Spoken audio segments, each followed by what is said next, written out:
You're gonna own both halves. Me and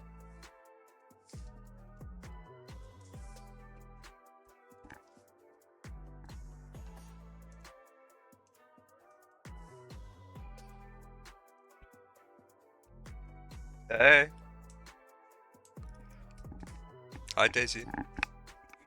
Hi, Rohan. I don't think about all this.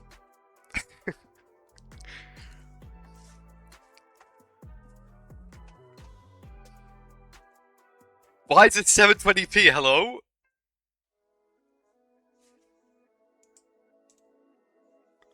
Take control. Oh, I probably have to refresh. Right. Yeah, no, I think the screen might be bugged. I think I might have forgot to schedule my match or something. Because I don't see my name here.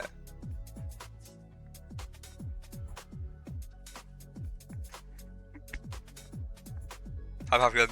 How you, like?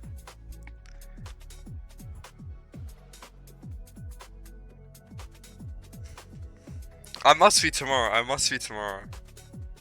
I must be playing tomorrow.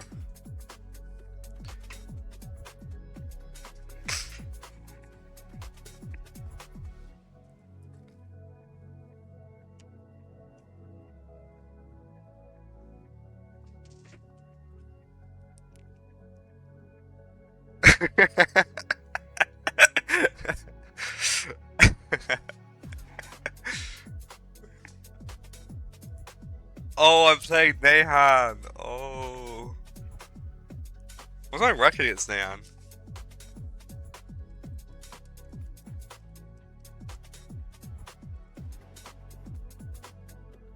Okay, well that's actually pretty good.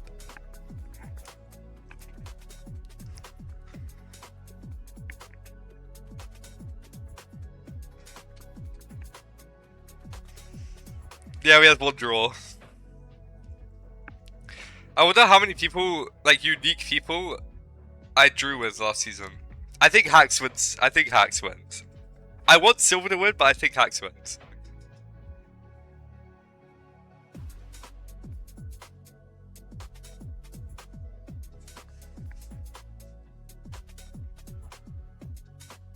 I did pick him, but I'm too lazy to show him. Okay. Yeah, those are mine.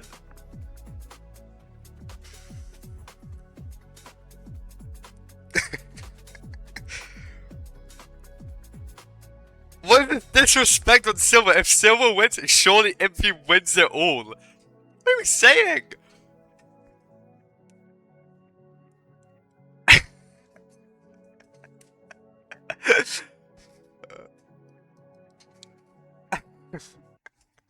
If you're losing 3 out of HDMI cables, I'm sorry to break it to you.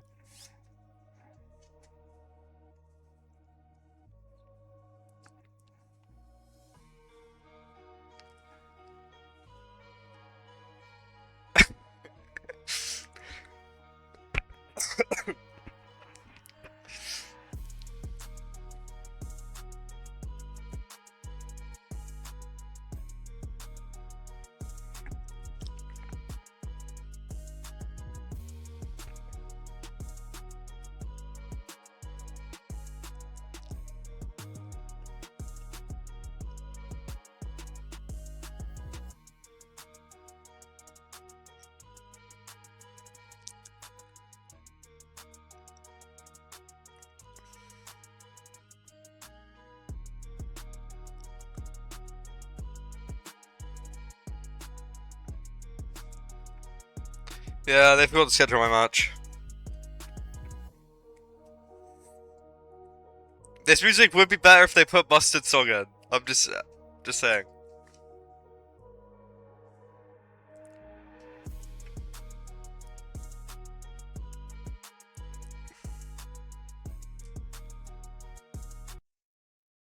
Did they make it 1080p? Did my stream just fucking break?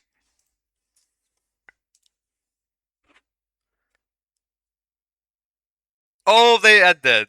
Oh. Oh, they're back. Are they back?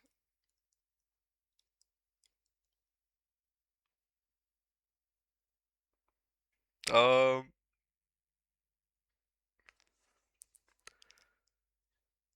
the LC Who stream was apparently 5 FPS. Yo, Cal, thank you for the 60 stream streak. Thank you so much. Wait. And it's 1080p. Oh, yeah. We're back.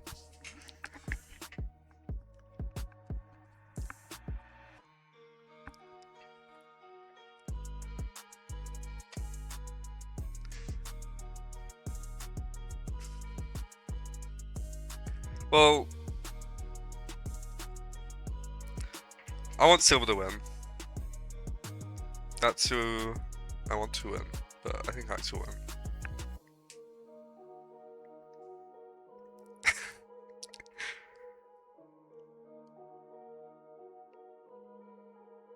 Well, because I think Hacks will win.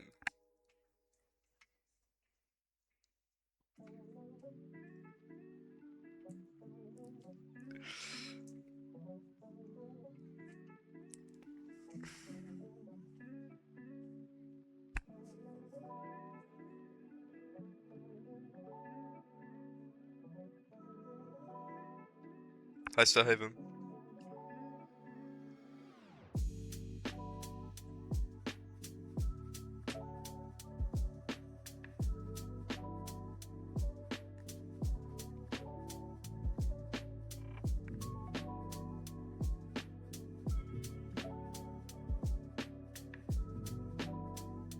Yeah, this music kind of goes crazy.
I tried to do load steal twice yesterday in private rooms. I failed both times, but it was a low-key skill issue.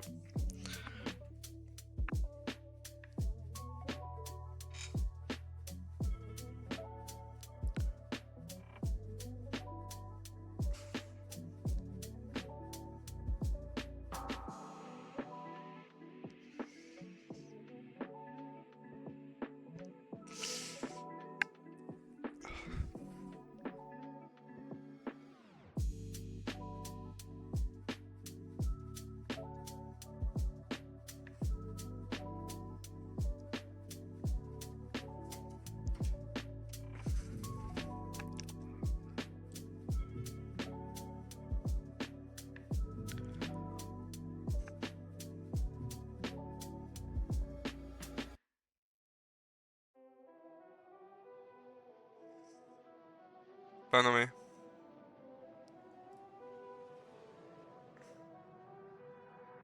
No, Davi.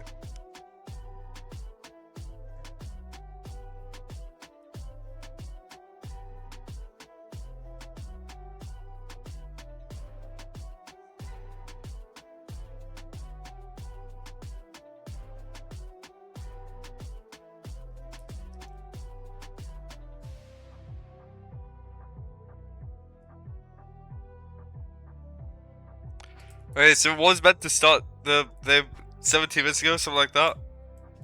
Just saying. Get kind of impatient now.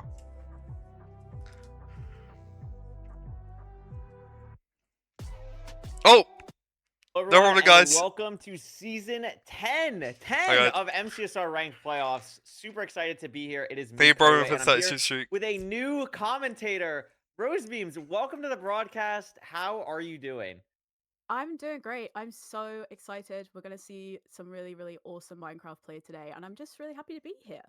I'm super excited to have you here. It's going to be awesome. We're going to have Nerdy and Parker doing the second two games today, but Me and Rose are going to be taking Don't care mute of on the first Discord. half. And the first game we have today That'd be is going to subs. be Silver versus Hacks. Rose, Hacks, two-time defending champion. Two-time defending champion in ranked playoffs. The only person to go back-to-back against Silver, who won the first season of ranked playoffs, has been There's a just always audio consistent delay. playoffs performer. I don't Has to know be one of the best how or matchups we why. have here on day one. Absolutely. I think it's a perfect match to start with. I mean, you've got first ever playoffs winner, as you said, versus current reigning champion. Obviously, a little bit of pressure potentially for Hacks. You know, he's going in as the first back-to-back winner, but also, you know, there's so much. Yo, who's unviewing around and him viewing? at the Shut the moment, fuck and so up! many people Sorry. believing that he's going to make it 3 in a row. But I feel like we can't count out Silver. You know, he's such an incredibly consistent player, really, really strong player. You know, he's been around Yeah, I for a can. very long time, so I feel like we can't count him out either. And we've not seen these two play very much either, so I'm really, really excited to see them. That's a great point. I mean, this is something that I was thinking about, kind of looking forward into next round. Actually, let's take a look at the bracket because we have so many games to talk about and go through today Yeah, Contra that is are really going to be cool. really exciting. So we could see Yeah, let's do here, it. Silver Hacks is the first game today. Then the second game today, we've had a bit of a schedule change last minute. Originally, it was going to be Feinberg and Loki, but that's been moved around to be Blaze Mine and Big Mungie. So the two Australians are going to be going at it, which is going to be exciting. After that, we'll have, I believe, I'm going to double check this really quickly. It is RAL NHB as the third game, and then EDCR Ulsahin will be our last game today. So back to your point about them like never playing each other. I was kind of looking at this because we can see Infume HDMI is the other match in that kind of 4-stack going into the quarterfinals. I was thinking Infume and Hacks, like they've never really played each other due to time zones, but Silver's the same time zone as Infume. I mean, it's 8 a.m. for Silver. It's like 4 p.m. for Hacks. So they really never play. I'm really excited to see kind of their play styles actually come together in ranked playoffs finally, because I don't think they've ever played either. So really exciting to see two players who have so much history actually go play in the round of 16 here when they never play each other on the ladder. Yeah, I mean, I think the last time I was looking at this yesterday, the last time they played each other on the ladder was in season 6, and they played one match against each other. So that was That's like a year crazy, and a what the half hell? ago. Wow. And yeah, so they, you know, it's just a matchup we never get to see. And that this is our first game of the day is going to be really good, I think. Yeah, I mean, it's super exciting. It does always stink. I mean, I think this is just part of the, MCSR community as a whole, not even just ranked, but it's so hard to just say goodbye to people. Like the fact that we have to say goodbye to either Silver or Hacks on day one here, that round one, game one is actually crazy because they're both so talented. I mean, it is an 8-9 matchup, and it is always a little bit tough for whoever is in that 8 spot because you don't really get to pick who your opponent is with how we do it. So Silver was kind of just left with Hacks on a platter, which is not exactly what you'd love in the 8-9 matchup, but Silver, along with Dougal and a bunch of people, but mainly Silver and Dougal, have been practicing a ton leading up into this tournament. I feel like Silver going into this matchup is probably as prepared as he can be going against a player of Hax's caliber. Yeah, absolutely. I mean, I was watching, you know, tuning into his stream a little bit yesterday, and him and Duke have just been like grinding nonstop. And I think Really? what is really, I think, special about Silver is like he is like so creative and so smart, and he thinks about the game like in so much detail compared to like other players. I feel like he is very, very technical. I feel like he's always kind of like unpicking every like fine aspect of his gameplay, whereas like Hax is just like a speed demon, mechanical demon, but like Silver just thinks about the game, I think, in a completely different way. That's a great point. I mean, one of the reasons that I have always been a huge fan of Silver is because of the way he approaches the game. He takes it super, super seriously, really dedicated to his I have practice. to not look And at it's not to Curry's say that- camera. I mean, everyone to get to this point is super dedicated to their practice, but Yeah, I get out. think She has a what lot of Silver experience relies in on other the most esports. to get to this high level The only is thing his she'll lack is understanding of the game, his knowledge of the game, actual and rank his approach is a experience. huge aspect of Yeah. that. Meanwhile, Hacks, as well as taking it super seriously, like practiced a ton. I mean, practiced for hours today leading up to the tournament.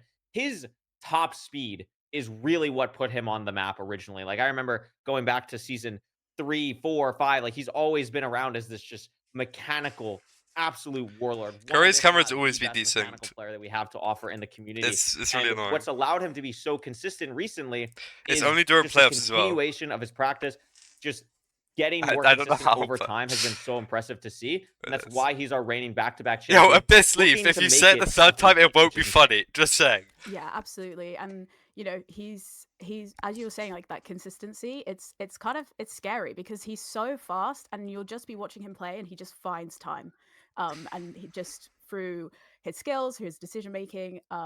But again, like I think it's a lot of pressure coming in. You know you've got the spotlight on you, you know you've just won the last 2 playoffs in a row. So you've got to think kind of, Curry looks you know, good, trust it. ignoring all of that, just focusing on yourself and trying not to kind of let the pressure get to you. No, that's a great point. I mean, it's super hard when you have expectations like that. I mean, for anyone, I know there's a bunch of people in this playoffs with expectations, and this is also just one of the most stacked playoffs we've ever had. I mean, we always kind of say that, but that's because this community is just I actually ever think growing. season 9 So was every harder, season is but just more like, stacked. oh, well, here's a new person who's reason. ridiculously good that's now in the mix, and it's just absolutely crazy. But these two people have been around forever. I don't know if we're ready to go to the player spotlight, but I'd love to see a little bit more about these two players, see what we have to offer. And here we go. Also, as we're kind of going through Featured this, actually I'm didn't sure play a lot of season you 9, can did he? see. Huge shout out to Budgie on all the new revamped graphics we have this season. Really, really cool. And we can see here, Rose, Silver versus Hacks, the 8-9 matchup. What is the first thing that stands out to you here? I mean, it's got to be the 2-time playoffs winner. I mean, you just and you know 7 times playoffs top 3. Bro, imagine just, Silver wins season it's 10 though. scary Season stats to 1 have, and season going 10 back to winner. you, but you know, kind of in terms The of like, average longevity, time, the rank time, longevity. not too much of a difference between them. But yeah, I feel like Keep dreaming. Hax's achievements list is a little bit more kind of scary. Yeah, it is. And I think the thing with Hacks' achievements is they're a lot more recent. It's the 2-time playoff season 8 and 9. It's the AK NRI, which was like 5-ish months ago, I think, for me. 7-time playoff top 3, by the way, is absolutely disgusting. Like, that is just a ridiculous stat. There's been 9 of these ever played so far, and in 7 of the 9, he's finished top 3. Like, that is unconscionable consistency from Hacks. And of course, he had a 67% win rate last season, Rose. He's got a 67% win rate this season as well. You have to think at some point he's doing it on purpose. Honestly. Cal, I You had have to 300 think that games that I there's played got to in be season something 9. he's doing it on purpose. Yeah, absolutely. I think so. I mean, you know, it's the funny number. You've got to make it happen. No, absolutely. I know before we went live, Fulham was really happy with both of us actually making 6-7 jokes. So I'm glad that Hacks does it as well on the broadcast for us. Silver, though, no slouch at all.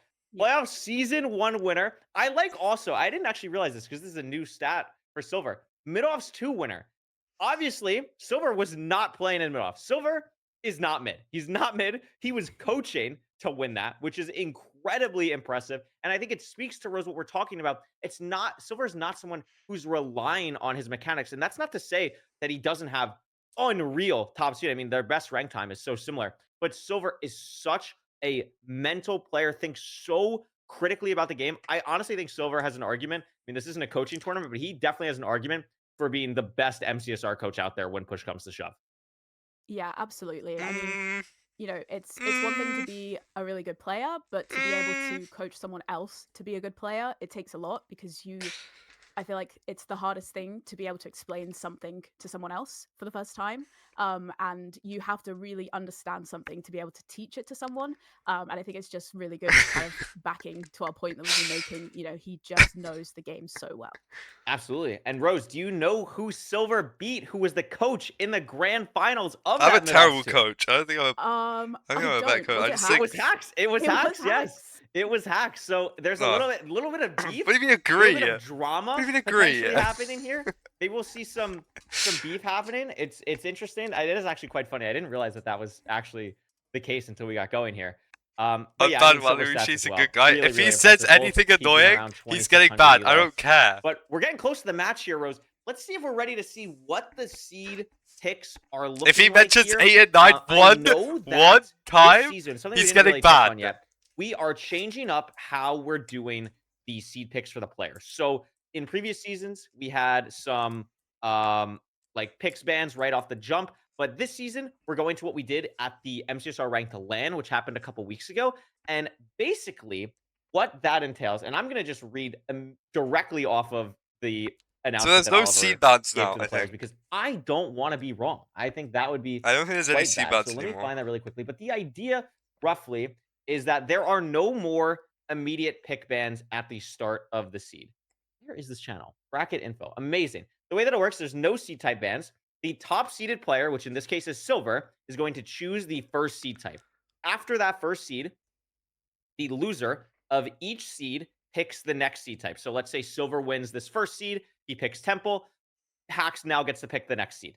You may not pick the last seed type played or any seed type you, aka the player picking, has one on. So let's say again in this example, silver picked temple, silver wins. Hax picks ruined portal, Hax wins. Silver cannot pick ruined portal because Hax just picked it, or temple because silver already won on temple.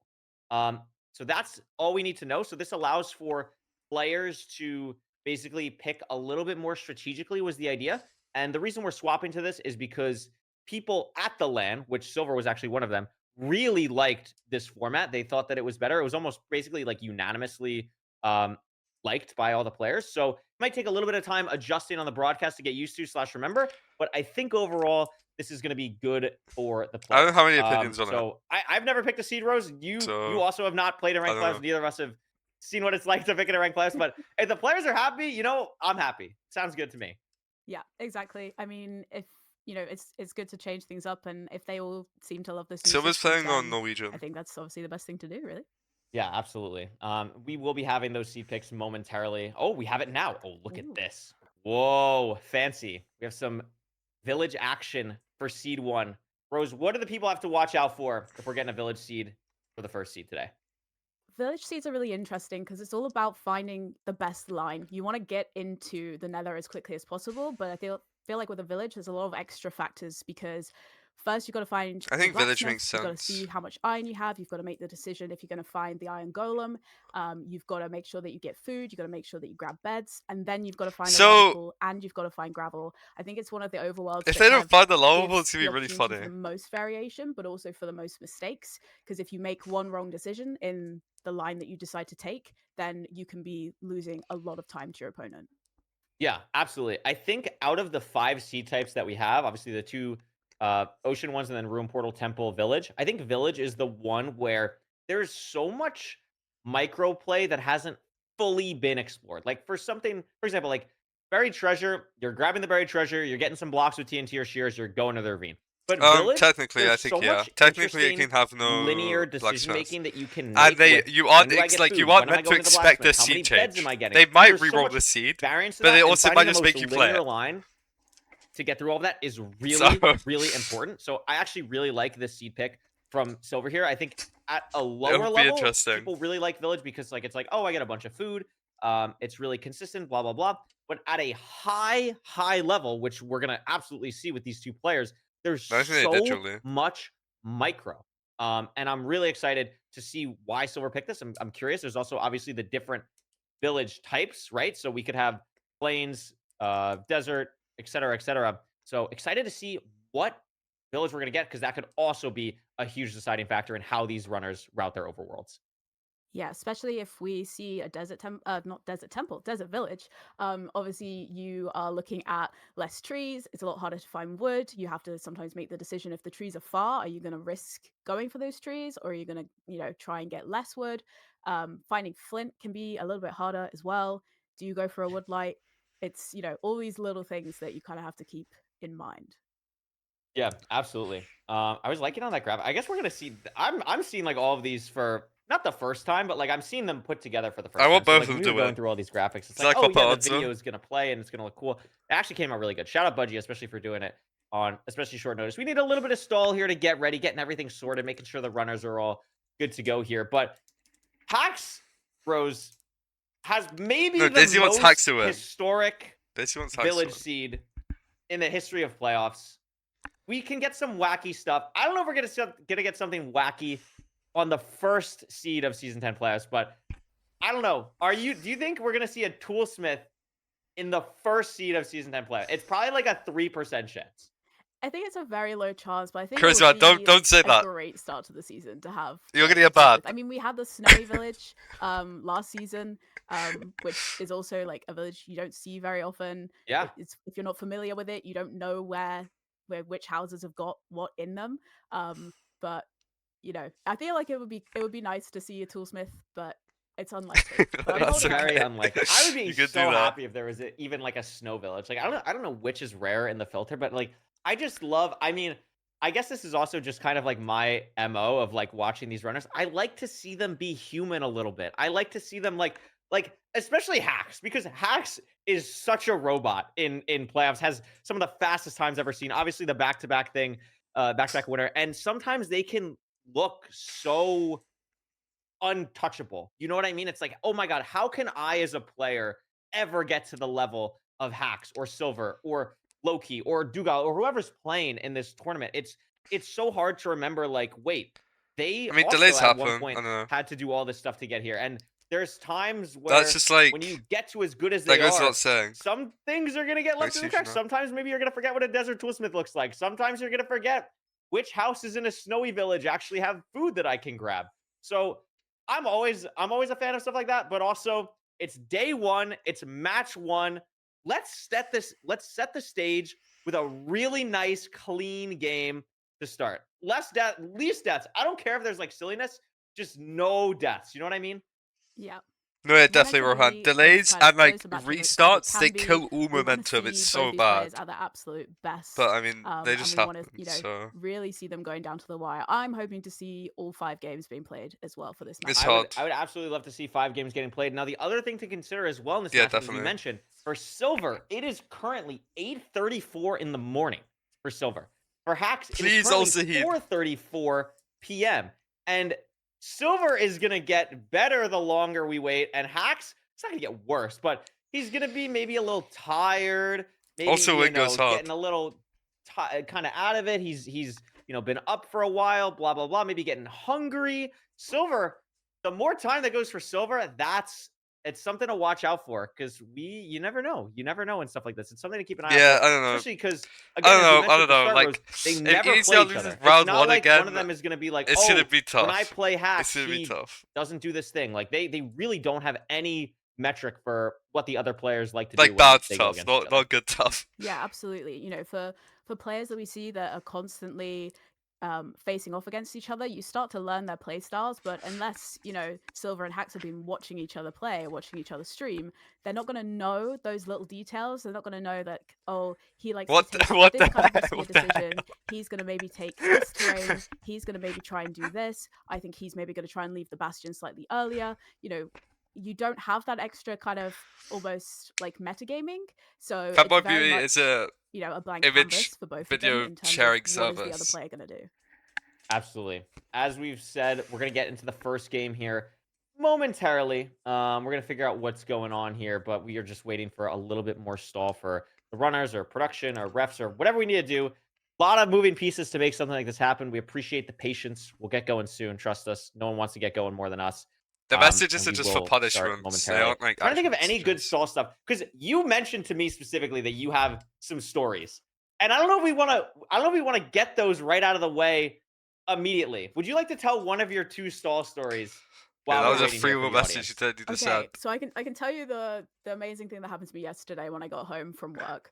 So I got home from work. Is I she was gonna tour the so ants? excited because I was like, right, it's time to go. It's Friday. I can play Minecraft with my friends. We've been planning to do this fun, like, survival. We were gonna dig a giant hole. That was like the plan. We were gonna just chill. And then I'm like putting my stuff away in the kitchen, and then in the corner of my eye, I just see all this like weird little movement, and I'm like, wow, what is that? And then it's ants, and I'm like, oh my god, why are there loads of ants on my kitchen cupboard? And then I turn around, and they're like, I have never seen more ants in my life. Like, they are all the way up the kitchen door. They're like all the way along the carpet. They're like all up and around the Yeah, I stairs. don't know And I'm how. like, where I don't have they know. come from? But What is happening? And like, it's fine. At I'm least by they're talking myself, and they're I'm not like it's not just on starting what do you soon. do in that situation? Has anyone ever prepared you for what you do when there's I'm like terrible at hundreds of ants in your commentating. house? I wouldn't want to So I did, commentate. I think, what any smart adult would do, and I immediately called my mum for advice. She didn't believe me. She kind of didn't realize the gravity of the situation of like how many ants there were. And I spent an hour and a half getting rid of these ants, and they were like in the cupboards, like behind the door. They don't like I think it's peppermint. cool. I put peppermint, I sprayed peppermint like everywhere. UK so, like, the whole representation. house just smells like peppermint now, and we don't actually know where they came in from. So they could come back. So I'm kind of every time I go into a room now, I'm a little bit on edge of ants. That's actually, I didn't realize you didn't know where they came from, because like you kind of, it seemed like you stopped the problem fully, but if you don't know where they came from, that's terrifying. Yeah, they could come back. Like we think they came from like the stairs, but like the stairs are inside, so it's like they come from like under the house? We don't know. So I'm kind of on edge of like, are they gonna come back for me? Because they might come back for revenge. That is terrifying. Hopefully it does not happen during the broadcast.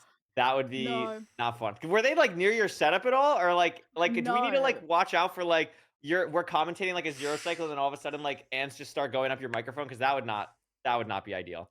Yeah, I genuinely don't know what I do in that situation. Luckily the ants were downstairs and I'm upstairs. Oh, okay, that's clutch. Unless they start climbing up the stairs or they come in through the window, I should be okay.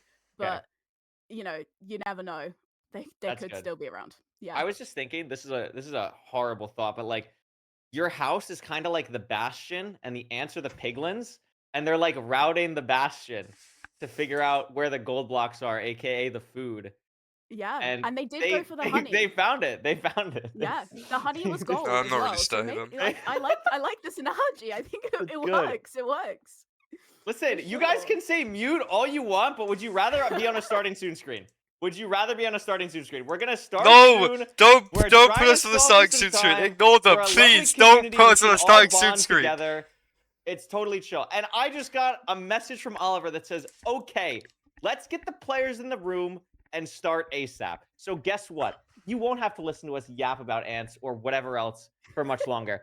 But if you're not nice and we have to stall again, well, guess what? I know Rose has another story, and it's worse than ants. So it is. How is it worse than ants? Call yourselves lucky right now, okay? You better call yourselves lucky. So watch out. Anyway, Silverhacks, do you have a prediction before we get into this game? Because I made a prediction yesterday, and I don't remember what it was. I don't remember what my prediction was. No, I think it's going to be Hacks, and I think it's going to be 3-2 to Hacks. I think it's going to be very close. 3-2 Hacks. That is a good prediction. I think mine was probably similar. Actually, someone sent me my predictions. I think I said 3-2 or 3-1 Hacks. I said 3-1 Hacks. I thought, though, when I did my prediction, I thought the time zone would be like a crazy nerve. I thought Silver would be up at like 8 a.m., like starting right away. But like Silver's had a lot of time to warm up now. So maybe I could switch my pred to 3-2, but I'm not going to be that guy. Bro, Starhaven, if you...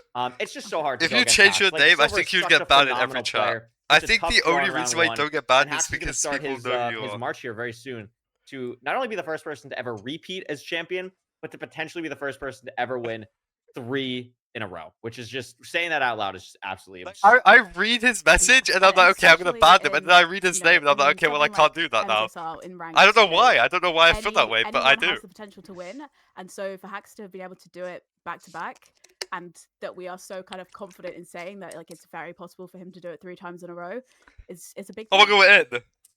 And here we go, the first match of season 10 playoffs. Hacks versus Silver. It's a village seed. For a second, I got baited because of the ruin portal in the background, but that's just because of the fastest seed currently. So that's completely fine. It's going to be C-type village. The good luck's coming out. We're going to see here. What type of village is it? 2-second delay. Desert village. Actually, it's got to be desert, right? Yeah, I think so. Desert. Can't. Oh, yes. I see the village there. Okay. Very nice. So they're going to have the blacksmith. The river's right there. I'm going to refrain from paying on the commentary. Exactly, it's hard, okay? Logs, and there's the blacksmith all the way on the other Contra. side of the village. So they're going to be able to see their routing here pretty nicely. And it looks like actually Rose 2 blacksmiths at least. I'll stop being an arsehole. I'll stop being an arsehole. What the hell? Very nice first. That's crazy. Wait. Three diamonds as well. And an iron. I think Hacks is delayed a little bit. Is it even worth checking the second blacksmith? But he's also behind. That's always something I think about, because sometimes these can be like kind of baits, because the ranked filter only filters for 1 good blacksmith. But because Silver and well, actually Hacks hasn't yet, but I'm assuming he's going to go there. But Silver checking both quicker, going to get the diamond shovel as well. And they Hacks doesn't have shares. Hacks doesn't have shares. Complete a portal with these 6 obsidian and the 2 lava in each. Okay, that would be crazy. You would have to juggle it so. Pretty awkward. They're not like it's actually close to each other. Terrible. They're gonna probably want to prefer finding a lava pool first. No, it's an outpost. I'm honestly not sure what these runners are gonna do here. It is a little bit awkward because we just haven't seen the lava pool yet. Yeah, and trees are kind of far. I mean, Hax is able to get this short little tree here, but Yeah, you have we've not nothing. seen a lava There's a pool. tree You're kind right of here though. gonna be thinking, Somehow. what is the best option? You just look for a lava pool. Yeah, I you also don't- like that Silver seems to have made shears and Hax didn't. So Oh yeah, it's gonna but get because a little bit more Silver blocks made here shears, he could just off enter of off this this tree. Obviously not a ton, And only Hax can have 30 no leaves, but blocks. that is still significant, especially when Hax has basically 0 for that. And Hax does find a lava pool. So I'm assuming maybe it's just hard for us to see on our screen. It looks like Silver's beelining for this as well. Both players were able to see a lava pool. Hax is going to be the first person in the nether here, but definitely less materials. Yes, and little bit of a kind of slower portal build, but first one into the nether, but Silver is very, Oh, very and they close just to spotted a crimson. Yeah, absolutely. Crimson Okay. Forest, which is really nice for Hax here. Not going to get punished too hard for low wood or anything like that. Same thing for Silver. Going to be able to get more Ooh, blocks good. here Ooh, as good. well. Silver will probably have to get some for wood. I'm not exactly sure how much wood he has. Maybe he's just going to send it. Looks like he is. And it's a Stables Bastion. Is that I thought it was housing triple? for a second, but It it is is. Stables. It's triple Rose. triple. What a start to Rank Playoff Season 10. Triple, and it's against Hax. Yeah, I mean, what Are more you can sure want? these You've seeds got aren't checked? Plenty of gold blocks and easy access. Don't need to worry about heading down to the gap. Are we sure? Trades should be fairly solid. I mean, Silver's already got an extra gold block in that chest. Very, very fast route as well. Very linear, and you can just get out straight away. Yeah, absolutely. It looks like both runners starting their route from the same spot. Hax again, maybe 5 or 10 seconds ahead at the moment. Going to be starting to get to this middle triple, mining to the third one. It's probably going to set Did up a Hax do trading the hole. Yes, overlap? in this middle one, going to be overlapping, did. getting the piglins in here with mining this second amount of gold. Silver going to be doing something pretty similar. And something to be careful of, Rose, as they throw some distraction gold going throughout. Notice how Silver is using Gilded Blackstone, so he'll lose less trades going through this, which if these runners end up losing like an obsidian or a pearl trade or anything like that, something to keep an eye out for. Definitely. It's really, really smart kind of, again, micro move there, maximizing the amount of trades that you're getting because you don't want to have to be running back trying to find one obsidian that's been dropped way at the start of your route. Yeah, absolutely. Also nice that they have the diamond pickaxes here, so they could probably leave on 19. Usually the vibe that I get from my runners God. is, oh my God, the That's a nice obsidian chest. for Hax, 39 obsidian in his inventory. So I don't think that's going to be Is that a 50 problem obsidian? for them, actually. I think they're going to be Yeah. quite okay. I Pearls look good think as they have well. enough. I mean, Hax hasn't even crafted his bread yet. Still has hay bales in his inventory, but I mean, Hax showing his top speed And here. But Silver's Silver out. also out. Yeah. My goodness. I mean, didn't even hesitate. Oh my gosh, I can't even speak. I'm just so excited. But no, Hax is out as well now. I mean, Oh shit. Silver's already there. Hax sees the 4. No, Hax is delayed. Hax is delayed by like a very second. close. I actually have I think. no idea how Silver made up time on this. I mean, Hax was starting the trades 10 seconds earlier. Maybe made the call By a to second or check two. less chests at the top. I'm not exactly he is sure, behind, but though. playing really aggressively. Both runners are. I mean, look at their health rows. Both 3 hearts clearing out the spawn are really, really low. Hax still does have more food. The 2 bread is misleading. Has hay bales in his inventory, but this is pretty close right now. It's gonna be The 14 hours on important to hotbar see is if tough. any runners miss any blaze cycles, but it looks like they're very clear on clearing the fire. Yeah, focusing on getting that platform cleared and made as quickly as possible. We just keep it the prioritizing 14 that hours over on the hotbar? food, knowing that they're both so close to each other as well. Yeah, absolutely. No rods yet. Other thing to watch out for is Hax has the sword, Silver does not. Also, Stone Axe versus Iron Axe. So significantly low-key, slower Hax blaze kills saves right some now for time here. Silver. But it's not going to matter too much yet. Really, the only time that'll super come into play is towards the end of the split when they're trying to leave. Nice. But That's something to watch out for as of now, because it also slows Silver down in clearing the fire just slightly. Yeah, absolutely. And also just looking at Hax's Wait, how are screens they and on his one crafting rock? there, low explosives. Only insane. 3 beds, 2 anchors from their trades. Obviously, But they don't have fairly the thing quickly, that shows that they so have. That's so depending sad. on what their enter into the end I is really going to be like like, that. could make things a little bit trickier.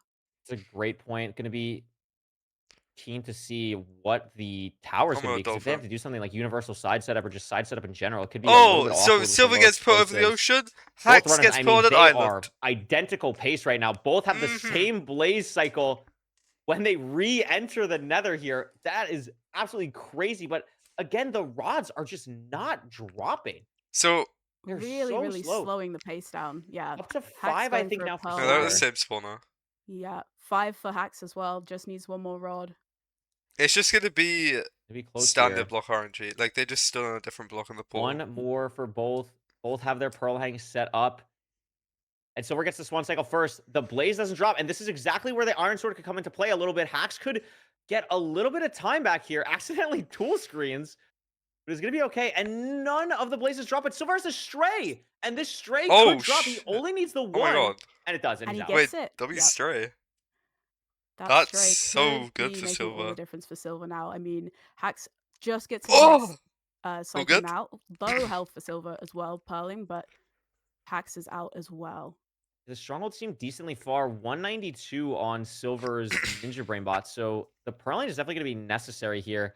Both runners, same exact amount of bread, nearly identical health, and Silver's here. So whatever terrain Silver took, much better than Hacks. Bro, throwing out the fire Much charges cleaner, is so much scary. I quicker. used to do It's that, actually different strongholds. and then a because Hacks gas was shot broke nowhere my like where portal, Silver was. so I thought they couldn't were light playing it.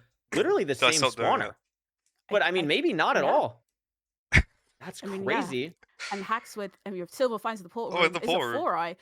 And Hacks, digging down, had to dig through lava as well. I cannot believe that was different strongholds. I fully Yeah. thought the entire time they were just. I never for a second thought they were at different spawners. They It looked are different. so So identical. I swear the Silver gonna be spawners able to look the get to same. 99 here. Gonna go for the multi-block setup. Has the explosives, but as you mentioned, not maybe a I mean, crazy actually, amount, but what an incredible they first could. Like, it's not double bed 100%. This bed's gonna do I a was- lot of damage. Has to hit I these built two my portal in the anchors. same Looking spot as Buggy. We pretty went to different good, circles. really nice So, fourth explosive, and the but no, fifth they were probably just at different circles. explosive will do it. Silver taking the first seed on Wow. Hacks. A really close It's game fine. up First until seed the doesn't matter. stronghold, and it just looked like, I guess Silver just had the better measurement to the better stronghold. Like, I cannot believe they went to Yeah. different strongholds here. It looked like they were in exactly the same place. And just I'm so such a confused. much I'm so easier journey. confused. You know, I Hacks was swear having that to was dig same through lava, spawner. having to take a lot more terrain, and for Silver it was kind of straight into the stronghold, straight into the portal room. Didn't have to worry at all. That was really, really impressive there. Absolutely really nice stuff from Silver. Hacks had that lead in the beginning, and I'm still unsure of where Silver made up time in the Bastion. Just incredible high level play to make that happen. The Iron Sword, Iron Axe ended up not mattering too much. That Stray came in clutch. And Rose, I mean, what a first game in this set. I mean, know. that shows that these runners are here for a crazy match. I mean, that was absolutely wild. Yeah, I mean that the first half of the seed, you could not find any difference between where they were, completely neck and neck. And then Silver making that play to just go for that. I'm looking at if that I'm looking at if they stray were the just same got him out quicker, spawner. and then having completely different stronghold just meant he had a much easier end to his seed than Hacks did. Yeah, absolutely.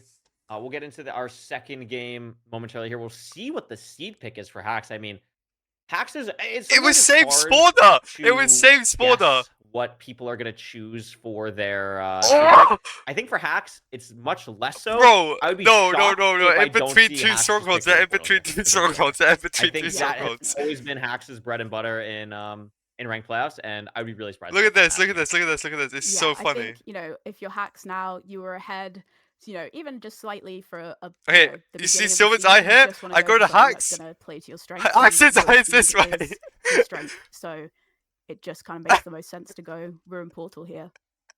Yeah, absolutely. We'll see what the runners decide to choose. We'll have the Oh. graphic up momentarily. A lot of new things getting tested here. We'll have that up in Oh. just a second. But crazy first match. Hopefully, like you said, this goes to a best of 5 because I would like 5. Sorry. total I games of did that. complain about Silver's Swan. I'm really sorry. nice seed as well. I mean, triple, rare route that you see, especially in playoffs for something like that happen. Both players played it really well. And that fort was so close as well. I mean, really fast seed, 824 to start us off That's here. insane. So these runners are absolutely ready to go. Yeah, and as you said, no deaths so far as well. So No deaths.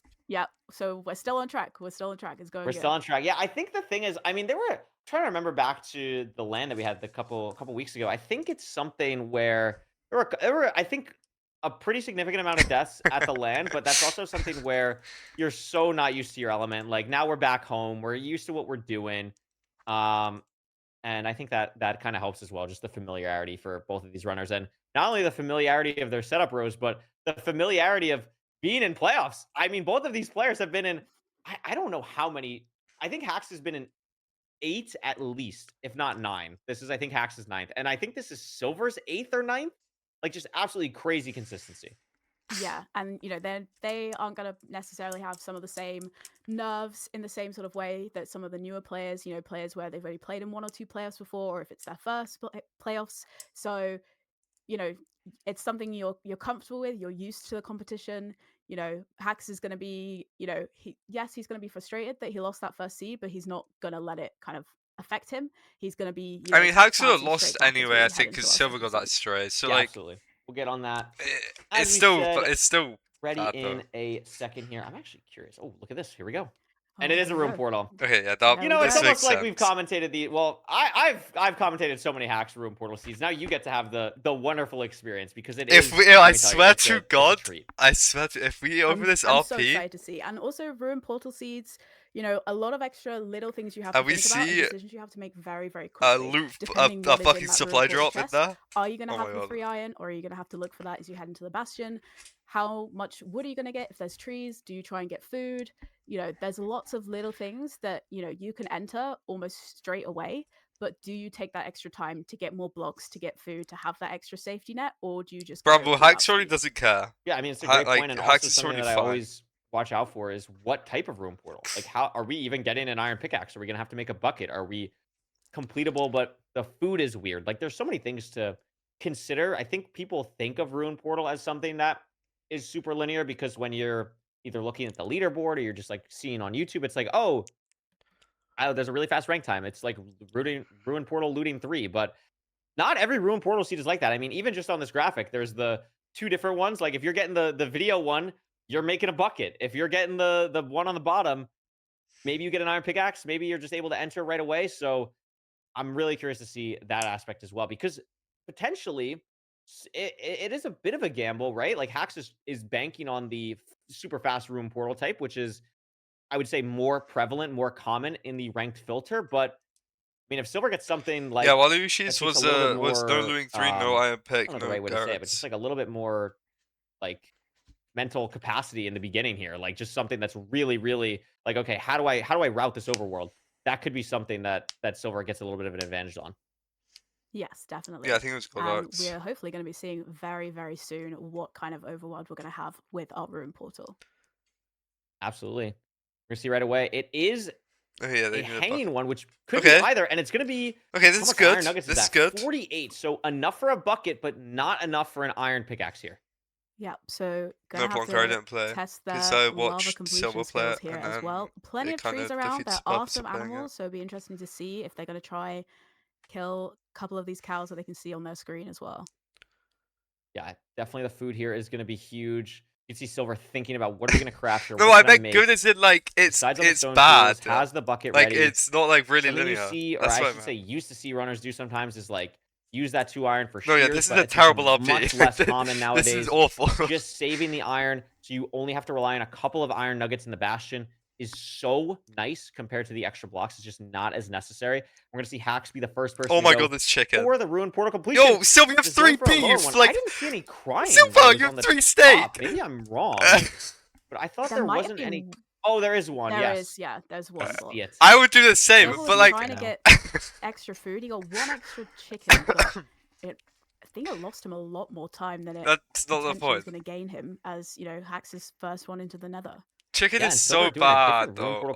I think I've seen this a couple times, but seems a little bit awkward. Maybe not fully used to it. Hesitating a little bit here, but is going to get it done. But as you said, I mean, Hax significant lead entering the Nether here, and it's not like last seed where Silver at least had a couple more blocks. Like no, Hax is ahead this here gold pick by is a good amount heading to the bastion. Is it?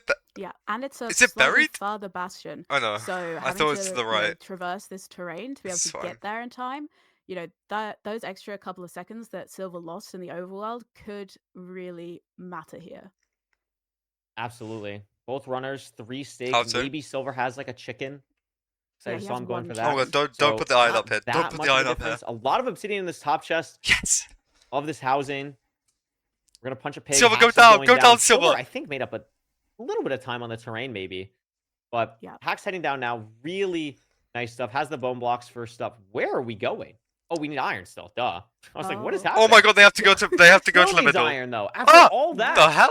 Who Oh, put and you there's here? a room portal in the housing bastion. Oh.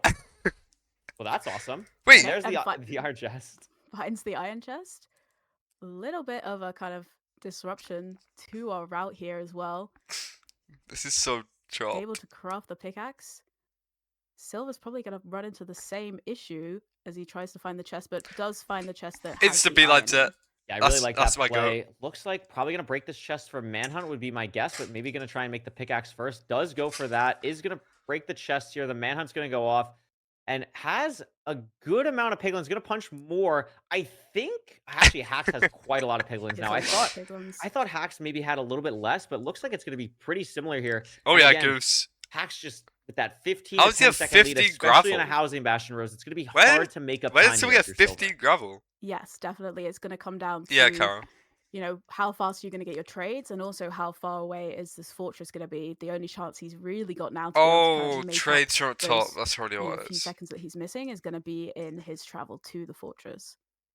Although Hack's dealing with a stray piglin on his screen, but not too much of a time loss, as he still just finds the direction for the fortress as well, and is starting to check his trades. Yeah, immediately being able to dig out the back, check that first quadrant. It pops for the spawner. Really nice play from Hack. Silver almost certainly going to do something similar here. Yes, has that open, just going to clear out his inventory a little bit first. Hax has nearly everything he needs. I'm actually not sure what he's waiting on. Looks like he is going to be leaving now and sees the fort on the wide macro, still waiting on something. No I think he wants pearls? more pearls. Yeah, I think He's you're only got right. 16 pearls. You know, He's just leaving. going with 15. Oh, so that's not a great pearl.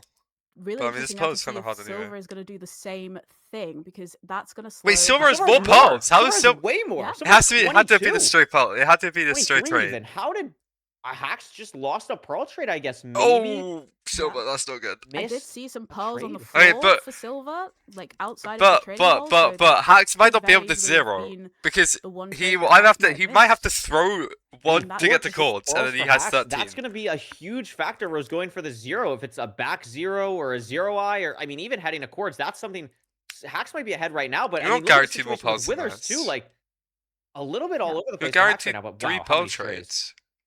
a lot of strays, and Soul Sand Valley lowers the render distance, but you know, if you don't get the drops here, it can slow you down more. He's only managed to get 1 rod so far from those strays. Yeah, Oh, only true. 3. Has a couple more here. I think Well, 3's at least like yeah, but you got at don't least something know out of it, but because it's not like you can force one the more and fourth just pearl leave. trade could be Silver, at I like the like, end of the is on the 72 top part here. the 72 gold. Does find the spawner and immediately gets a 4 spawn from the spawner, next 72 unmined, which gold. is quite rare. So getting that also has 3 rods already, and has They a didn't sword trade. this They time. didn't trade But again, look 16 at gold Hax's screen. blocks. How many strays? 4, Yeah. 5 more at least. And Oh has so many hell withers no! as well to watch out So for. many withers. Yeah. And you know, he's only got Silver the has one his stake left chicken. now, and also he's got to be careful with those pearls, because yes, he's saving time getting his blaze rods here as he gets 6. But Silver is No, yeah, blinded as but well, I so think you just kind leave. of- I don't he's think you kind go of, back up. you know, close the gap here, because Hax may be having to be a little bit slower because he had so many mobs on his screen.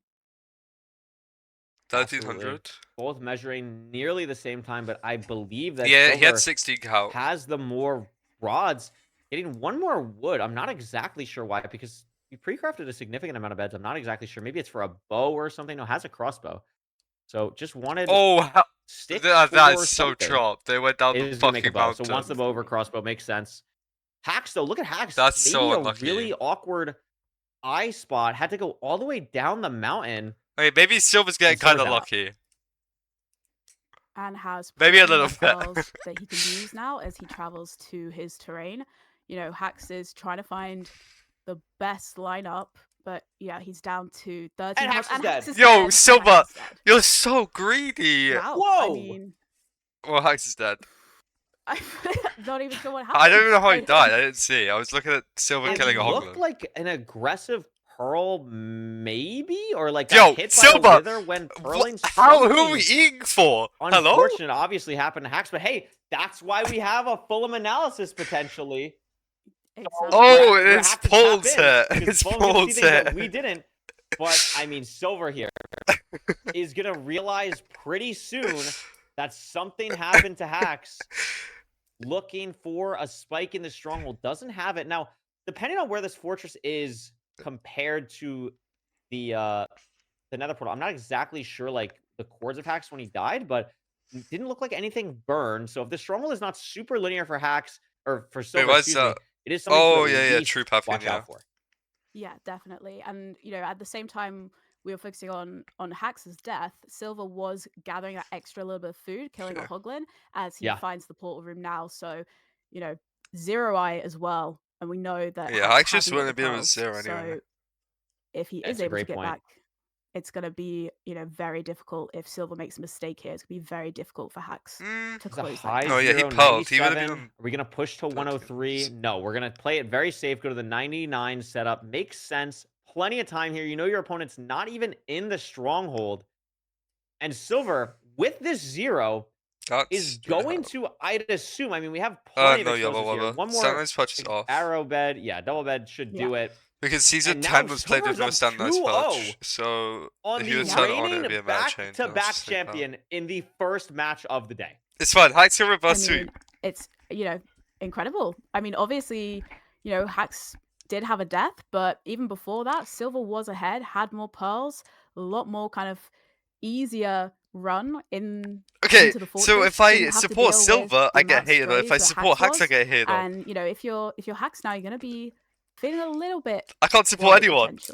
Absolutely. I mean, elimination on the line is not something that anyone wants to go up against. That is really scary for Hax. But I mean, he's gone through a lot to be a back-to-back playoff champion. He also went through a lot of heartbreak to get to that point. I'm choosing Hax. I'm sorry.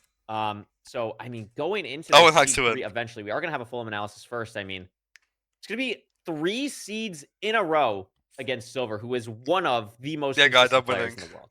I think I'm playing soon. And also, I think using your seed pick as well. He chose the room portal there to try and get that speed, and just a little mistake leading to a death. But it'd be really interesting to see potentially where he lost that pearl trade and kind of making the decision to go, on only 16 pearls as opposed to Silver, who had 22, 23 pearls to work with. Yeah, I can't believe. I mean, we saw there. I mean, even like you said, if Hax didn't die, I'm the so fact scared. that it was a 0 eye. Now it was a front 0, so it wouldn't have been that bad. But I would imagine the traversal to getting to those cores was really the scary part for Hax, and obviously, I'm assuming that's probably one of the reasons why he ended up dying there. Is just because it was. I just don't want a 3-0. So many 3-0 is so well. That was boring. I think the biggest difference there, and I think that's a difference in the style of play where Silver, who also plays a lot with Dugal, who we'll see tomorrow. They are really like, let's go to the spawner. Always go to the spawner. Yeah, you probably Whereas can actually Hax, up a trying to get the you could definitely do that. You could get to 90 on front open. I don't want to say risky play because a lot of times going for strays is really beneficial. But what did you see what can happen when you just have, sure, you get a lot of blaze strays, but how many withers were there as well? It was just absolute pandemonium for Hax in the fortress. Yeah, and it's extra things that you've got to keep in mind and you've got to keep track of. You've got to make sure that you're building up to avoid the wither skeletons. You don't want to get hit by them at all as you're trying to deal with these strays and trying to find the spawner at the same time. It can get a lot, and those little seconds that you lose from trying to avoid taking damage as opposed to just going straight to the spawner, can end quite badly. Absolutely, and it unfortunately did end quite badly, but there is still so much time. There's so much time. Your original prediction, 3-2 Hax. Are you sticking to it? I feel like I have to. I feel like I have to trust myself. You have to trust yourself. I like it. Yeah, I'm already wrong, so that's fine. Yeah. I don't want to change my mind. I'm gonna stick with it. I respect it. Well, we have stalled enough time for the Fulham analysis. I'm super excited to see what we missed. Fulham, tell us what's going on. Hey, Fulham. Hello, everyone. Oh my gosh, we're back. It's season 10. Oh my lord. Silver versus Hax. I already covered this. I already covered this. Season 10 playoffs. And I wanted to talk about that first seed. Obviously, we've just had our first 2 seeds. But I wanted to talk about that first one. There was a little bit of confusion in the booth. It looked like they went to different strongholds.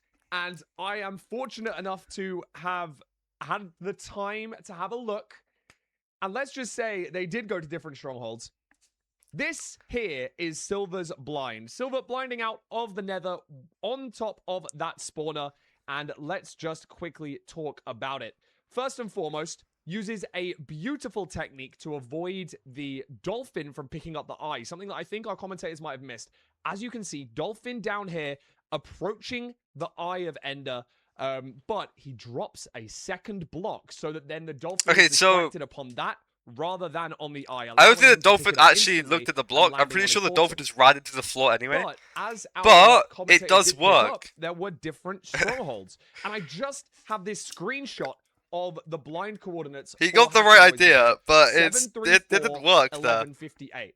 Versus, we have Silver's blind, which was just a few blocks different. 756. 1149. Now, these guys literally blinded one block apart because Hacks misplaced some obby on his first build. And I'm lucky enough to be able to send you guys straight into the world here. And using the locate command, we can see that there are different. Yo, did you need to check it this many times? Just 2 chunks apart. 1752 minus 8, which was Silver's stronghold, and Hacks' stronghold was minus 712 plus 1656. Now, just 2 chunks of difference made a hell of a lot of difference with the terrain within the nether. That was an absolutely insane first seed. And of course, then we have our second seed, whereby the vast majority of the time I actually did see this death, so I want to see. Down to hacking noises, taking a death. It all happened very quickly, but Hacks got withered here. And after throwing the pearl, he did end up not having. Okay, wow, throwing the pearl was crazy. He's on 3 HP and withers away on half a heart. He just wasn't aware of it. That was what wrote the entirety of the script for seed number 2. It is 2-0 Silver runs as of right now. Can Hacks make a comeback? He'd have to make it a 3-peat in this best of 5 to have a chance of making it a 3-peat for the playoffs wide. Or will Silver knock out our reigning champion in just one more seed? I'm going to send you guys back to Curry and Rose in the booth. I'm surprised he didn't show why Hacks had less pearls. Like, it just had to have been a straight trade somewhere. Thank you very much, Fulham. Very appreciated. I was saying to Rose when we were watching that, like, I've had a lot of situations in No Reset where I throw one eye, I get a measurement, and then I throw a second eye, and it takes me to a completely different stronghold. Usually when that happens, it's like 2,500 blocks away. The fact that happened and it was only Steve, thank you for the 5 gifted. Thank you so much. Absolutely crazy. I appreciate it. And again, only seed 1, and then unfortunately the Hacks death just so brutal. Yeah, absolutely. And you know, if you are Hacks right now, you know your playoffs future is on the line. You know, Silver just has to close out one more match, whereas for Hacks, it's a bit of an uphill battle to be able to. You know, he's got to win 3 in a row just in the seed before he even has to think about winning 3 in a row for playoffs. So yeah. One thing I hear though, and I spending the time with the runners at the. I wouldn't badly say him. I just think some of your messages sometimes could be. But like something that Silver said when he was actually on the couch with me and Parker, or me and Nerdy, or whoever it was, is whenever you're in a tournament like this, you always have to take it exactly 1 seed at a time. You can't worry about the overarching like, oh, I have to win a best of 5. It's always 1 seed at a time. Short-term memory, even when you're winning as well. Silver, I'm sure, feeling good. Like, but you don't want to get too cocky, especially against someone who can punish you like Hacks. Yeah, absolutely. And, you know, in a game like Minecraft, you know, anything can happen. You know, any kind of thing could be thrown at these runners in the next seed. You never know what is going to happen in your next seed. So you just have to stay focused in the present, try not to dwell on it. You know, they're both very, very experienced players. They've both been in, you know, a lot of playoffs before. You know, their mental is going to be good, but you know, it is a more important seed for them now than it has been. Absolutely. I'm curious if we have the seed pick ready to go to see what these. Wait, so they played Village and played RP. They can't play RP. We do have it ready to go. They can't play Village. Yes, Desert Temple, which is pretty interesting. Oh, I like the bunnies. It's very nice. Wait, no, Silver can't play I Village. am not sure exactly. I don't know what I would have thought Hacks predicted, Rose, but I mean, Desert Temple is always fun. TNT is always good. Yeah, always a handy one to have. I mean, maybe he's trying to, you know, simulate the similar kind of thing, decision making that you had with the Village seed. You know, still, you know, Desert Temple, still about finding your lava pool.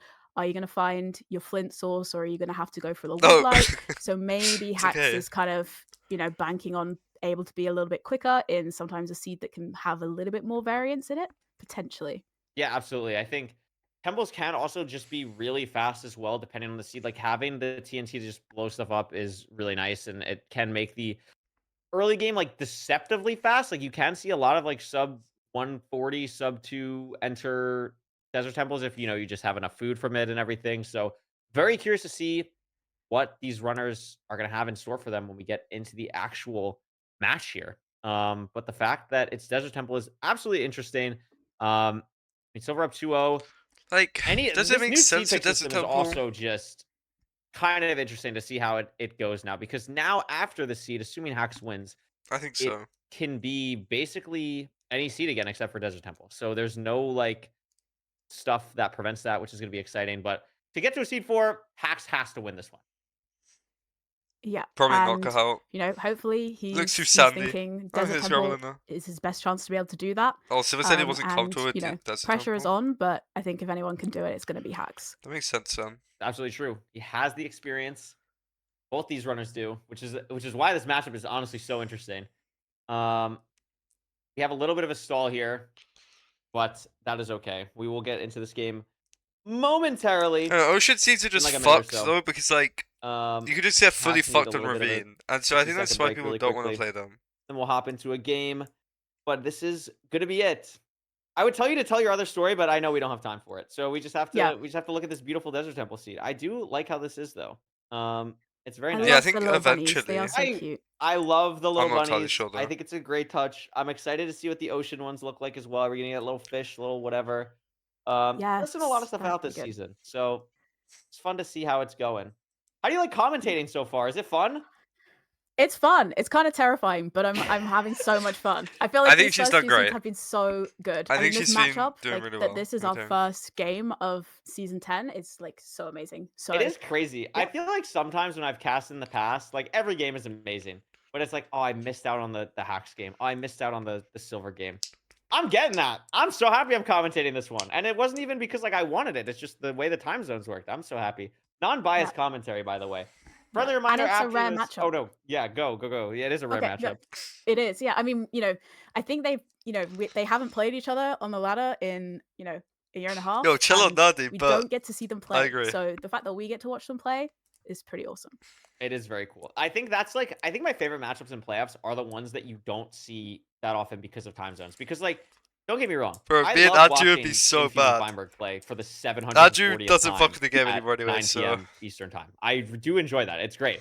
But it's fun to see the difference because like ranked is it's global, but like it's rare that you get all the matchups that you want to see all the time. Like when was the last time I saw, I don't know. Like let's look at some other ones here. Like Raul NHB, like I don't know how many times Raul NHB has played. I'm just thinking. I just want a top runner. I want a top runner. I don't know. I That's think not the exact same like time zone that Ragnarok always is the gets played. closest, So, but I mean, like Beef Salad is up at like any time. But like I you want get the someone point. who's It's like cool to see actually these at the matchups, top. And in round It's one, hard though this because is, like, everyone's wanting to by play. far So I don't know. the biggest one of those.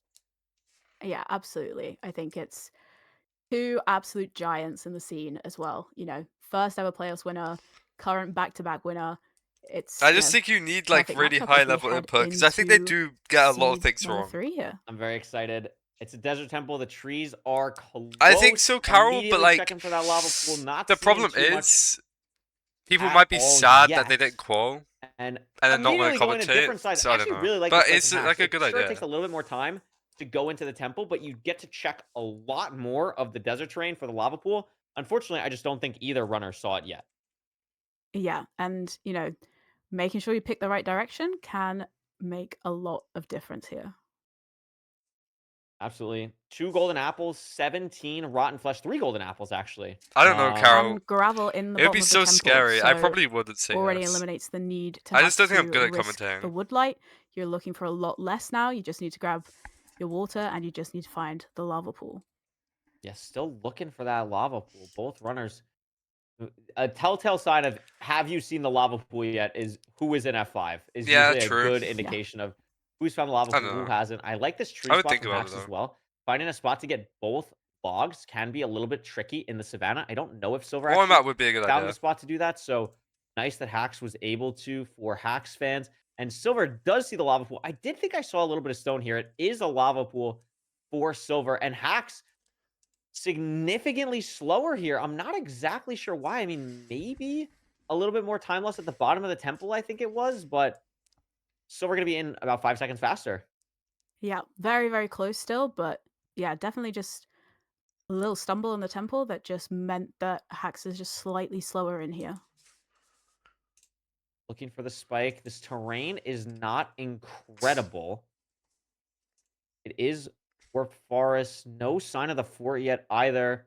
And different terrain coming out a little bit. Silver using a lot more blocks to build up. Trying to get to this left side. Terrain's still really not opening, but Hacks on his tail, still about 5 seconds behind. Yeah, as Silver is the first one to spot the bastion, but at least, using more blocks to get there, but, fortunate with it being a temple seed that he is able to, use those blocks to his best advantage. And it's housing again. Yeah, and it's going to be a weird manhunt Wait, Hacks is playing top down. magma blocks, but Silver handles it really No, he's well. not. Okay, yeah. I was going to Just say, that is just game killing if he plays top down. Get some piglins. Hacks now swapping. He went down. Or now breaking the chest, I should say. Oh. And this is a little bit So awkward. they It have has a 3 lot gaps. more weirdness at the chest. Had a piglin steal the gold pants. Silver keeping his lead, starting to mine the gold blocks in the route, but Hacks also a lot of piglins from this manhunt. Still in striking distance. Absolutely. And it'll be interesting to see what the trades are like here, if either runner is going to have to go up to check the chests at the top.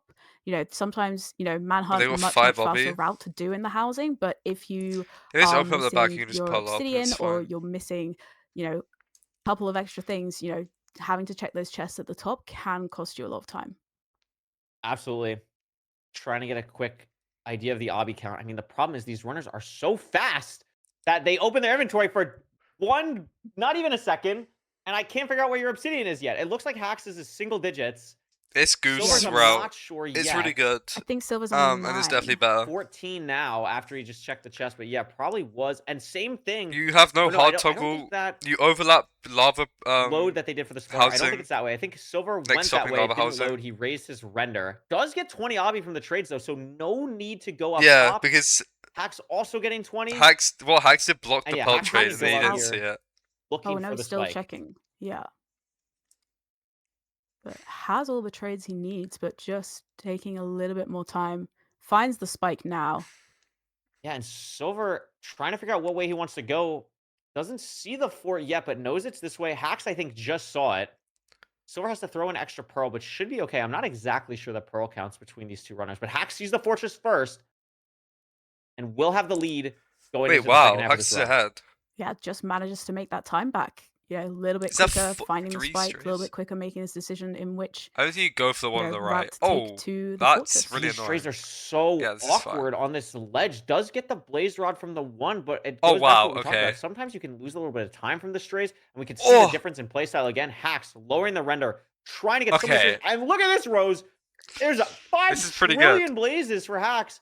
And Silver, I mean... Is he just out? Oh my god, he's just out. He didn't even go to a spawner. But the rates are good, and Silver's right here as well. They're going to be flying at the same time in the same rod count, probably. Oh my god, there's a spawner here as well. Just incredible. Absolutely nuts stuff. Makes it look so easy. Hacks is still ahead, but it's not as bad. Incredibly difficult as it looks. Silver on 6 rods as well, so not that far behind. Going to do some pre-crafting, which I don't think Hacks has done yet. The eye also breaks, notably, which is not going to be a problem for Silver because he has 2 blazes that he can kill right here. It's not going to be a problem for Hacks. And if Hacks' eye go in the ravine, I was looking at Silver. So should be able to get something here. I don't think it's dropped yet. No, it did. He did drop, so he has it and he's out. Okay. So it's fine. Silver now behind. Just a little bit. Silver has all the stuff crafted though. Hacks still wants to craft. Blind as well because he's blinding. So he might lose a bit of time to that. Was blinding on the bridge, but fairly easy terrain. Plenty of pearls for Hacks now as well. Yeah, this whole bar is tough. I picked up the bar. Purling up here as well. So wait, did Silver not craft? I swear he crafted. Building the portal now. Are you sure? Nicely navigated the terrain, and this is a fast C. This is a low 6 stronghold. I swear he placed out his table, no? Right here. down this 4-way, likes Did what he he's not place down his table? seen a couple mobs, actually quite a lot of mobs. Oh, quite a Okay. few. Oh, okay. Gonna turn back. Silver getting closer now. This is all a little bit of time that could potentially be made up on by Silver getting to these chords here. Hack's still having to preemptive a sizable amount. And we see now, Rose, there is Mineshaft above him. Yeah, definitely going to be messing with the spike here. And we know there's extra mobs in there as, you know, Silver is now into the stronghold. If Silver doesn't have the same kind of issue with his nav, then he can make up all of the difference here. I mean, he Bro, immediately crafting an went end is so scary. I don't think either of them would do the it. same. I don't think I Silver's think in EDCL's the only person that would do it in starter. playoffs. Yeah, Silver's not in starter. I was just saying that Okay. that is throwing me Oh. off here. So I mean, could literally backnab into it. This is anyone's game right now. Yeah, I mean, Lot they're of mobs both, as well. you know, both having Oh! to check. And the there- direction. What? Silver He finds didn't it even do first. Silver preemptive! finds it first, has a chance to go up 3. Oh, Bro. Hax finds it as well. Oh, Has to pre-cut shit. the bow. I don't know what Hax Wait, has is pre-cut. It Hax- looks like does he's ready Hax to go. crafting, And or is he gonna entering craft at the end? Maybe a second before Hax here. Silver has to go. I swear Has a Hax golden isn't apple, crafted. Did Hax But craft? it's a weird overhang, Rose. I mean, The Hax gold crafted, pick Hax crafted, Hax versus crafted, Hax going crafted. out the side, and it's a back dragon. This is going to be really hard for both of these runners. And they are so close. You know, Silver choosing to dig You up just there, go whereas Hax 95 building here. around. You know, they are almost neck and neck here. This is really tight Oh my to push God. to 95. Ah! Hax Boeing gets is there go- first. The oh, it's double just go bet 2 is plus 2, okay. phenomenal with the Oh, that's kind crossbow. of low. Silver not able to go for a double Oh. bet. And the dragon hits Hax off. Oh. Has to Bro, both go play. for 2 plus 2 Silver, is all he so has to do scary is finish off that... the dragon, and he does it. And Silver is going to beat Hax 3-0 in the round of No. 16. Wow. I mean, you just didn't see that coming. And, you know, for Hax, he made up the Bro, difference Bowing between on them. first He was in the rotation is just stronghold, so you know, bad quite a that, good like, chunk of time ahead of Silver. I But, get you know, why he just wanted couldn't to, but, find the like, spike.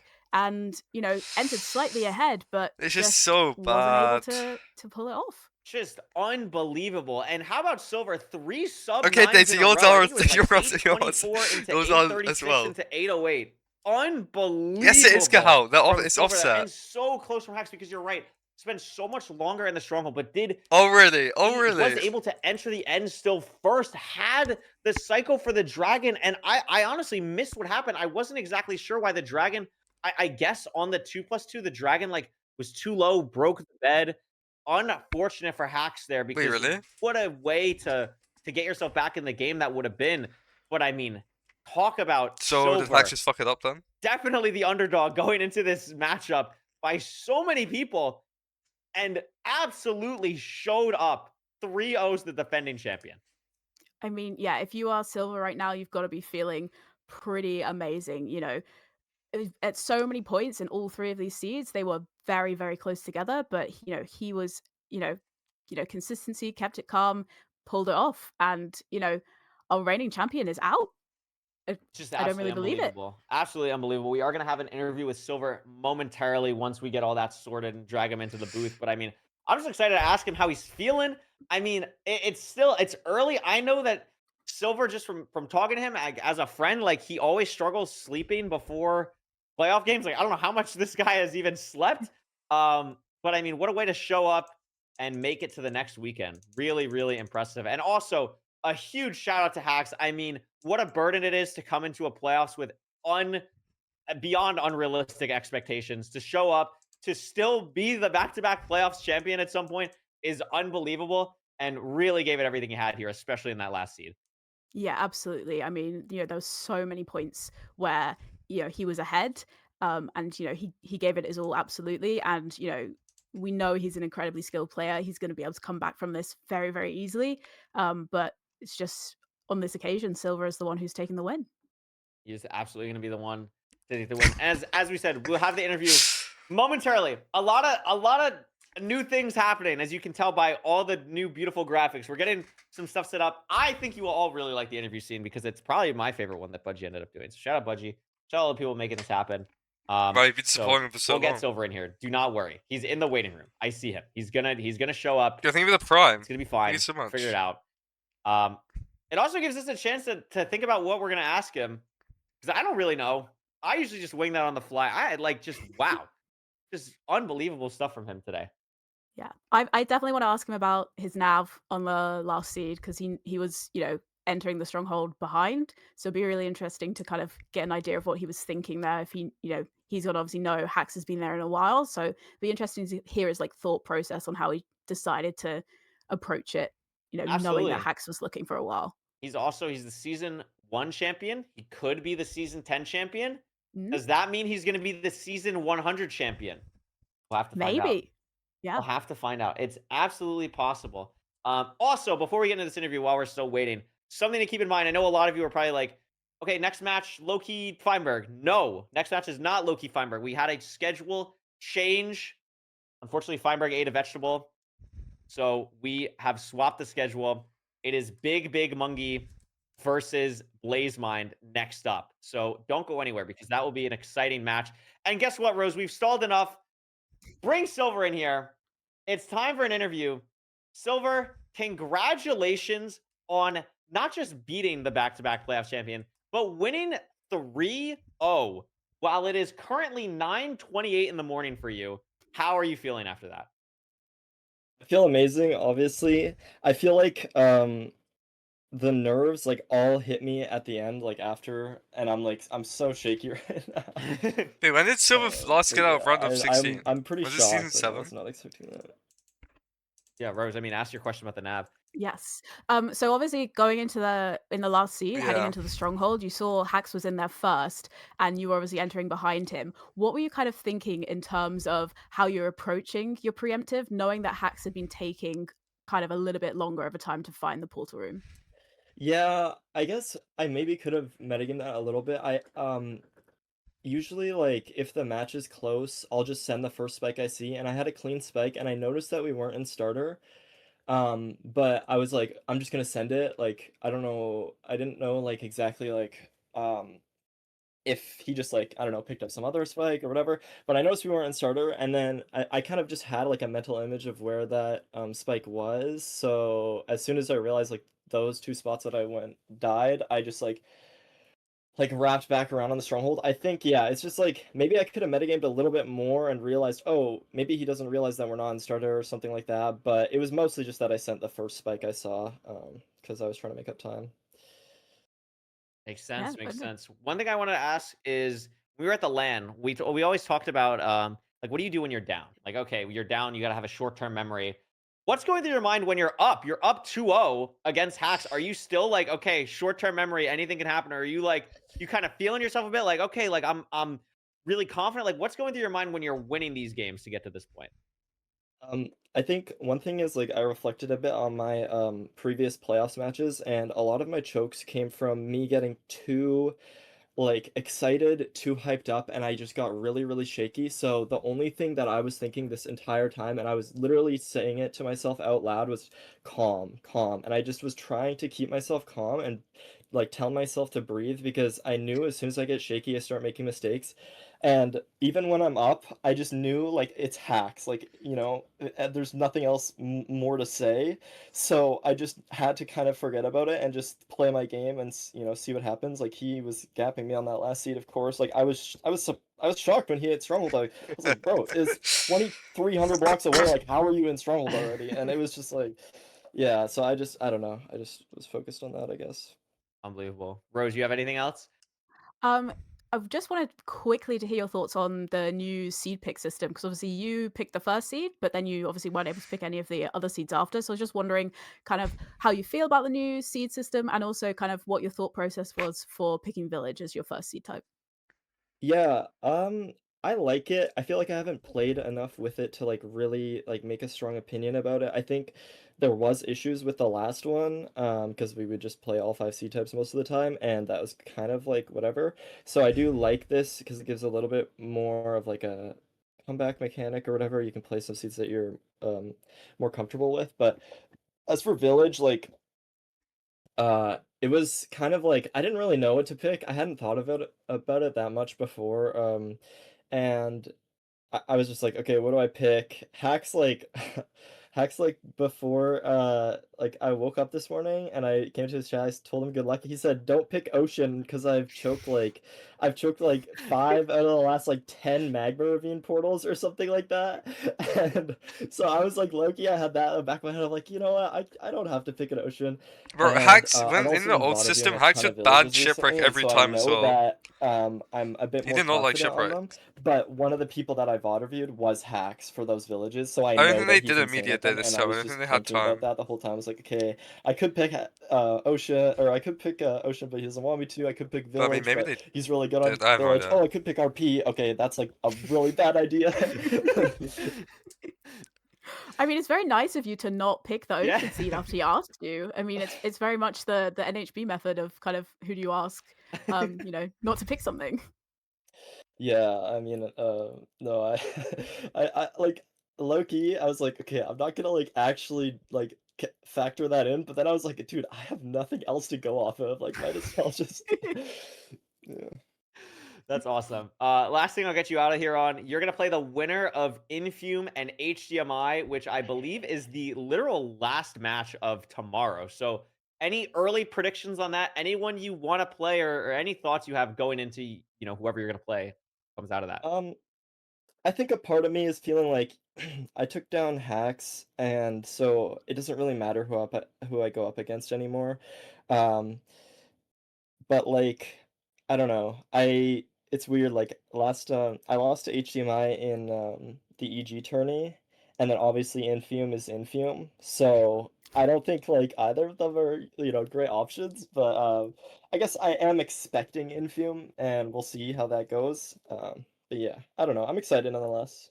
That makes sense. I mean, Is this you the should go updated get some bracket? rest. You absolutely deserve it. Congratulations on your Oh. win against Hacks. And Silver, we'll see you next weekend for the quarterfinals.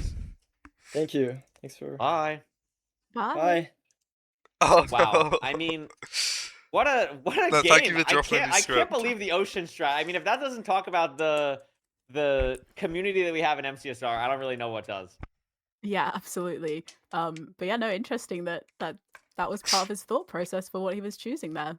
Yeah, absolutely crazy. So that was our first game of the day. We do have our second match coming up shortly. It'll be Big Mungie versus Big Blazeman, Mungie. which, I mean, that's going to be absolutely crazy. Shout out to the Australians again, coming in clutch, solving our scheduling issue, locking that in. We're going to go to a short intermission. It will be short. When we come back, it'll still be Rose and I commentating Blazemine versus Big Mungie. Try to congratulate Silver. Okay, my browser just crashed. I need to make sure I don't know why my browser crashes whenever I exit full screen. It's really frustrating.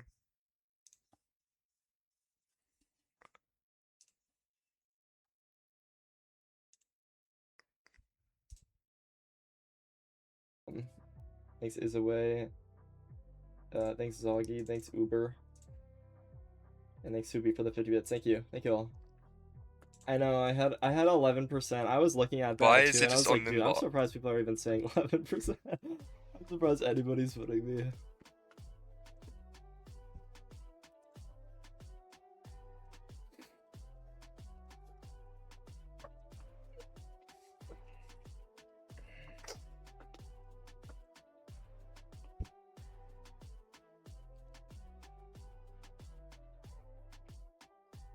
It's actually a watch.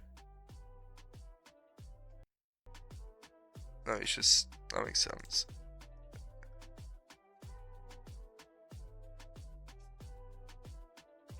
He's just AFK. I don't like saying that, and I don't like putting that thought out there, but like I'm really trying hard. I didn't see diff strongholds. I'm sure I got lucky. I don't know.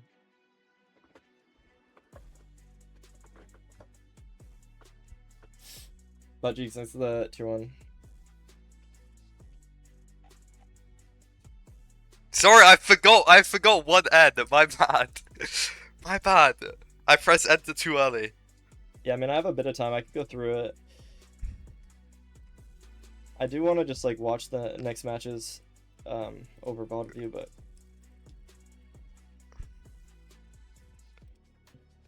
we're commentating like a zero cycle, and then all of a sudden like ants just start going up your microphone, because that would be horrible. The straight play. He's out. Okay. So No, that's my bad. totally fine. I'll just shut up. I just want Yeah, to I have mean, I time to had chat that again. one straight firing at me for like 2 cycles, and I was like, dude, okay, I'm finally gonna go to it after I got, Oh, like missed It's got to be desert, right? yeah, I think so. Desert. Can't- How did we even get different strongholds? Like, I feel like I just played the first spawner I saw. Did he like play a different one? Right there. I don't think I could have pearled more because I didn't have health for it. Exactly 2 logs, and there's the blacksmith all the way on the other side of the village. So One we're gonna block be able to off, 2 see chunks their difference. routing here, pretty nicely, and it looks like actually Okay, Rose, that's just 2 crazy. blacksmiths at least in two this village. blacksmiths. Yeah, which is good. Well- I mean, very nice first. Oh, I So didn't see this we're gonna be able to house. see their routing here, pretty nicely there. I'm like bad at reading Like this that house both from players have behind grabbed because exactly 2 logs. like I always get this house And there's the mixed up with the like the library house, and so now I'm scared of going for it, and I'm just bad at reading it, and All the way so on the this house is other definitely side of the correct to go village, so for. They're gonna be able to see their routing. My angle here, is pretty a bit nicely. And different then than Rose Hacks, Rose, but 2 blacksmiths at Oh least no, in this it's village. if like he gets 3 M's emotions there, are like, high. Good. I I'm mean, just very nice cooked. first blacksmith. I wouldn't listen to what he's saying 3 diamonds as well. And fully a right diamond now. pick. Is it even worth checking the second blacksmith here? That's always something I think about, because sometimes these can be like kind of baits, because the Wait. rank filter only filters for 1 good blacksmith. But because Silver and well, actually Hax hasn't yet, but I'm assuming he's gonna go there. But Silver checking both Why did he quicker, craft gonna get the before? diamond shovel He as also, well. yeah, I mean, he Going talks for about the- retiring a lot. Can Dude. technically complete a So- portal with the 6 obsidian and the 2 lava in each blacksmith, but that's pretty awkward. They're not like super close to each other. They're gonna probably want to prefer finding. When am I the lava retiring? pool Hello? First, but Yeah, I'm he's just a honestly not bit sure which more is like. a little bit I think awkward this is like because one of the just haven't seen a lava differences pool yet. between my hacks Yeah, or my and, gameplay and you hacks know, gameplay. Like trees I can and do I don't think like, I the have things anytime soon. correctly, but like Just, he you know, just short kind of and has sweet, yeah, but, more like You know, if we've not seen a lava pool, like you oomph can't to his really gameplay. I don't know how to best describe it exactly. He just kind of is able to Yeah, I like make the also like decisions that quicker Silver and just seems more to have accurately and just shears, yeah. Hax didn't, so it's gonna get a little bit more blocks here off of this tree. Obviously not a ton, only 30 leaves, but that is still Like I knew I had to kind of significant, win off especially when Hax has decision basically making. 0 for that, and Hax does find a lava pool. So I'm assuming maybe it's just hard for us to see on our screen. It looks like Silver's beelining for this as well. Both players were able to see a lava pool. Hax is gonna be the first person in the Silver nether here. will probably We can tell rewatch it's this okay, match so again bad, as but, like as I well. also feel like And, I was like, slowing myself down a on little bit purpose of a little kind of bit slower just portal to build, but um first one into the nether, but Silver is very, very close behind. I just like Yeah, absolutely. I just Crimson knew Forest that is I really nice to just have. had to, Not like- punish too hard for the wood or anything like that. Same thing for Silver. Gonna be able to get more blocks here as Oh, well. he's grabbing Silver will wood. probably have to get some for wood. I'm not exactly sure how much wood he has. Maybe he's just gonna send it. Looks like he is, and it's a ooh, stables. I feel like thought it was housing for a second, but maybe I it should is have grabbed like a couple stables. logs. It's triple. I think I Rose. punched sticks, What right? a start to ranked playoff season 10. Both these runners gotta be happy. Yeah, I mean, what more can you want? You've got Yeah, I have Silver, 9 you've got sticks. Like I don't really Godfather, need. Access. Don't need to worry about heading I down guess to the 11 is like kind of an awkward Penetration, amount. I think I very thought I solid. had like Silver's 12. already got an extra gold block in that chest. You have very, very fast route. You as did though. well, That's very good. linear, and you can just get out straight away. You shouldn't have checked chests there. Absolutely. Looks like both runners starting their route. No, from the I just same do that spot. every time. I Hax think it's again, better. Maybe 5 or 10 seconds ahead at the moment. Going to be starting to get to this middle triple, mining to the third one. It's probably going to set up the trading hole. Yes, in this middle. Because I one, didn't loot it's gonna any be of the getting the piglins in other here with mining chests. this Can I second save time amount here? of gold. Yeah, he Silver does doing something stuff like that a pretty lot. similar. And something to be careful of, Rose, as they throw some distraction gold going throughout. Notice how Silver is using Gilded Blackstone, so he'll lose less trades going through this. No, So it's if just these better runners because you end up can. losing, like, an It's obsidian more or wealth or linear, anything like that, and you leave something just to keep like an eye out more. It's just Definitely more really linear, and smart you have a higher get chance of micro getting movements there. You have like a That's very smart high doing chance that of just very getting a quickly, faster exit. because you don't Like wanna every have time to I've done worry this, about I've just finding saved time on my one opponent. that's been dropped Like way obviously I could get faster. hard punished for it, but Yeah, absolutely. Also, pretty much mentioned never they have do. the diamond pickaxes here, so they could probably leave on 19. Usually the vibe that I get from runners is, oh my god, the Oh my obsidian God. chest for Hax, 39 I think we'd have to obsidian do- in his inventory. So There's a way to do an that's Osh bot, gonna I think, be to help, a but I don't know. problem for them, actually. I think they're gonna be Yeah. quite okay. like That's what the command. everybody's critiquing me, but I'm leaving first. He Hello? still has hay bales in his inventory, but I mean, Hax showing his top speed here. Yeah, Still Google does also not works. route. Yeah. My goodness. I mean, didn't even Like- even he had like didn't. Yes, did- but okay, because but you got obby. They start off The really boards shaky of the though. route. Well, And also, if I think Silver was looking getting takes me shelled, but about a second to... DK I'm back. getting rage baited. It takes me about a second. Also, I have them. Look at where the chests are in regards to where I am. It would have taken me 4 seconds, and I could overlap it with the pearl throw.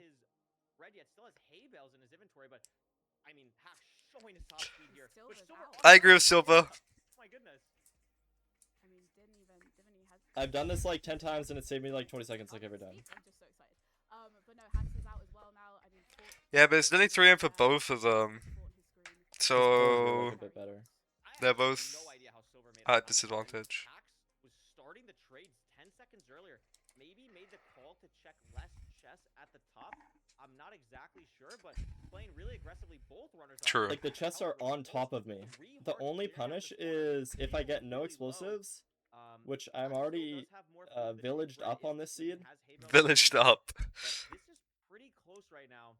It's gonna be. And I have to get gold blocks from the top chests. But if I just had to get Obby, I still would have saved time. On clearing the fire. Yeah, focusing on getting that platform cleared and made as quickly as possible, prioritizing that over the food. Only triple. I never do this on double triple.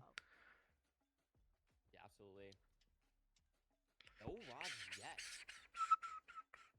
Other thing to watch out for is Hax has the sword, Silver does not. Also, Stone Axe versus Iron Axe, so significantly slower blaze kills. It was just a muscle memory thing. It was an accident. But it's not going to matter too much yet. Really, the only time that'll super come into play is towards the end of this split when they're trying to leave. But something to watch out for as of now, because it also slows Silver down in clearing the fire just slightly. Yeah, absolutely. And also just looking at Hax's screen as he was crafting there, low explosives, only 3 beds, 2 anchors from their trades. Obviously leaving fairly quickly, so depending on what their enter into the end is going to be like, could make things a little bit trickier. It's a great point. Going to be keen to see what the tower is going to be, because if they have to do something like universal side setup or just side setup in general, it could be a little bit awkward with the low explosives. Both runners, I mean, they are identical pace right now. Both have the same blaze cycle when they re-enter the nether here. That is absolutely crazy, but again, the rods are just not dropping. They're really slow. slowing the pace down. Yeah. Up to 5, I think, now for Silver. Yeah. Part of the reason why I do that triple route, I just remembered, part of the reason why I do it is because it has better overlaps. Because you come back, trade the gold, and then have their pearl hang set up. You do pre-crafts, but I didn't have to do pre-crafts, so maybe it wasn't as good as I thought. But if you have to do pre-crafts, it's definitely better. A little bit of time back here, accidentally tool screens, but it's gonna be okay. And none of the blazes drop, but Silver has a stray, and this stray could drop. He only needs the 1, and it does. And he gets it. Yep. That stray could be making all the difference. Bro, I was like, I do this so much where like just gets his next cycle now. Low health for Silver as well. Pearling. my pearls like Hax is out as well. are fucking annoying. Seem decently far. 192 on Silver's Ninja Brain bot, so the pearling is definitely going to be necessary here. Both runners, same exact amount of bread, nearly identical health, and Silver's here. So whatever terrain Silver took, much better than Hax. Much cleaner, much quicker. And is this actually different strongholds? Because Hax looks nowhere like where Silver was. My spike is too big. I'm not gonna check if you stream. But I mean, maybe not at all. It's overlapped. That's crazy. And Hax with Silver. He's probably listening to Cocomelon or something. It's just embarrassing. I cannot believe that was different strongholds. I fully thought the entire time they were just. I never for a second thought they were at different spawners. It looked so identical. Silver gonna be able to get to 99 here. Gonna go for the multi-block setup. Has the explosives, but as you mentioned, not With a back. crazy amount. And fairly new to playoffs. It's only his second playoffs. A really strong mechanical player. Whereas Mungie, has been around playoffs for a very long time, very experienced, but also just a very creative, smart player. He has to deal with those really early morning long queue times as an Australian. So, during that time, he's able to cook up some crazy things. I've seen some very interesting Bastion routes made by Mungie as he's waiting for a queue. So, I think a very interesting matchup. Big Mungie. I absolutely agree with everything you just said. I think Mungie is probably the most creative player in this tournament. His brain just works in truly wondrous ways inside of MCSR ranked, outside of MCSR ranked, I really don't know sometimes how he functions, but it's really impressive. I mean, Mungie is an absolutely incredibly talented individual, as you said, and been around. This has got to be at least like his 5th playoffs. Like, he's been around for so long. I've lost count at this point. BlazMinds, as you said, maybe, I mean, besides Ulsahin, who we'll see later today, which is exciting as our one new player, you could probably make the argument it'd probably be between BlazMind and Jay Bad Gamer of like who's the most unknown player.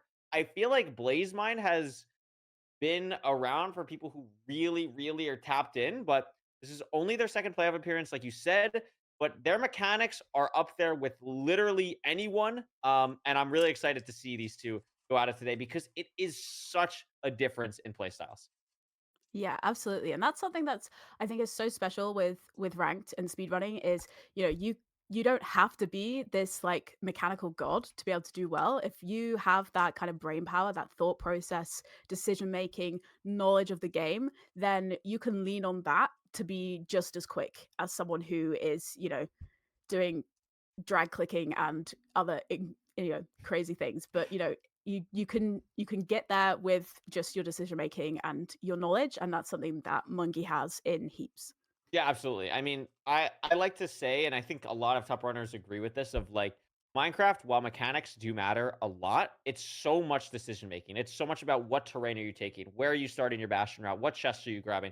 All of that stuff matters so much more than like saving a second on a route or 2 seconds on a route. Like, it just doesn't, it's not even close. So that's why Mungie, although he might not, look like Loki when he does stuff, he's still obviously very mechanically talented. But what allows him to be this upper echelon, just absolute peak player, is he's so creative, as we said, but he is also very sure in his decision making because he's done so many. He's one of the players in this who've played the most games, especially if we really extrapolate past just this season and overall in ranked. He's played so many games. He does so much practice. He's always trying to figure out where he can get a little bit of an edge. And BlazMind, the exact same thing, but with more of a focus on the mechanical aspect of that exact thing. So we're going to see here. We'll probably get to the player spotlight in a second here to see what they are. Oh, here we go. Look at that. Whoa.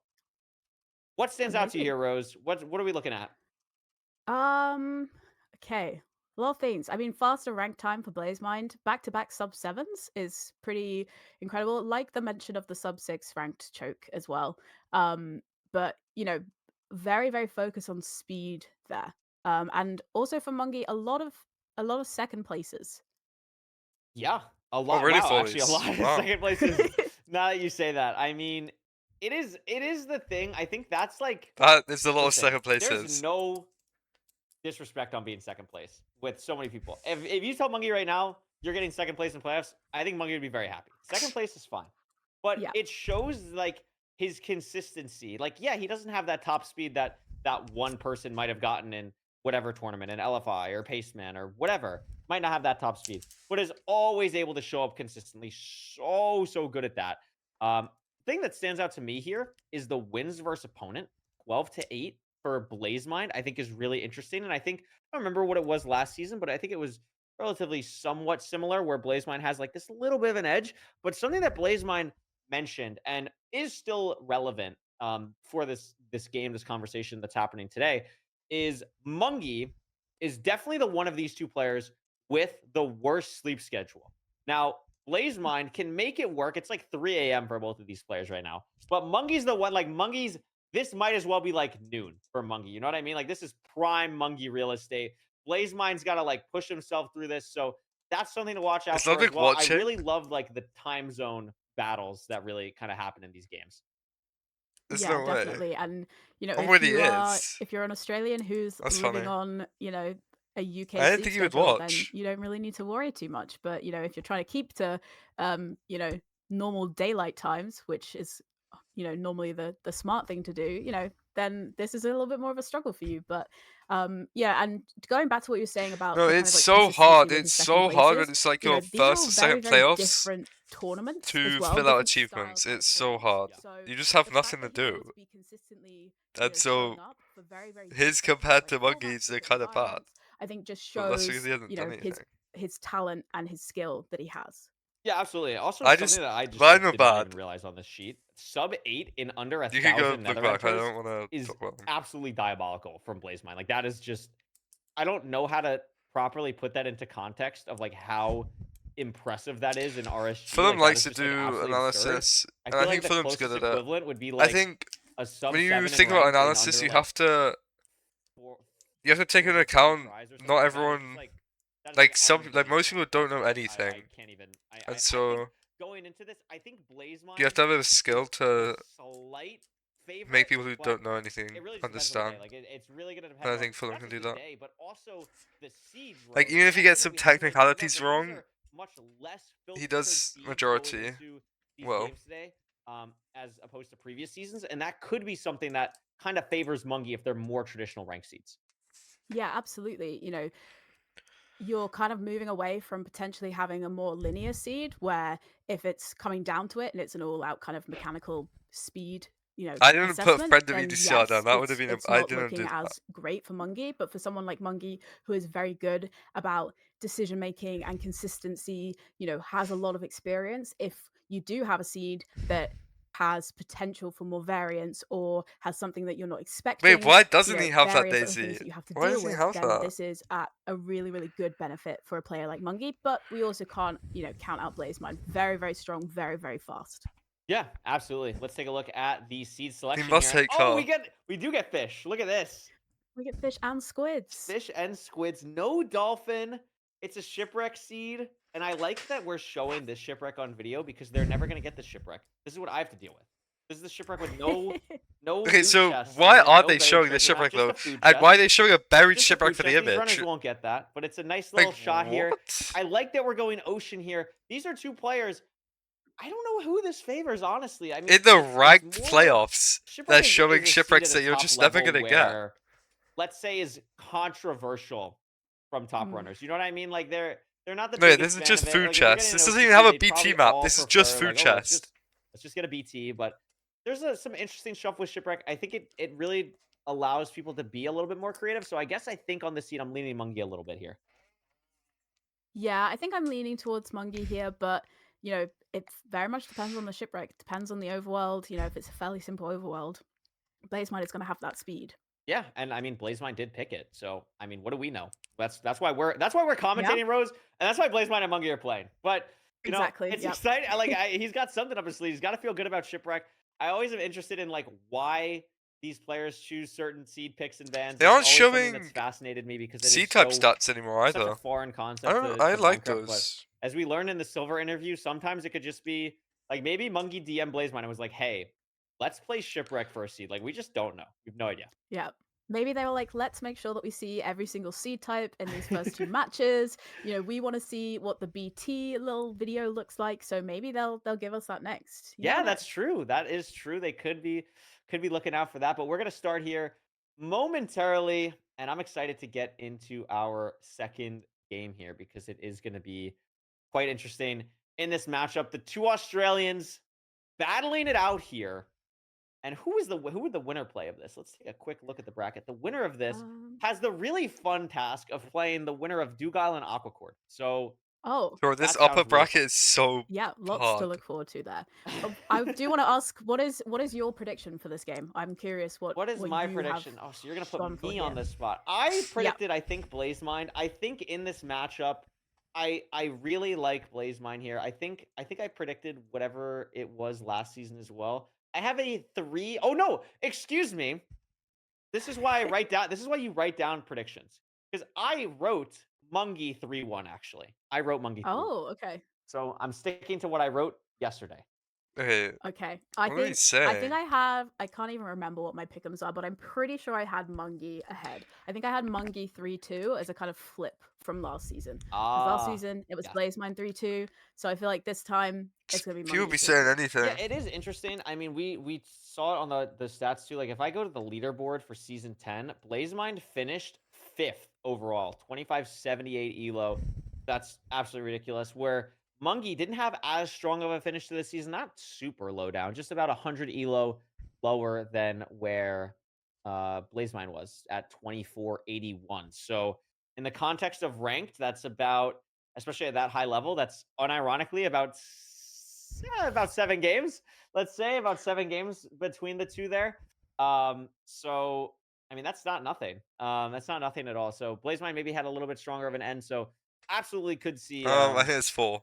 either of them pulling this out here. But as I said, we'll be starting soon. Loki, That's thank 5. you for making the 6-7 joke. You in can't chat, actually see so it I don't though. have to. I appreciate that. Thank you so much. There's one up here. No, I'm so excited. I mean, shipwreck seeds, very frustrating. You know, if Thank you, you Dizzy. pick the wrong direction when you're looking for a magma ravine, but you know, for these players, shouldn't be too much of an issue, I don't think. No, it is always something to keep in mind, though.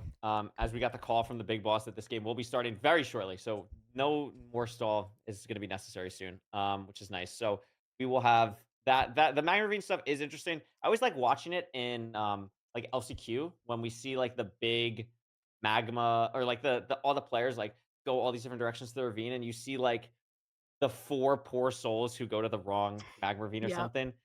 Ideally, we just don't get that, and it's all good. And here we go. Yeah. We're going to see right now. Big Monkey versus BlazeMind, our second match of the day. It is Shipwreck, as we said.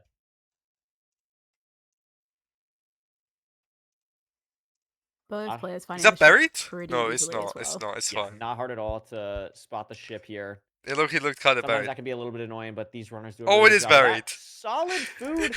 It is buried. And Monkey is going No, to but Monkey be can able just get to it. break the gravel and get the chest with a little bit more air bubbles, whereas It's more gravel. BlazeMind It's more decided gravel.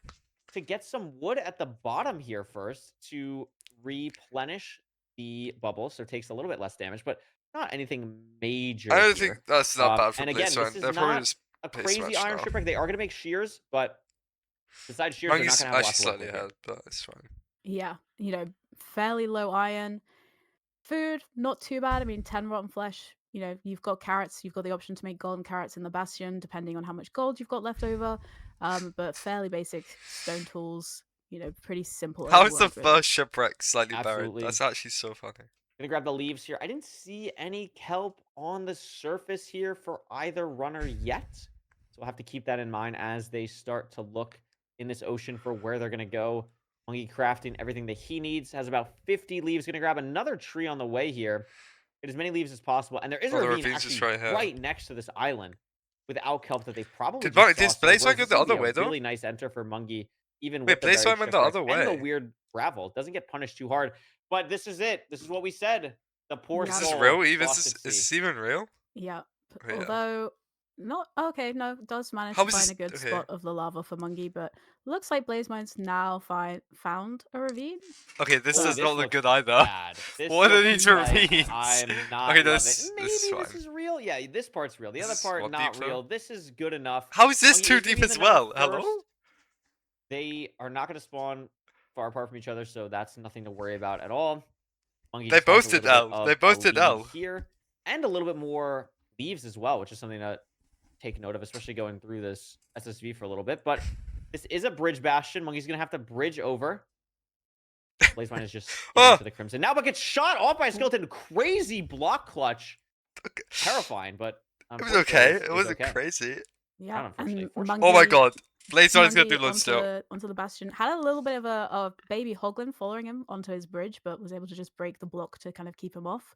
I don't think BlazeMind But does. yeah, gonna he's be not. reaching the chalice well before you have no BlazeMind. blocks. BlazeMind not too far behind. No, double hoglin though for BlazeMind. Yo, Really It's dealing with fine. a lot here is Yeah. BlazeMind. low I key, mean, you just craft your Mob golden Nation carrots, maybe an at the E1. chalice now, and he's gonna have really low health. To, I think like, I would do that. I think deal I with would craft this golden route. carrots here and Like, just I wouldn't play be it safe. shocked if we see a golden carrot craft here, just because going back past this bridge with the 2 hoglins is gonna be really scary. But maybe we'll be okay if Okay, we're yeah. able to. Yeah, it's gonna make golden carrots now. Never mind. And But what's happening on Monkey- Monkey's side? Yo, what two of the his piglins fuck stuck is into happening his here? boat that he left, whilst also having to deal with the hoglin. So Piglets I in mean, boat, very lava unique bucket down, situation for Hoglet Monkey on there, but, fire. you know, Did he not- get you know, pork from maybe that a chance Hoglet as for well? BlazeMind to get a little bit of time back, but yeah, has made the golden carrot. Oh, Oh, BlazeMind's my dead. goodness, and the hoglin. Oh my god, Just- just the Wow. absolute just back to back to back hoglin, piglin, just Yeah, annihilated. just- yeah, comboed that. Yeah, Monkey not Well, Monkey got 4 using drop from that the Hogline. normal kind of trading hole there for his pigs, but plenty of pigs on the screen. But gotta be frustrating for BlazeMind. It's a little bit of a trek back to the Bastion. You're gonna need to grab more blocks because you've got a bridge across potentially if his leaves have burnt. So, good couple of minutes of time loss here, as Monkey is just well underway checking his I trades. didn't actually see and how he died, so I taking have the no time to go idea. through these chests. Yeah, I think it's just that's an unfortunate one for BlazeMind. Also, just the ravine being farther as well. It's not the enter that's Yeah. right there. Like that's tough, but anything can happen. Remember, it's not just 3 a.m. for BlazeMind. It is 3 a.m. for both of them.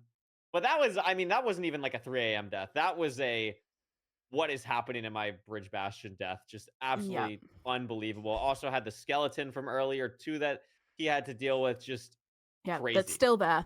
It's still there, That's a there great as well. point. Still there. Heading back now, but Monkey's out of the Bastion. It's everything that he wants. Sees the fortress and is going to be entering that sub 5. Looks like potentially Soul Sand Valley as well into a little bit of basalt. Another double pigs Yeah, on I the just boat. have like Okay, no wait. idea what is happening. Like this is just unreal for both of these runners. This is I would really assume annoying. this is like a little bit weird because it's like Crimson. Yeah, on he the might edge die of an here SSV. again. Like this is just He's- terrifying Yeah. for BlazeMind, Oh, especially wow. with the Oh, he got hit through the stick. He's still blocks. getting hit through the wall. Oh my god, What is that half. for? Bro, this is so fucked. You just have to Oh lava my bucket them, I goodness think. gracious. They're gonna just that's predict where you terrifying. go, or you just run through them. Manages to live though, so is able to kind of take the time to craft Yeah, up and this is gather so all this stuff, but fucked. still This is comboed by just- the Hoglins. This is Still just unreal. This is Um, just very low. That's I don't know how. it's gonna be so frustrating for BlazeMind. It's No, this just is so- a- and this is the a new run, the I see. gas, so just add it all on. Just Yeah, just every mob throw in wants some plays on to wings lose. here. Who good though? But yeah, fairly simple for Monkey on the spawner here, gathering his blaze rods, but just having a very, very Oh, I don't different think you should use nether that. I don't think you experience should to use what that. BlazeMind is having to go through right now. No, this is just absolutely unreal. I thought like Monkey. I was gonna say like the Monkey. It's Monkey like a had moment beginner on the route, bridge you know? where it's like one of those screenshots It's you like- see on Twitter of like what is happening. It's not in really this for Bastion, and then advanced BlazeMind users. just tenfold that. It's just Yeah. tough day to start, but Goldfish Memory is gonna come through here. BlazeMind's gonna be able to bounce back. A very close blind from Monkey here. Also notice has bunnies following him because of Because of holding the killed golden one. carrots. and maybe Yeah. killed one.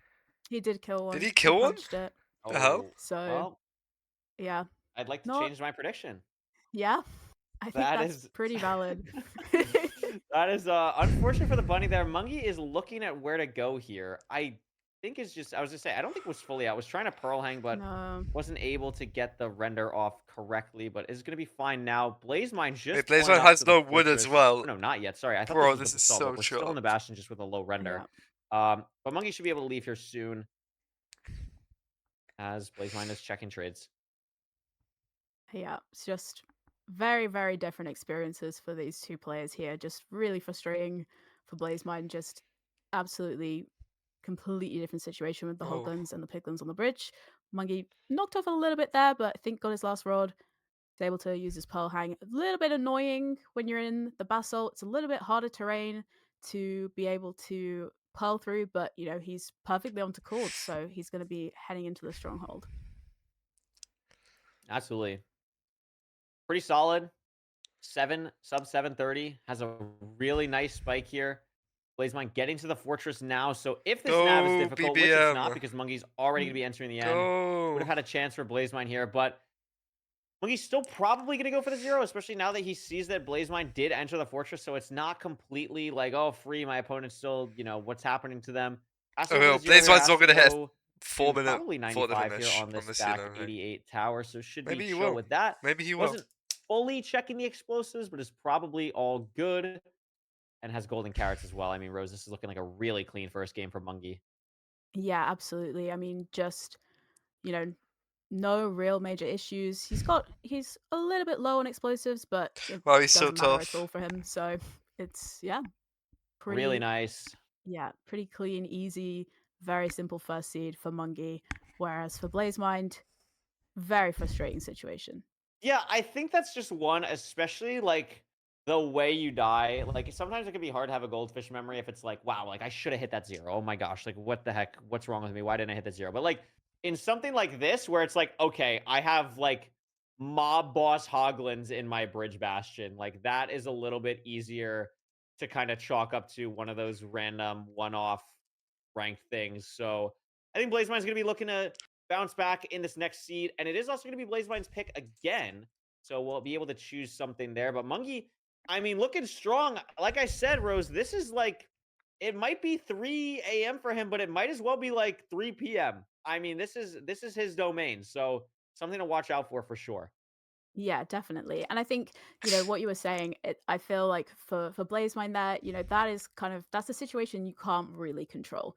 That's the kind of thing that happens to you when you're on a 5-game loss streak and, your opponent has absolutely no mobs on their bridge and then you just have the worst possible Hoglins imaginable. But, he's got to just refocus, just get your head back, very easy to do, goldfish memory, and it's it's very simple when it's not your fault, and there's still potentially a lot more seats to go. Majority of top runners use GI4. So we're gonna be able to check out the next seed selection pretty quickly here, to see what these runners are gonna go with and what specifically BlazMind is gonna want to go with going into this second seed. If I was BlazMind, I don't remember what that first seed was. That was Shipwreck. I would pick Buried Treasure if I want to be really funny. I would probably pick Ruin Portal if I wanted to like really win. I think BlazMind knows that Ruin Portal is going to be a little bit more of his bread and butter for something like this. Whereas Buried Treasure would just be cool to see all 5 little overlay things, especially while I'm casting. I would like to see them non-biasedly, and we'll see what BlazMind chooses here. I think instead of asking what I think BlazMind's going to choose, Rose, putting you on the spot. Okay, never mind. Okay, well, RP makes sense. I was going to say Ruin Portal. I promise I was going to say. No, I was going to say, what do you think Mungie wouldn't want to see? Was going to be my question. why? Okay. Which could still be I actually don't know why Mungie maybe still Ruin Portal. Maybe. Shipwreck. But again, it depends. It's those little like micro things, those little micro decisions that you have to make with a Ruin Portal. Are you going to be having to make a bucket? Are you going to have to lava complete? Are you just going to have your, easy place of obsidian? Are you going to have an iron pick? Are you not?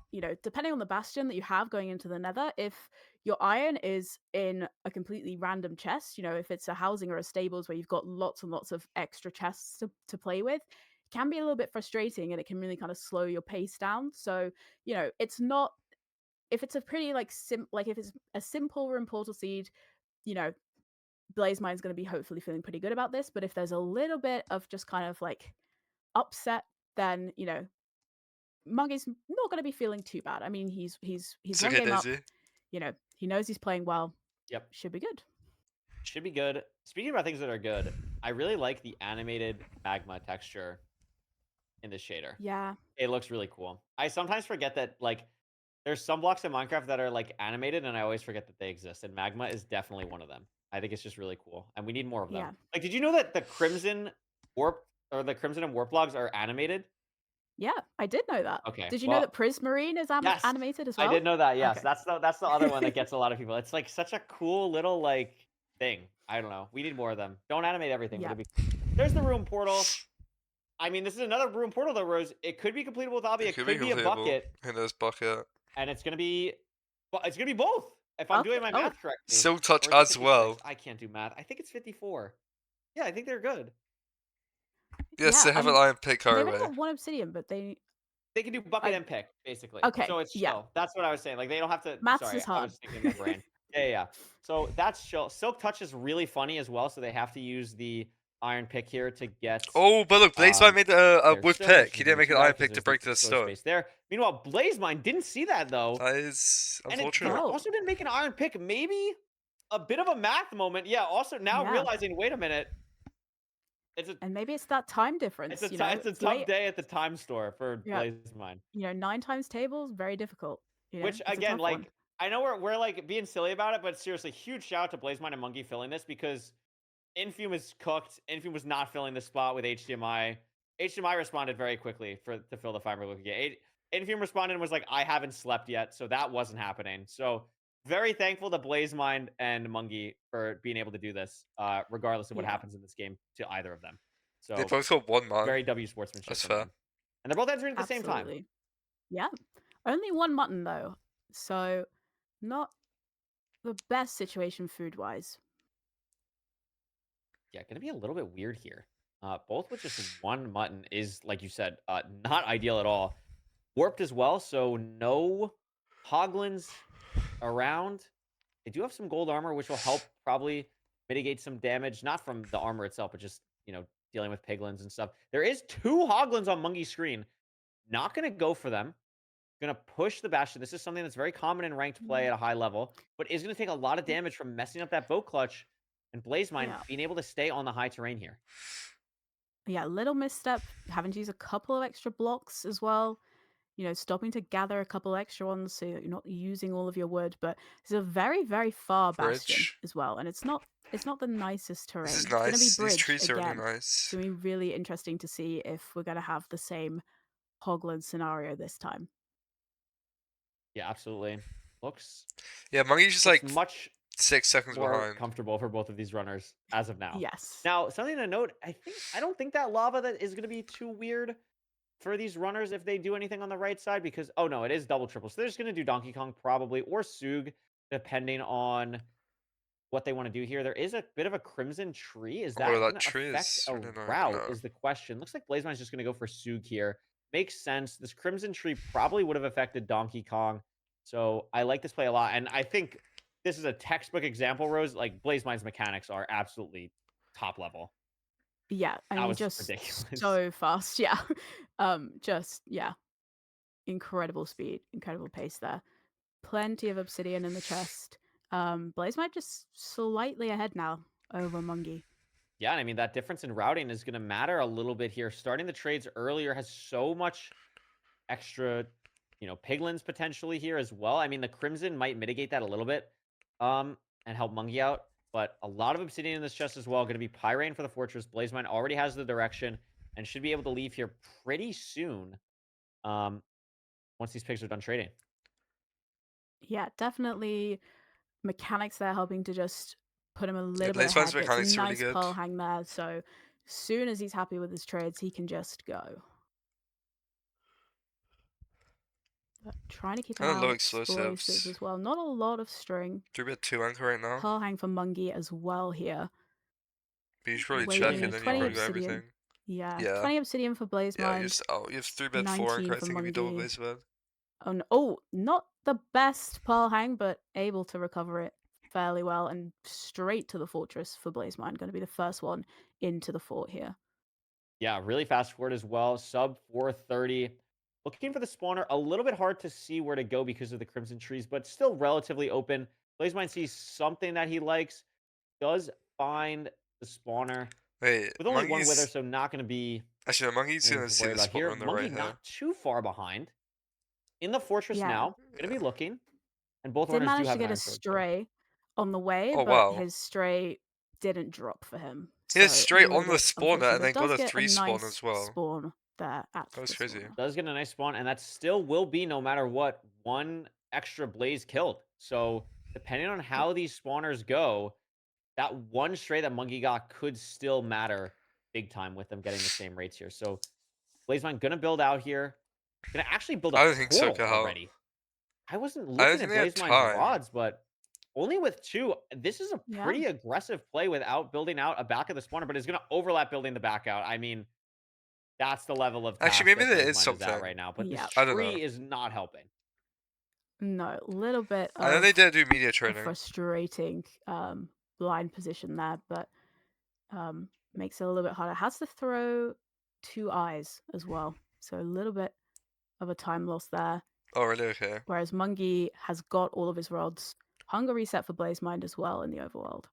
Yeah, I think we're gonna see. I mean, same kind of issue for Mungy, but is actually able to clear the leaves. Really impressive from Mungy.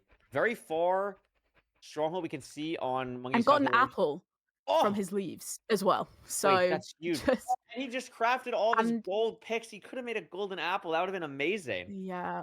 Unfortunate, but I mean, you still take the apple. The thing to note, though, Rose, I mean, the different. Also, Mungy's just out. 12 rods. Wait, what the hell? He had all of his eyes ready to go, and he's out before Blazemine. So actually, blinding first. I think those 2 strays not the right decision. Did a lot for Mungy. 12 eyes for Mungy, not rods. Thank you, chat. And I cannot believe that because I mean, Blazemind was ahead into this fort by a significant amount and still needs one more rod. So it's not just the stray that Mungie got. I think just played the spawners so much better, which is crazy. I mean, Blazemind's still waiting. Wait, how bad, Darby? And the gold picks just meant he has for 3-bit Mungie, 1 you anchor? know, Oh my god, he does! He's going to be, although... Wait, he can mine 1 trinity and get 1 more bed. Maybe he has missed? That's so bad, though. He was really high up, so it was probably okay here. Okay. Blazemind finally able to leave, but this stronghold is far, even though Mungie got here quickly. Yeah. I mean, Blazemind can hit that, but like, if it's a side setup, it's just instant lose.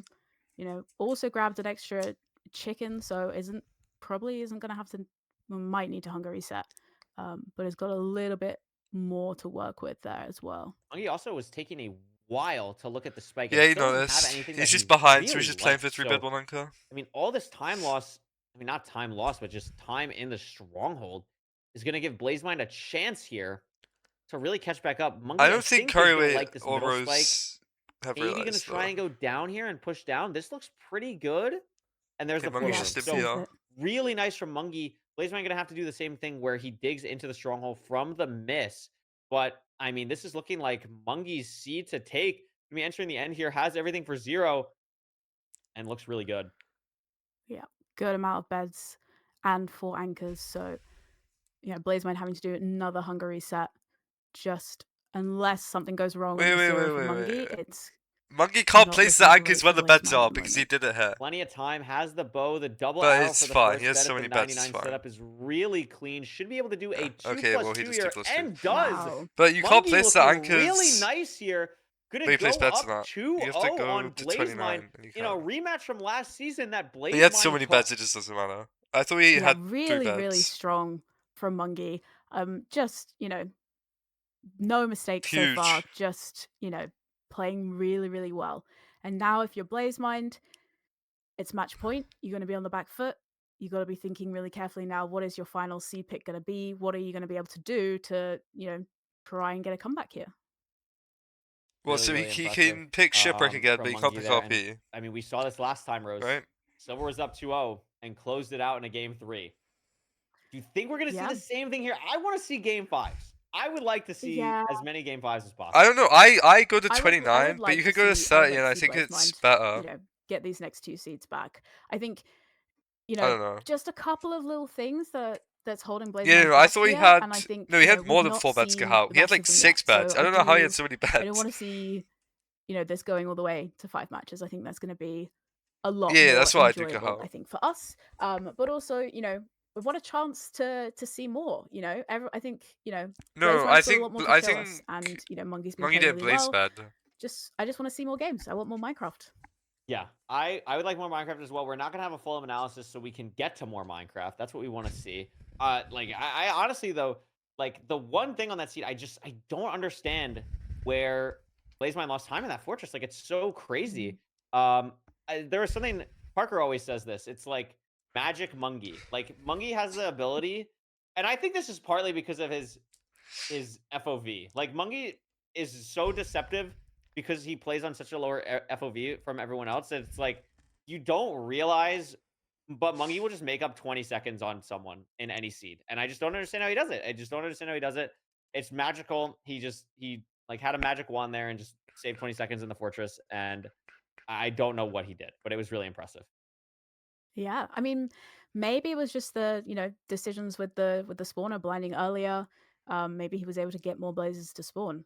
It's gonna be a desert temple from Blazemind here. Very interesting. Yeah, I mean, you have a lot of things available. Remember, with the new seed type system, the only thing that Blazemind can't pick is Room Portal. So that's completely fine. And it's gonna go temple here. So want something new. 3 very different seed types. They all play very differently. So interesting to see, maybe just trying to get something, figure out something that works. And I really like the Desert Temple pick because it just adds a little bit more variety here. TNT is really fun to mess with, and we're gonna see if this is the seed that Blazemind needs to get back into this game. Yeah, and as we said before, you know, the last match, Desert Temple, you can have a very, very fast enter. You know, if you don't have too many problems in the overworld, you know, it can be a really, really fast seed. So hopefully, you know, this kind of extra little level of variance in your overworld is going to be. Oh wait, I think I what see it. Blaze I Mine see it. needs Yeah, that to be is a able to tree. take this I see it. seed. And we're gonna I see if think we that is can. a tree. We're gonna hop into the seed very shortly. I saw the go message, so we're happy. It's happening. This game is going.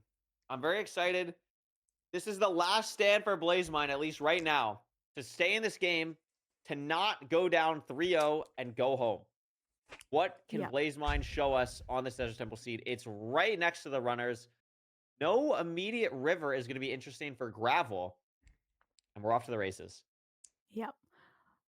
Interesting to see. Maybe, you know, last Desert Temple seed we saw there was gravel in the bottom of the temple, but possible that we might be having to see a woodlight potentially. Is if BlazeMine there's doing no high TNT because easy Monkey does high source. TNT? Both runners going for high TNT as well. Is Yeah, that that's actually, I was to gonna mention get rid that. of That is like very variance? surprising. Also, Mungie, 4 golden apples for both runners here. That is Oh, we saw crazy. lava So and subtitles? definitely Okay. not gonna need to get any food. 36 rotten flesh as well to just chug throughout the run. 7 iron though is a little bit annoying, but you have 7 gold as well. We can see on BlazeMine screen. So really nice stuff in these runners. And there's a ruined portal, which Mungie is beelining. Which could very much have a fire charge, could have flint, could have a flint and steel. So also, yep, there you go. See, doesn't need to worry now about finding a river. Has got more iron from there as well. Although, yeah, doesn't need to worry. And BlazeMine has spotted it as well now. So hopefully, able to get the same light from that chest, and then we don't have to worry about wood lights. Yeah, really nice that both runners are able to spot the same thing. Gold block extra as well is really nice. We just have to find the lava pool. BlazeMine finds it first. Monkey not too far behind here. But I mean, this is a really nice Desert Temple seed. There's not much more you can ask for besides a ruined portal with an extra gold block and your light, plus 4 golden apples. I think it's the temple. 85%. I mean, this is really nice. Yeah, and plenty of rotten flesh as well. So just means you can be a little bit more aggressive, a little bit riskier. You don't have to be watching your health as much. You know, you've got plenty of golden apples, bonus gold as well. A little bit of interesting terrain here, having to build up quite a bit. Still trying to spot the bastion on the runner screens. I think I see it for BlazeMine and Monkey now. Yeah, it looks like a housing, I think, for both runners. Obviously, it's gonna be the same. I think it's a housing. I can't tell if it's stables or not with the fog, but looks like BlazeMine is gonna be the person to get there first. Monkey doing a little bit of bridging to get to the higher part, so is gonna do top down maybe. Okay. Monkey stayed up and has to go down again. Oh, and there's no I branch. couldn't tell in the fog, but it is stable. So Monkey, I think, is going to be entering from a slightly better spot, but BlazeMine is going to be basically at the same spot now too. So BlazeMine keeping a little bit of a lead. Yeah, and you know, Monkey trying to get BlazeMine played that terrain sort of perfectly. higher entrance point into the bastion.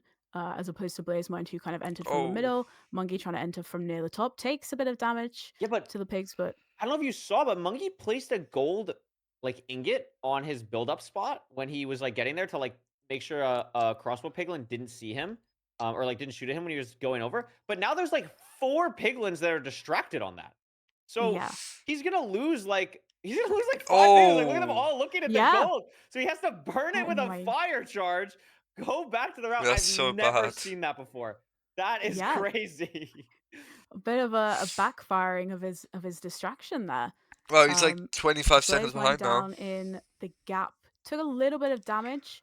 Was thinking about TNTing the gold there. Still is, but a little bit of a misplace. Interesting to see. Monkey taking a lot of damage here as well. Yeah, I mean, both runners low health. The gapples will be really nice for both of them. I love seeing TNT stables come out here from BlazeMine. Not something you see all the time. I really want to see more TNT routes. We saw in, I don't remember if it was LCQ or if it was at the land. They just all blur together, but we saw some TNT treasure, and that was really fun. So I like seeing more of this. Monkey going to do the same, actually. Yeah. So really nice from these runners.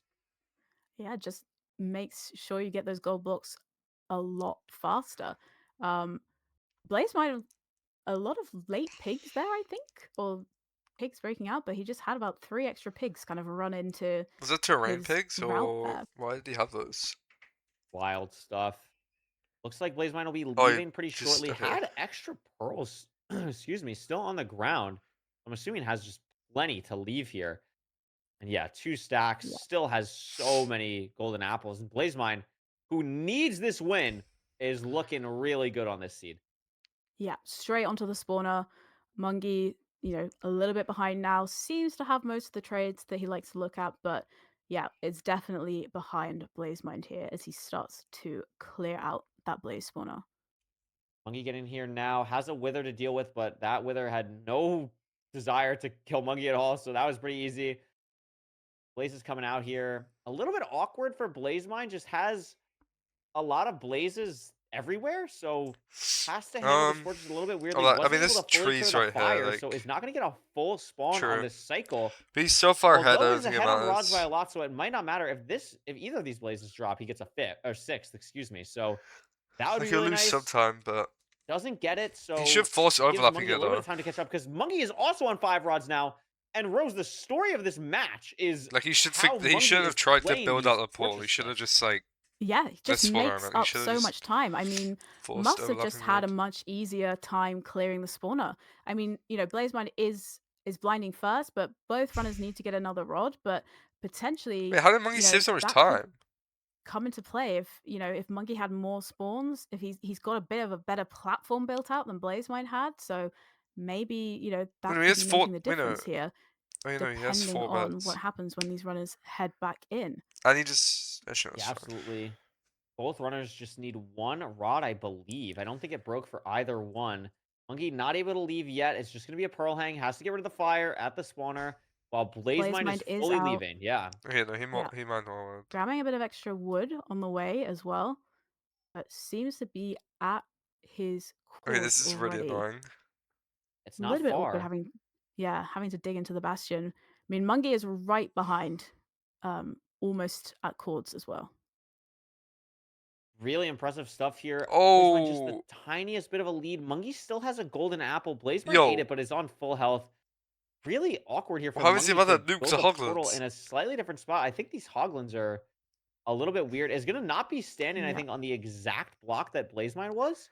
But close enough where it shouldn't matter too drastically here. Blazemind in the stronghold, looking for. He's not start. This could win him the game. How to get to it. Meanwhile, Mungi not hitting starter like we thought.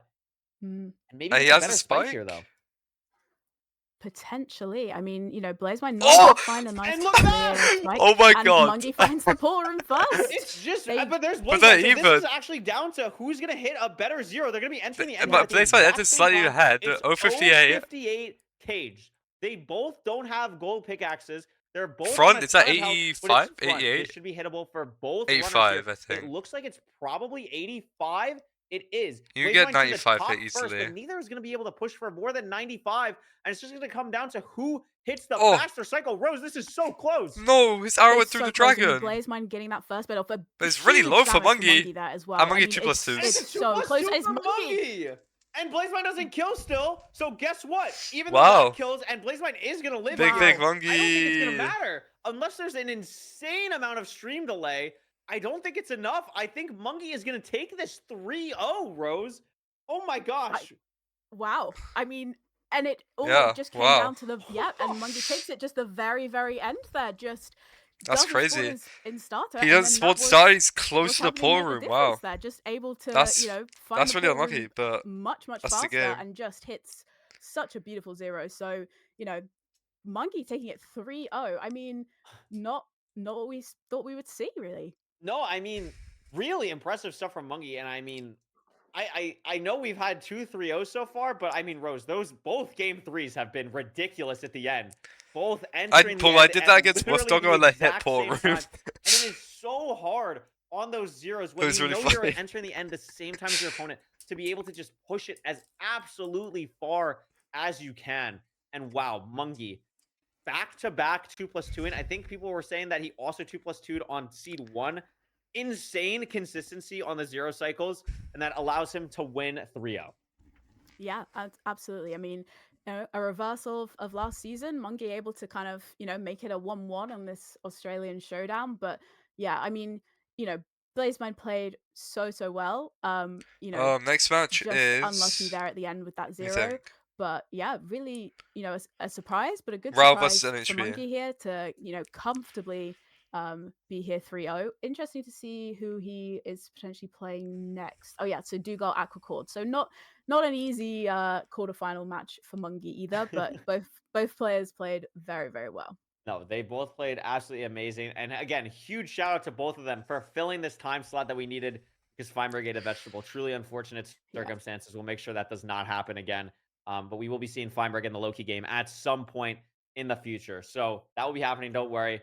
Thank you so much to BlazeMine and Monkey. We will be having an interview momentarily, so don't go anywhere. I'm very excited to talk to Monkey and see what went through his head there. I mean, we all want Rao crazy game, and I think the story of these 3-0s so far is just like, sure they're 3-0s, but really you have a couple things go a different way, and it's easily we're going to a game 5. I think the only important people want Rao to win. 100%. BlazeMine didn't have, in the first seed with, his deaths with the Hoglins, slightly different kind of spawner situations in the fortress. Could have been, and if Monkey had been in starter and hadn't had the nav that he had at the end there, very, very minor micro things. So hopefully, BlazeMine is able to kind of look back on this and think, I played very, very well. It was very, very close. And, hopefully not, too frustrated. Only a second playoffs, plenty more opportunities to be able to perform. Yeah, absolutely. I mean, BlazeMine has been honestly, yo, Blood, thank you for the raid of 48. I appreciate it, bro. His streams, like a really talented runner. And I know this is not going to be the last time we see BlazeMine. I actually don't know, Andrew. They communicated so poorly. I don't know if Zombie Spawners are in. I know, Blood. They forgot to schedule our games. Like, what the hell? On a very short notice. How are you feeling after that win? I'm feeling friggin' awesome. It feels so good to be back after a round of 16 loss last playoffs. It always feels good to win playoffs games. It's friggin' awesome. No, but there's a setting in private rooms how to turn it off. Played in a lot of I asked Redlime and he said they aren't in. But then EDCR no, I asked Redlime and he said they are in. And then EDCR said they aren't in. The next playoffs, you come and beat them, like, really impressive stuff. Oh, this is Zombie Spawn in C3? Oh. And then, come out on top. I don't think so. I've lost to Silver, and then I picked him, and then I lost even worse. I did that. It's not what you asked at all, but I did that. The only other person I've played like multiple times. I have no idea if PM went to Zombie Spawn. I think I won the first one, and then he won, and then I won. So I guess that kind of counts because I lost and then I won. But like, I don't know. Yeah, I mean, last thing before I throw it to Roaster, I mean, you're used to playing at this, like, what is it, 4:35 in the morning for you right now? 3:35. Oh, I'm so sorry. So that's way easier for you, of course. What do you do to prepare for these matches that are just at these like crazy times for you that, us Americans or even like EU folks just never really have to deal with the same way that you do as an Australian? So it's actually really nice because normally when you sleep late, when you're like procrastinating sleeping and you're like being unproductive at night, you feel like guilty. But when you have to do it for playoffs, it's so almost productive that it's like I can trick myself into thinking I'm doing a good thing by going to bed at like 8 a.m. like that. Like it's almost okay when I do it. Amazing. Rose, what do you got for Monkey here? Just curious, obviously the very first seed, I don't know how much you were aware, but it's just kind of interesting to potentially get your perspective. BlazeMine did die in the Bastion, and when you're kind of like, I don't know how much you look at like advancements or where your opponent is kind of progressing, but kind of what's going through your mind when you know that you are ahead? Does it make you feel better or does it make you feel more stressed? I think it's a confidence boost more than anything when I'm ahead. I do look at advancements a lot. I was like very I was surprised that I got like war pigs first because I don't do auto funnel, and two, I spend like time killing the hog on the bridge as well. So I had a hunch that he died, and then like more time passed, and then I realized that he died. I also like in that overworld, did he think the ship was buried because he got iron like really late? That was what I was. It was like his bubbles were just like way less than yours and didn't want to take the damage, so he just overlapped it with like sitting in the door and like mining 2 wood. Oh, okay, that's smart actually. Okay, that makes sense. He also had a further ravine. It was a lot further from the one that you saw. I'm surprised mine was real. I got really scared. Yeah, we were thinking the same thing in the booth there. One thing that I want to mention, I believe it was this last seed. You threw your distraction gold on the platform that you were standing on. And I called it immediately. I was like, wait a second. Like, there's going to be like 5 pigs here. And sure enough, you go back. You have to burn your distraction gold. Have you ever been in a situation No, like they that before? Like, communicated that it was terribly though. I just have no idea if, No, it, I've, if they I've are or never not. never done that before. I thought like, oh, like one guy would look at it and then I'd be fine. And then like I come back, I hear no pigs aggroed on me, and there's like 5 guys at the edge. Like, oh my god, guys, I just mined your gold. Like, focus on that. Like, oh my god, I'm so like... Oh my god, that was awesome. Rose, you got anything else? No, just yeah, well done. Yeah, excited to see your next matchup. Definitely. Yeah, so I mean, you talked about you've played Dugile a lot, and I think honestly, I think we ran this like a couple of seasons ago. Like, I think you and Dugile have played the most out of anyone ever. You have the chance to play Dugile again. Are you rooting for anyone in particular in this matchup? Do you want another chance at Dugile? Do you want Aquacord to win? What's going through your mind in that matchup, or any predictions? I mean, I think I beat. Was it last? Oh no, it was season 8 playoffs. I beat both Dugal and Aquacord in my run. So like I feel like that's good proof that I can beat either of them. So I'm feeling confident no matter what. I still would prefer Aquacord because Dugal has like a lot of aura or something, but um I think either way I'll be feeling more confident than this match. I think I think that makes a lot of sense. We're excited to see you move into the quarterfinals of season 10 playoffs. Thank you so much again for filling in on short notice, and we'll see you next weekend. Congrats. Thank you. Bye. Bye. Bye. Congratulations again to Mungie. I mean, Rose, that'll do it for us today. Now we get to breathe. How'd you like commentating? It was so much fun. It's great to have you It here. was so yeah. I've had so much fun, and I feel like these games were so good. And I'm excited for more. I'm sad that this is the end already. You know, hopefully we get more Minecraft and we get more games next time, tomorrow, in fact. We are going to get more games tomorrow. Also, It'll you be can super replace fun. Nihon. Make sure you're in the Discord or following on Twitter or all that stuff to see what the updated schedule is. Because of the Fine Loki game getting moved, there is definitely going to be some changes to tomorrow that we've not fully sorted out yet, and potentially even changes to next week. So we'll see what that is looking like. Before we go to this intermission, we are going to head to an intermission, and when we come back from that intermission, it will be Nerdy and Parker. So very excited to see them. I'm excited because I get to just watch now, and I like this might come as a shock to people watching, but I also am just a fan of Minecraft speedrunning, and I like watching the games as well as commentating. So I'm very excited about that. I'm trying to stall a little bit because Oliver told me to get one more second for him. But we have a post-match minigame. First ever. Normally we do these last minute, but this video wasn't going to be ready until tomorrow because that's when this match was originally scheduled for.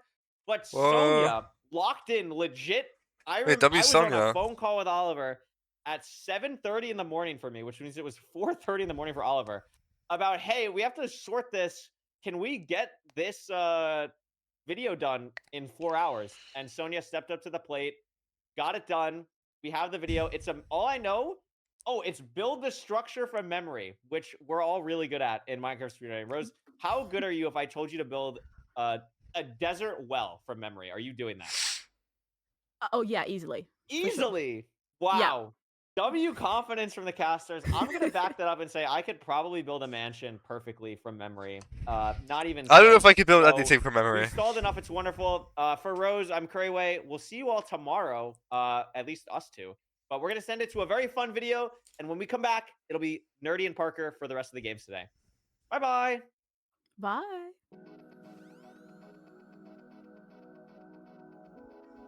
BM at BBM. Nah.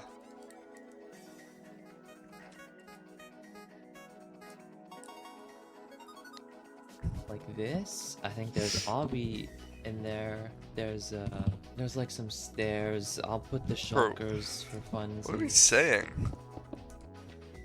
What are we saying in the chat room? So there's that. It's a great start, and then this is like the top, so it goes like outwards or something. Oh, this looks horrible already. Thank you, Paul. It has these purple glass. That looks lovely.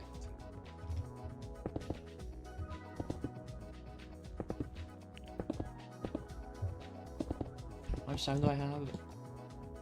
Jesus Christ, it's been 2 minutes. Nah, it's cooked. It's just cooked. I'm just building a plane. I'm just building a plane from memory and just using end ship blocks at this point. I don't know which part of it is end stone and which part of it's purple is like the biggest problem I have right now. I just don't remember. I know there's, oh my god, there's the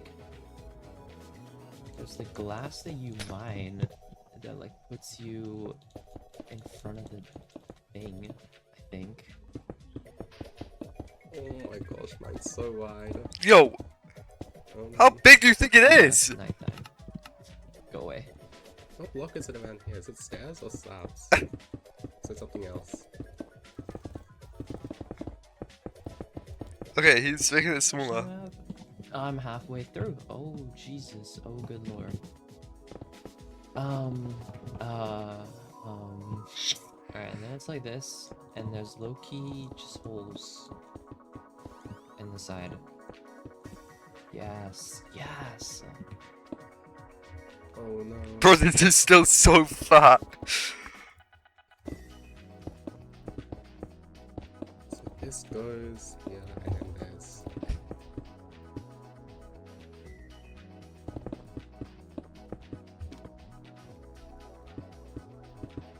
That's gonna work for now. Okay, what have I done here? And then this is like low-key the back, right? Or something? There's something missing. Wait, Monkeys here. is I so don't know what's good. missing here. I don't know. It should not be this flat at this part Wait. of the thing. Minutes? Okay, great. It's not awesome. terrible. I'm gonna go out. Oh, he's got 2 more. minutes.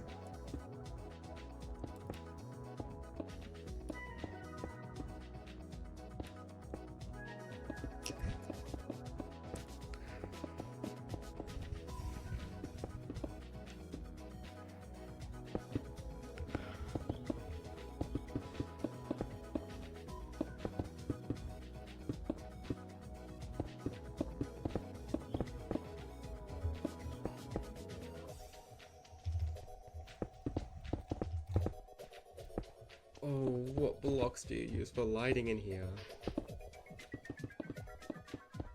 Really, PM? And then it's like weird stairs or something. There's a chest here, I think.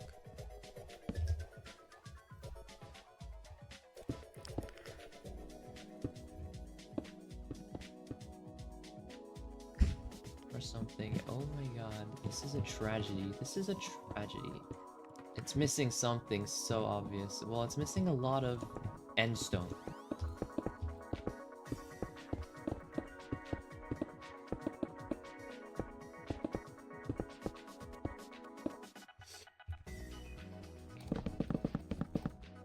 Jesus Christ. And we'll put 2 more holes. We're done. All right, nice job, guys. Nice job, guys. You guys can take a look at each other's builds here if you'd like.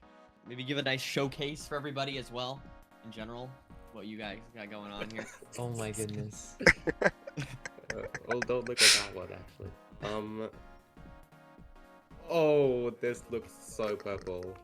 Yeah, I didn't know where endstone went, so I just didn't use it at all. I know that there's gotta be something somewhere, but I just like could not picture Why it. are in there my so head. many bats? That was good though. I gave you guys a really hard one. Monkeys is better.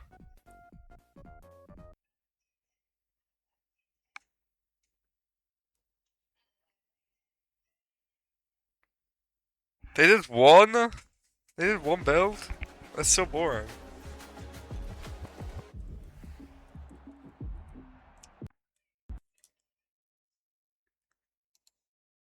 But they're just AFK in their private room, okay.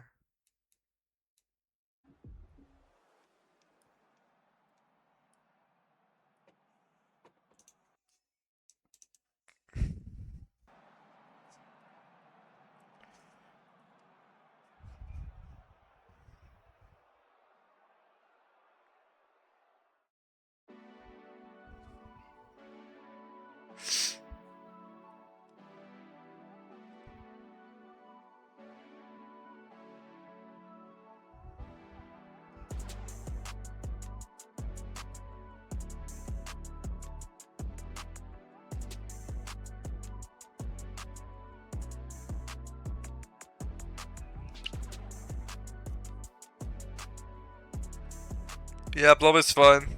It's fine. I'm sure they'll reset it.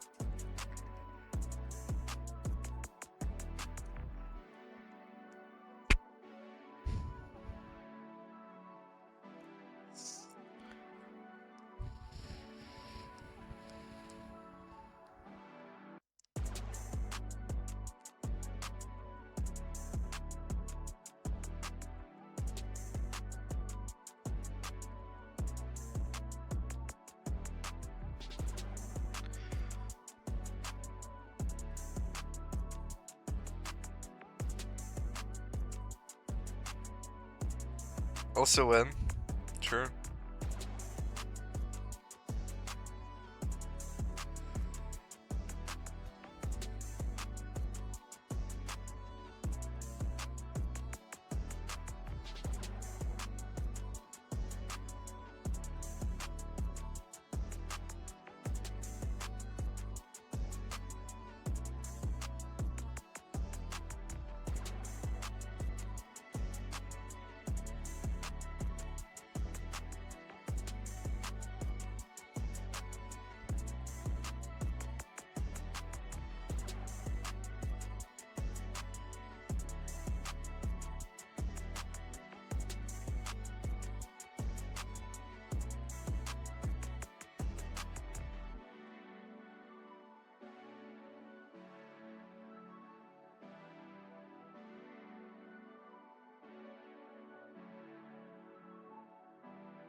True.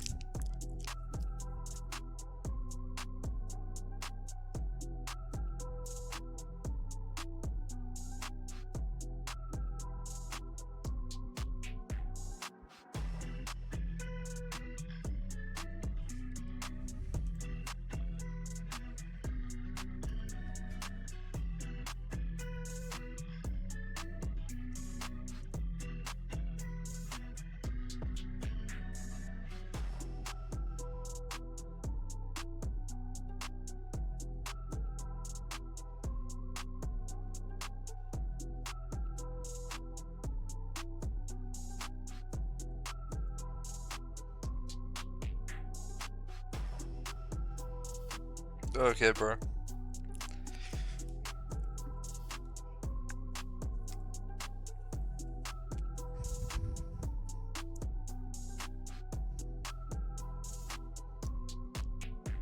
That's fine. It's fine.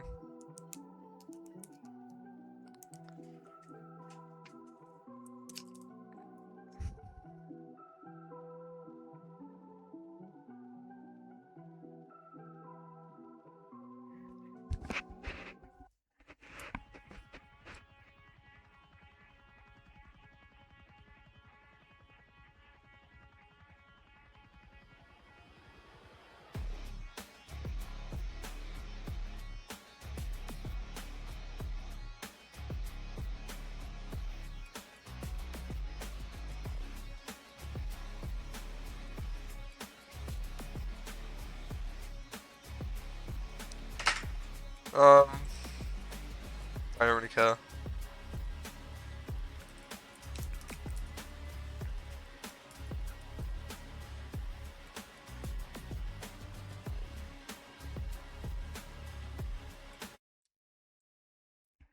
Welcome back, everybody, to Season 10 playoffs. I'm so excited to be back in the booth after the LAN, after last season, after the first two exciting matches we had there, Parker. Parker, how are you feeling after our first two games?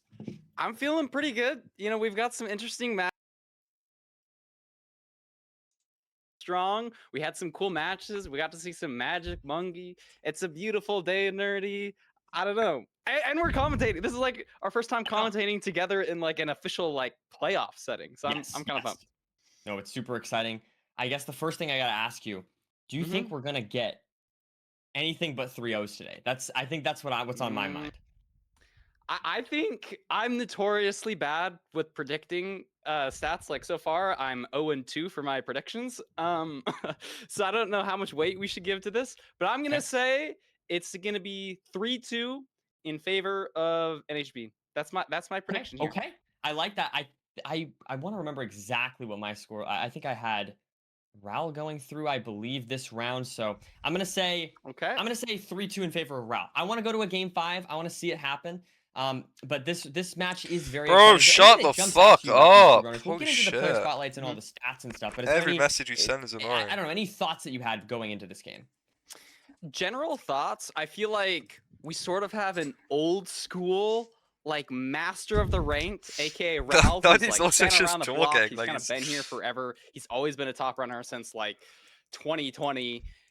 And then we have NHB, who is one of these players that is kind of like shooting up the ladder in the past couple of seasons. I think he's pretty young too. I think he's like 16 or 17. He's like just getting into it. His times are like going crazy. I think NHB has this really incredible like top speed, this new gen feel to him. And Raul is just like this old school like master class. He's like one step before he won LFI. So I feel like the difference here is like old school versus new school. At least that's how I'm like sort of dividing them in my head. No, I think that's like basically what I was gonna say as well. I was looking at the stats before the game, and it's cool to see like Raul was in our first ever playoffs, whereas I think like in a couple seasons ago, in season 5, or something like that, NHB was like Emerald 3 or something like that. Yeah, it's crazy. So it's really cool to see like the progression, to see these newer runners, as you said, going against someone like Raul who's been around for so long. I feel like there is quite the contrast there. Also, I feel like we'll get into the bracket here in just a second, but the last thing I was just gonna say is I feel like these two runners both, I would love to, like last season, maybe NHB's not NHB's season. I think getting 3-0'd if I recall. And so has, a lot to prove potentially, as in Raul as well, someone that definitely is someone who we've seen, get third place, obviously has had some great performances, but I think as well is an exciting storyline to root for. I think both of these runners moving forward would be exciting. I'm not sure who I'm even rooting for. I'm a commentator, so I should stay unbiased, I suppose. Just a little unbiased. But let's throw it right into the bracket here for just a moment. And as you can see, we're in now that sort of lower half of the bracket. Parker, what are your thoughts on this bracket overall? I will just say that top half of the bracket is so scary to me. But I guess what do you think when we're looking at this bracket so far? I just get excited seeing them all. I feel like a broken record every single time. But every season, people are getting better, and we just have some incredible lineups. I'm really excited to see Jay play here. He's not like one of our regulars in playoffs. I'm excited to see EDCR. I feel like this is EDCR season. We've seen like he's a really good like ladder player, but we haven't seen him like performed super well in the playoffs here. And then we have Raul and NHB starting off today. Like I think NHB posted a video like yesterday of getting like a sub 6 or low 6 time. Like people are doing really well. I just see excitement, Nerdy. Yeah, no, I think 100%. I will say, I don't know. This so far, there have been, Silver making it through, maybe a little bit of an upset potentially to some people. I'm curious if there's going to be any more upsets. Are we going to see? I don't know. Are we going to see the lower? Well, I guess in this case, I was just going to say the lower seeded player move on, but in this case, actually, Hax was the lower seeded player, so maybe not entirely based on the seeding. But I think there are a lot of potentials for upsets, as you said. Are we going to see more of those, or are we going to see sort of the maybe expected players go through? I think this match is going to be interesting, though. I don't know if there's this super clear favorite. Yeah, it feels for what? It's hard to say. Like Raul obviously higher seeded, but I think NHB really does have some momentum behind him. He like did really well. He might have even won LCQ, or he just did really well recently, and so I feel like that's got to give you some motivation going in today. There's no way. But only time will tell, Nerdy. Only time will tell. Oh my god. Yo, I'm mute. I am not slow, beating my odds because I know zero. Strip mine the chords with that pickaxe of gold. A gas spawned on me, so I just got rolled. I loot it fast. Yeah, pick straight and slow. Waiting for 20, I just wanna go. Gotta watch party playoffs with my show. If you get straight, that's Is Ludwig gonna know who Ben is? Is this the universe we're living in? I feel like it's missing a producer tag, by the way, Mustard. I feel like you could easily nail that. These runners mad cause I got their elo. True. RD, it's an SSV, bro. Got every strat, even beef salad hole. I understand that you are Feinberg, bro. But low-key, I think you're getting 3-0'd. Open the calc, but I think you're Feinberg, but low key. That's a clever play on words because low key is also the name of the players, but it's a popular term amongst the youth on saying like something, you know. Oh, he's so old. Sort of subtle, sort of maybe not so seen. I got a rethrow. That's hit the 4 with no res on the tightrope. Hop in the end, I'm sending the drop vote. 059 on mine in cement stone. Back 103, I still hit the 0. Beat your BB and you already know. Don't really like you, might take your elo. You play like a child, yeah, you need a half bow. You don't say G, I'll guess you reap what you sow. 2 + 2, no, I pre-crafted my bow. Hack's gonna win, make that 3 in a row. Only 15 runners before the goal. Damn, I just crafted an iron roll. Reset already, I'm second, bro. I cannot play against Aqua Cord. That boy's too high on the leaderboard. Listen, this not my C-type vote, but I hit stronghold before you though. 15 more runners until I won. 15 more runners until I won. Genuinely, the only thing I don't like about it is every time he says ho, it feels like I'm getting punched in the stomach a little bit. Oh. 15 more runners until I won. 15 more runners until I won. 15 more runners until I won. 15 more runners until I won. Yeah, I am not slow, beating my odds because I know zero. Strip mine the chords with that pickaxe. It is good. A gas spawn on me, so I. He says ho.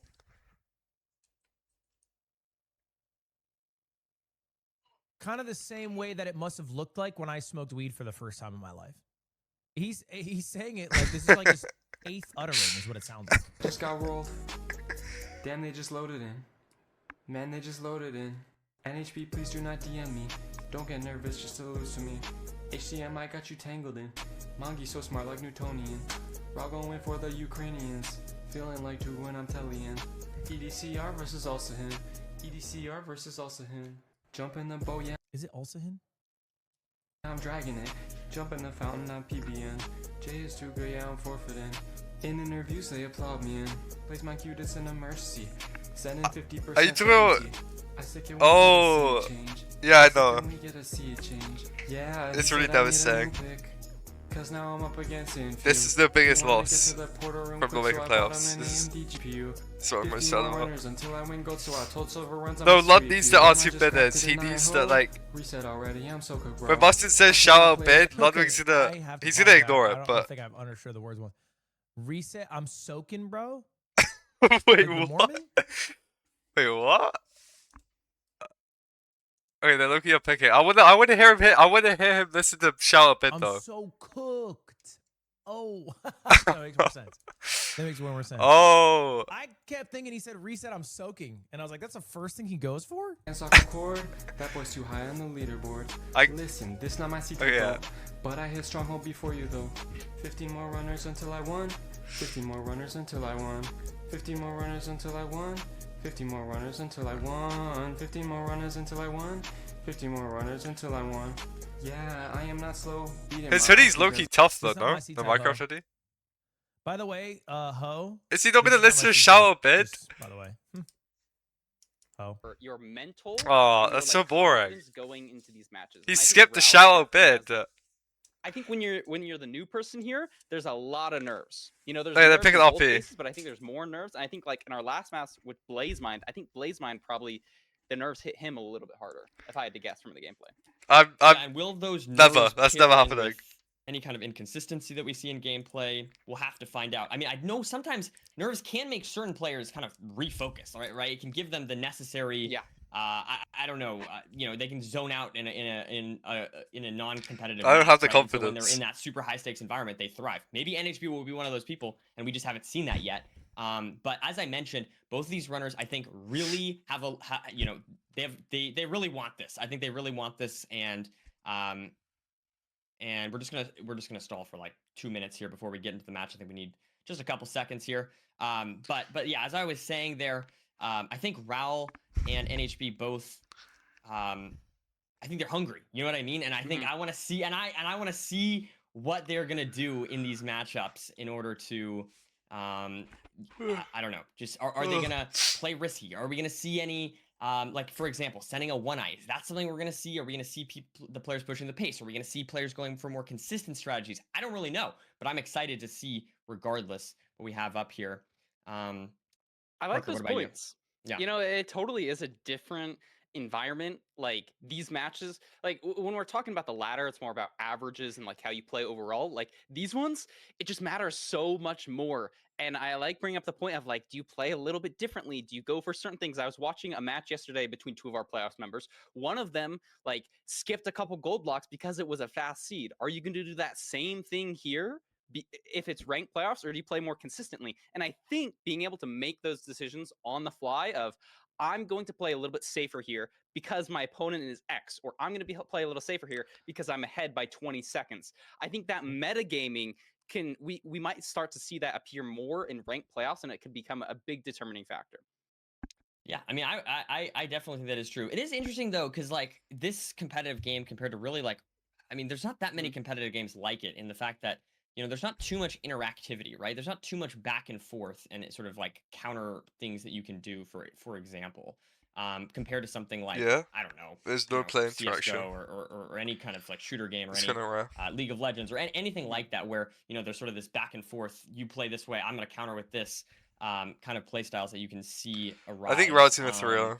So I don't know. I think it is interesting that these play styles, as we mentioned, yes, people can sort of play for certain things or change their play style according to who they're going against, but at the end of the day, you just need to beat Minecraft as fast as possible, right? And so it is kind of weird compared to other games, I guess, is one thing to point out. Yeah, I totally agree. And even in the sense of it being so like random dependent, you know, every single world is different. It's like it's a game of playing the odds. Like, how do you navigate the world and like what that song has never been played again. Like, I mean, I guess I don't watch a ton of other games, so maybe I should be commentating, but instead of like I shoot this person, I directly like kill them, I could advance into this like position. It's probably a lot different. No, for sure. So I don't know. It's my point is, maybe me and you, Parker, we might be overthinking. Maybe the runners are just gonna go in. Bro, that's kind of our job, though. You know, right? Like, no, I agree. We gotta say something.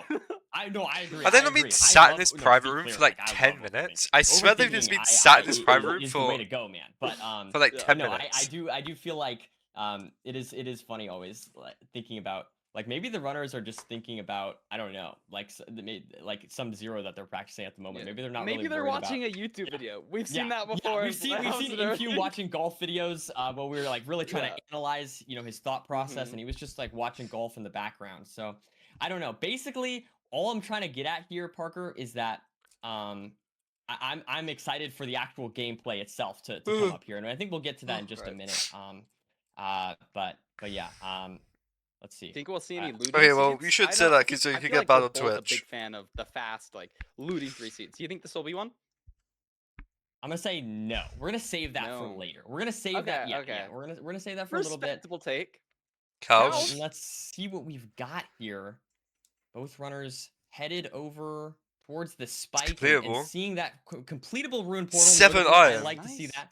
And also enough for 7 iron. So and you also have a flint and steel, so you can get an iron shovel, you can get an iron pickaxe, you can make a bucket, you can even, or instead you could just go for shears. Great stuff.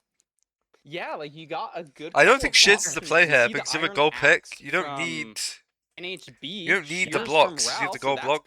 You also have the gold block. I don't think you make shears here. Nice because we're gonna be able to. But Raul made shears, so. I assume. Wait, you have the gold block for the gold axe. Wait, shears is just the right play. Probably a good play to go for the cows. We saw 2 or 3 cows. That's really powerful food source. Shears is just the right play. But it is gonna be like minus 20 seconds if you go all the way here. It looks like NHB is backtracking all the way to these cows. Raul also backtracking, but getting leaves along the way. No, excellent point. I think that is an immediate thing that I noticed just between these 2 runners. As we see the gold axe there for Raul is going to change the way that he approaches the seed, and the shears is interesting as well. Both players have that pickaxe that they can, of course, use to get blocks as well. Specifically, the I didn't see what was on the pickaxe, so but definitely interesting to see these different runners approach the seed slightly differently, and both entering the Nether here at the same time. So On not the sure, it might have Bastion. been kind of pace neutral, that decision between them, but definitely having the axe crafted here is nice. Actually, I think for, NHG just has insta loaded chunks. NHB. Ral might be able to just throw away a few more blocks here, though, on the way to the Bastion, having those extra leaves.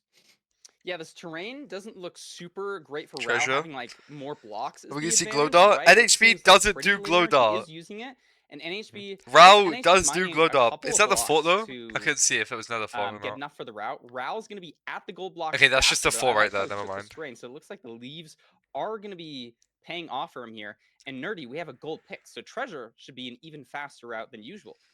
Yeah, exactly. And we actually see, I think Ral just take a little bit of a lead there. Just being able to more confidently use those blocks, as you mentioned. And now getting the pigs trading maybe a few seconds later, despite entering the Bastion, I believe, a few seconds after. Oh wow, NHB has two more. So very nice stuff from Ral to catch up some time and take a little bit of a lead. Might make a now, difference. mining these blocks here, we see both runners, I mean, on very similar points in the run. You love to see it. You love to see both the runners like kind of in sync almost, mining the same blocks. Some great stuff right away from these runners. There's been a lot of new treasure tech actually recently, Parker. And it's interesting to see these runners start to We're not preying on some of that NHG's stuff. downfall. We're preying on Ral's Activating success. slightly differently and whatnot. No TNT Yeah, unfortunately in this run. I know that's been a common thing. Yeah, TNT would be cool. You know, I think that's starting to get some more uses on the Desert Temple seeds. I haven't seen a fortress myself, but it looks like neither glad player you're a Rel is doing fan. Glowdar, and I don't think either player has macroed either. So potentially, both these players have seen something that we haven't, but we've got our trades now. NHB is on 20 Obsidian. Yeah, Maybe and waiting for like another Ral Pearl is trade? as well. We see Ral has to craft the axe that NHB does not, but it's all good. And yeah, as you mentioned, I didn't see the fortress, but it looks like the runners are just confidently pearling away. Oh, There it's it just is. there. Yeah, it's just right behind them, behind this treasure Well, bastion. NHB is NHB ahead. able to leave actually a few seconds beforehand here. The pearl wasn't great though. Before Ral. Ral now pearling But he out, just- and we this see is a NHB spawner, just yeah. gets right onto the spawner, so able to get these blazes started. No pre-craft. No, does have beds pre-crafted, just not on the bar. Whereas Ral So does actually- have okay, those and she beds says on the another bar ready to spawner. go. So I expect to see maybe even a faster blaze bed from Ral here. Oh my despite god, entering look at the those fortress later. strays. We'll see. Okay, now of course. Oh after my that, god! now Come on, look at NHB all these instantly- Oh my strays, god! That's like 8! So And there's many two strays for Ral. Wither skeletons. NHB playing both spawners, so a little bit more Bro. consistent. But Ral, if the That rates was are so good here, many. he could just be out. There's 4 strays here. I think 1 or 2 behind him. NHB. Bro, got his he stuff has cleared out and gets so the 4 many. spawn, so he's not slouching on the blaze rates. This is really interesting. Ral seems to have lost like a 3 good rods versus 2, and he has 10 or 4 other 15 blazes seconds on here. that treasure route. Needs to make up time somewhere. Oh and my these god, Ral is blazes so could ahead be the way here. to do it. Look at this Nardi. Oh, he loses So the many rod more though. strays. I think Legit it's 8. He 5 lost the more rod. strays and able to just kill these guys on Please 3 don't drop. rods now. Is this going to No. be a 4th? Yep, that's a 4th. Not getting a 5th, so does still need some No, more. he And lost this the could- rod. if he runs out of strays, I mean, this could be a little bit unfortunate. I'm not sure how many Oh my god, he would have rods been we have out. for NHB right now, It's but fine. we do get the measurement off right away. Having to measure a second eye, though. So we'll see if this one breaks. That could Oh end my up god, mattering I think he's there. kinda I don't think it did. nervous. So NHB able to get these 2 eyes. Does he have 15 pearls? Yeah, Ral stumbling a little bit with his Thrown in. portal build, but is out now with 10 eyes, so a little 10 bit eyes, yeah. ahead on NHB. Yeah, but NHB has a doesn't cleared have out anything spawner. It's just pre-crafted yet. that all This these is a guys are gonna decently far drop. stronghold, but the terrain looks I pretty think. good. We can pearl onto this fort. Looks like NHB Maybe not. needs 2 more rods. Oh, he Ral needed only 4 needs rods 1. anyway. No, 2 more because his eye broke. Oh, the eye broke. And Does he have no he's already pearls? pearl hanging, Nerdy, and he can go to the spawner. He hasn't loaded the spawner. I'm so for the fucking first time, so he's scared. gonna get those initial strays, but he has to deal with these skeletons. NHB also setting a similar pearl hang, slightly more to He the set left. the one so it eye? looks like Ral Bro, really needs to no! create some You never pre-craft need to here. do that. Yeah, Oh, he's that's so not. absolutely He's right. messing We up do all of his have crafts. 11 eyes in total. Oh my for god. Ral. A little bit low on pearls though for Oh my Ral. Look god. at this. Uh, Only has, I mean, Wait, I one like zero this. one if it's a One 0 eye? eye. I think He has he to might pearl be, again. and He also, won't even have but pearls. importantly, he also doesn't have that many pearls. He has But yeah, 12. you're right. He's yeah, absolutely he going sounds for one like eye here. right. Sending the 1 eye, I'm not exactly sure what happened. I thought NHB's eyes didn't break, so maybe I'm just. He totally probably just misremembering, thought but we do have he NHB now here lost a lot of digging into time in the wall, fort, maybe. And both runners close. going to be building at similar Ah! times. It's not close. But at all, NHB though, has if 0. it's a Rao 0-eye. doesn't have 0. That's true. That's true. That this is make or break for Rao. It Oh, is this is more a likely 3-eye. to have a 1-eye, but it's just going to be so punishing. It's basically over if he doesn't get the eye here. Like, he has enough pearls, but he just does not have the rods. Rao sending it to the right here. NHB also sending it to the right. Checking slightly different doorways. Where is it? Is it top left here? Please, it Poe. is. NHB Okay, gets an extra one pearl Poe. in this chest. That's huge. Let me help you. 0. Is it a 1-eye? It's a Yes, 2-eye, yes, it is, but it is. I NHB's think ahead. it's a 2-eye here, so that means that both Buried. players can enter Open, the end. actually. Rao entering a little bit later, though. NHB able to enter first. Let's see what the 0 1 is. and 8. It looks like it's, is that front 1 and 8? You get a 91 Front hit one and eight. comfortably. NHB's Gonna no, be sending 93. here.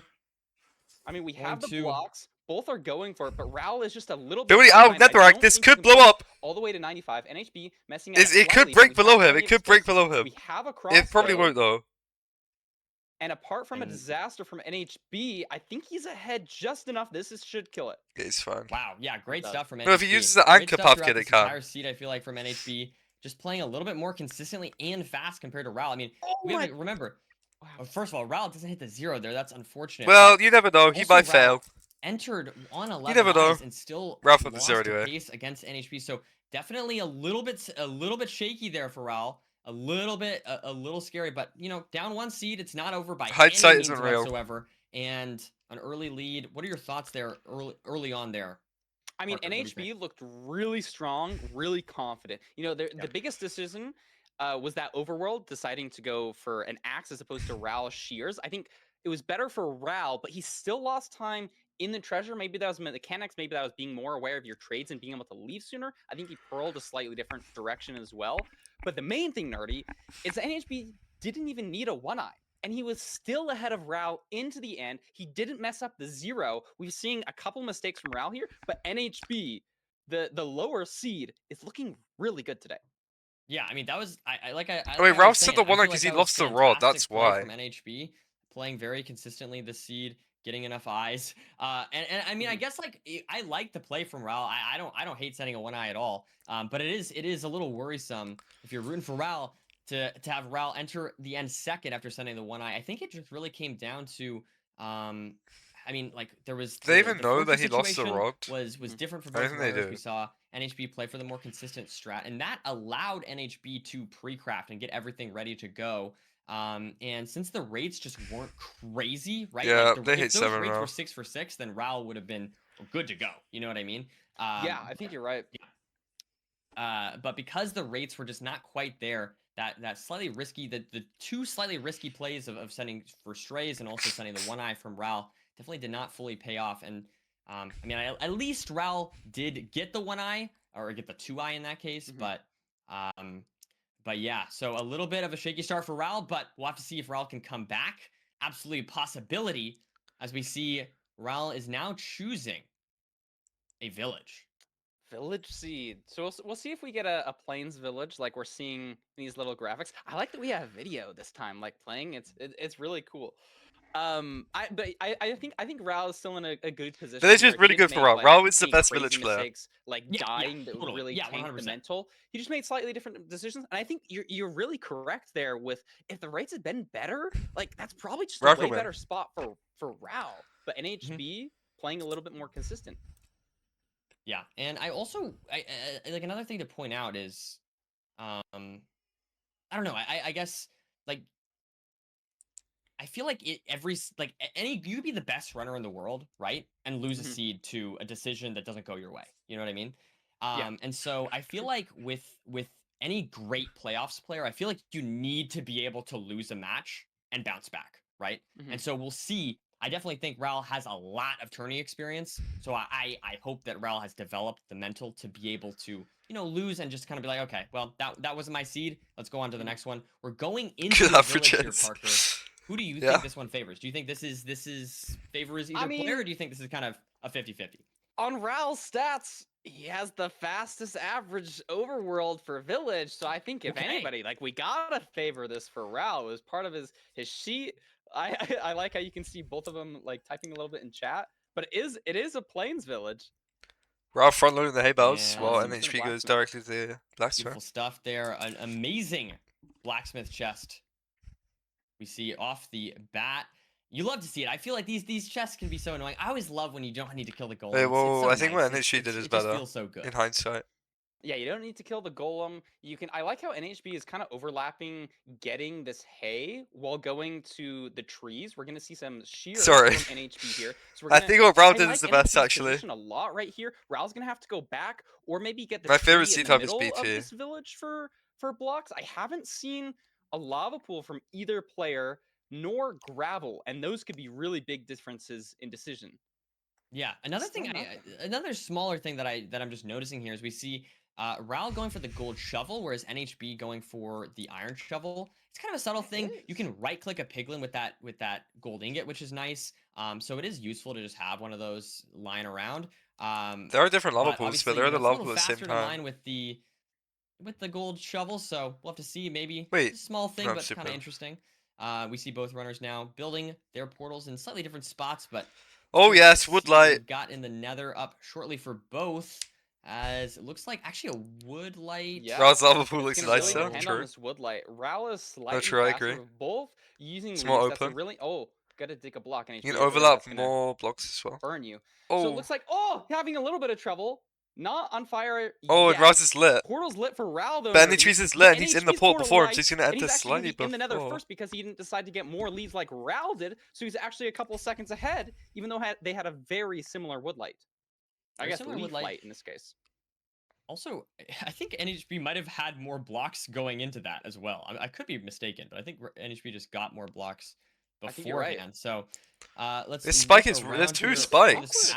Yeah, definitely. Oh yeah, this is my playoff seed. NHB might be going. Just get them two fucking spikes. Now, like holy shit. Left. This is an awkward seed, nerdy. There's just netherrack everywhere. Not a ton of visibility. We haven't seen a fort. Both wide macroing.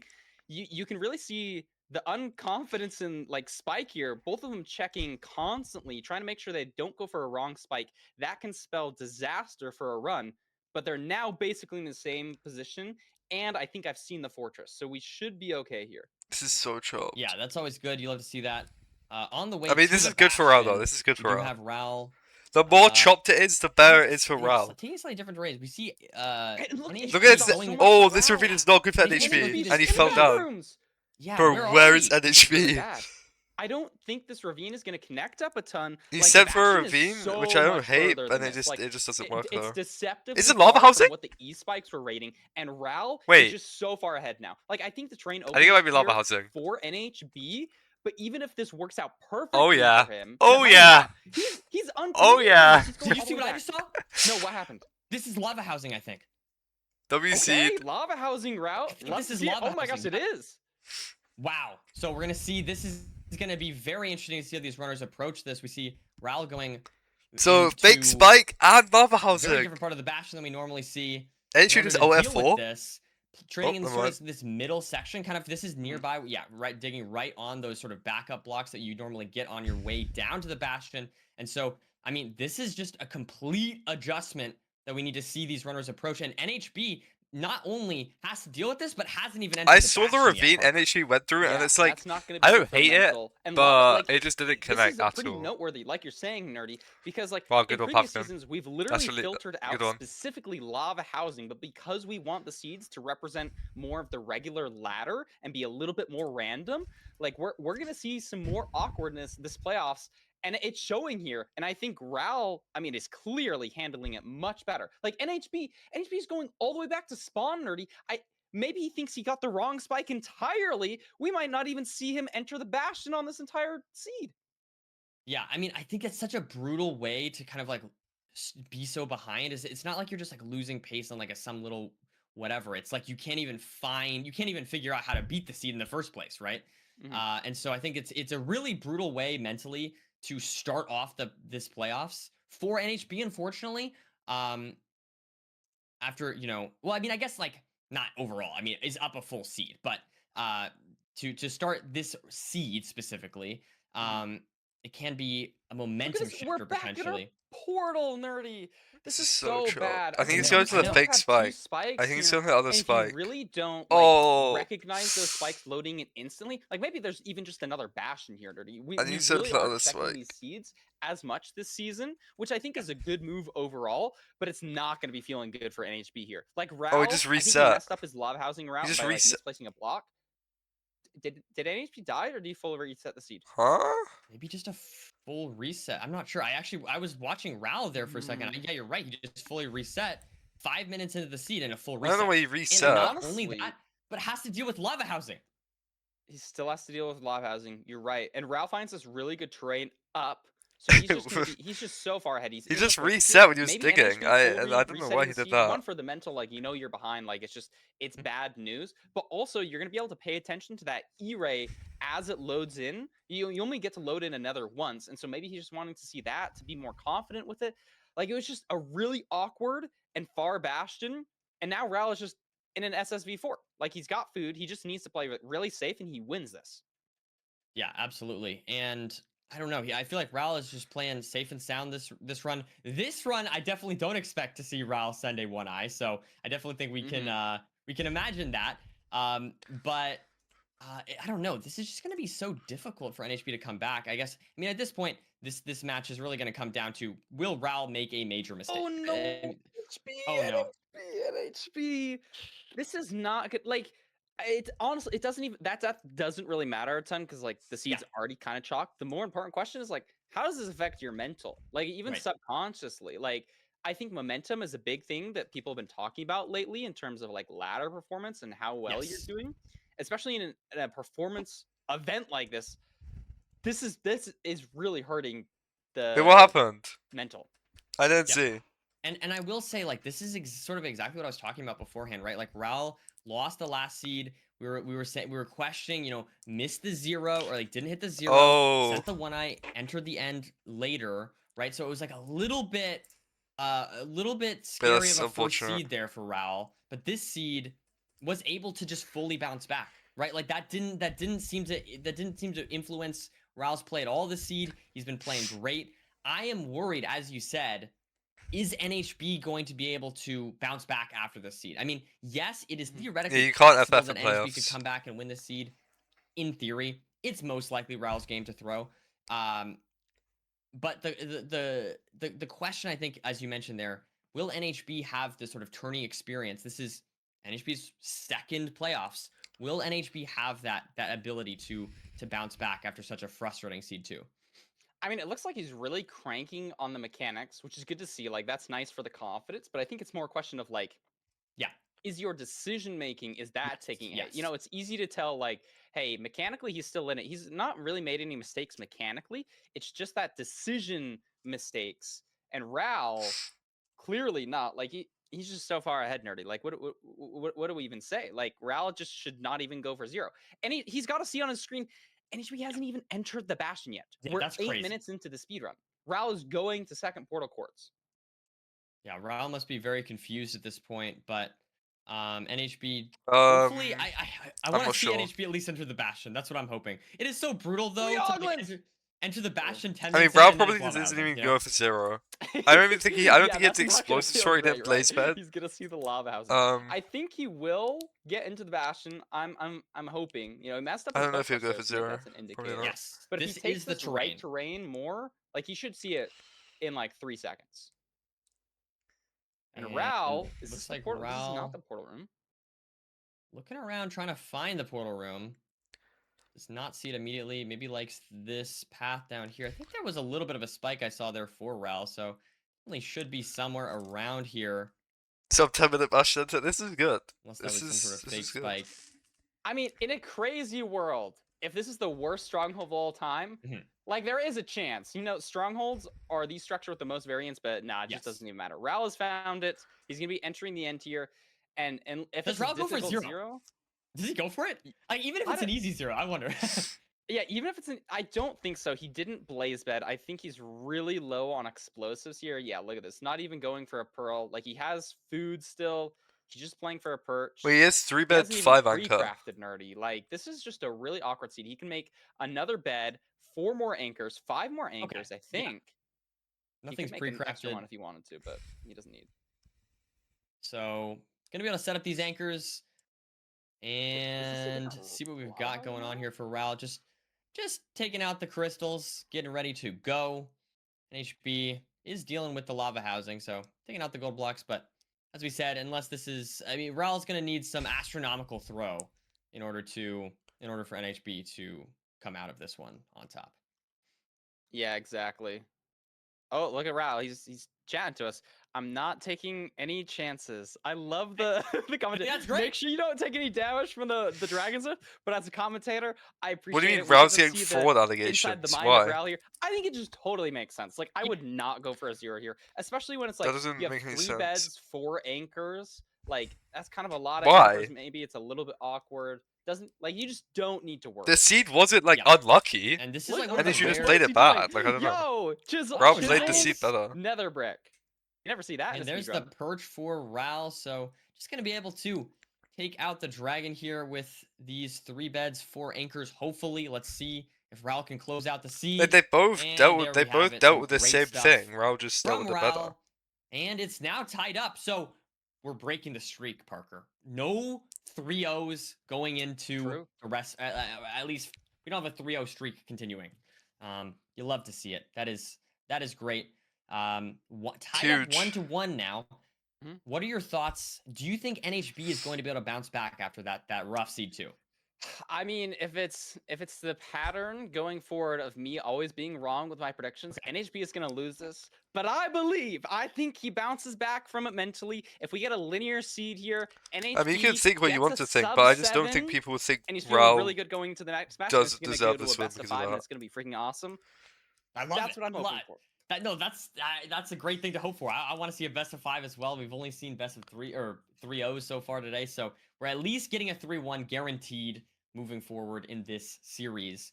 But yeah, I mean, I think Ral just played really good, and I think that's got to be a confidence booster for him. And that's also just look watching. I'm feeling like it's a that's great boring to see seed. Ral I bounce back agree. after I the think seed 1. these seeds like this shouldn't be So in, but it hopefully is we'll, technically a skill Hopefully we'll see issue.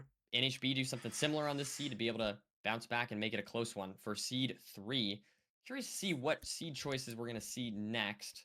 I think we'll get into that shortly. But yeah, I mean, Yeah. great start.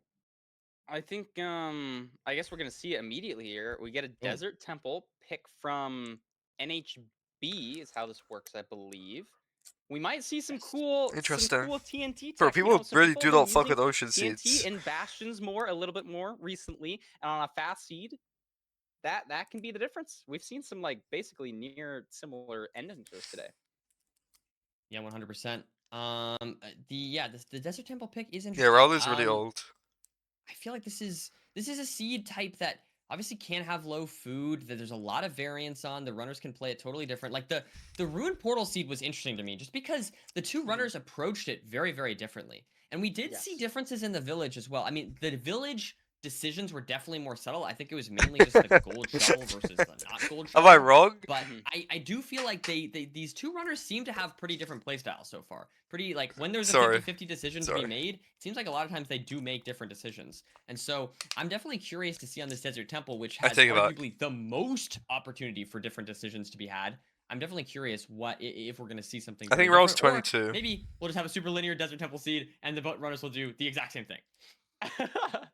True, I guess. I think it is pretty interesting. You're totally right. They have very different play styles, but that's what I like to see as a commentator, as a viewer. You want to see slightly different decisions, but then be still on the same pace. And I think the Ruined Portal Sea was a really good example of that. The village, honestly, just kind of a blowout. I think the main thing here is like pay attention to these runners, try and get in their head. You know, what's their mental like? How does that affect you? I think the stress levels on Ral probably just dropped to really low on that last seed. But for NHB, like the frustration levels have got to be rising so high. But in a thing like playoffs, you know, it's not only a matter of like how good are you as a player, it's how good are you on the day. What do you react to these different situations? How do you handle your own emotions? Totally, it all plays 100%. into it. Yeah, I mean, I think all these things totally matter. I'm hoping to see NHB bounce back. I would love to see this be a closer seed than the last one. And obviously, we know that's totally possible based on seed 1. So I No, think we'll get into I was this game 14th at base shortly points. here. It's top 12 that calls. So I But didn't yeah, call. I mean, it's been a And good then I threw series LTQ. to start off this third best of 5 of the day. Keep in mind, after this, I believe we have EDCR and Ulsahan playing, so that's going to be an exciting one as well, Parker. So yeah, stay tuned. I've been looking up the stats on the players, trying to voice crack, trying to see what these matches are gonna be like, and we've got so many good players this season. Ranked is really developing as a community. I'm kind of just like stalling for yapping here. I cannot even hear Oliver, so I don't really know when we're starting. But I think hopefully we'll be starting here soon. Yeah, I think we're starting out that. Okay, starting a couple seconds here. We're just keeping the conversation going, Parker. You know what I mean? We're keeping it going. But no, I mean, overall, I mean, I think playoffs has been going great today, and I'm so excited. I mean, I think Curry was saying this last time, but it's so cool to see these storylines get developed and these players. Like in this case, I think this match is a good example of that, right? We have Raul, who's just been here for so long, and then we have these newer players coming along, NHB being one of them, and just seeing the two different. I mean, I almost wonder if the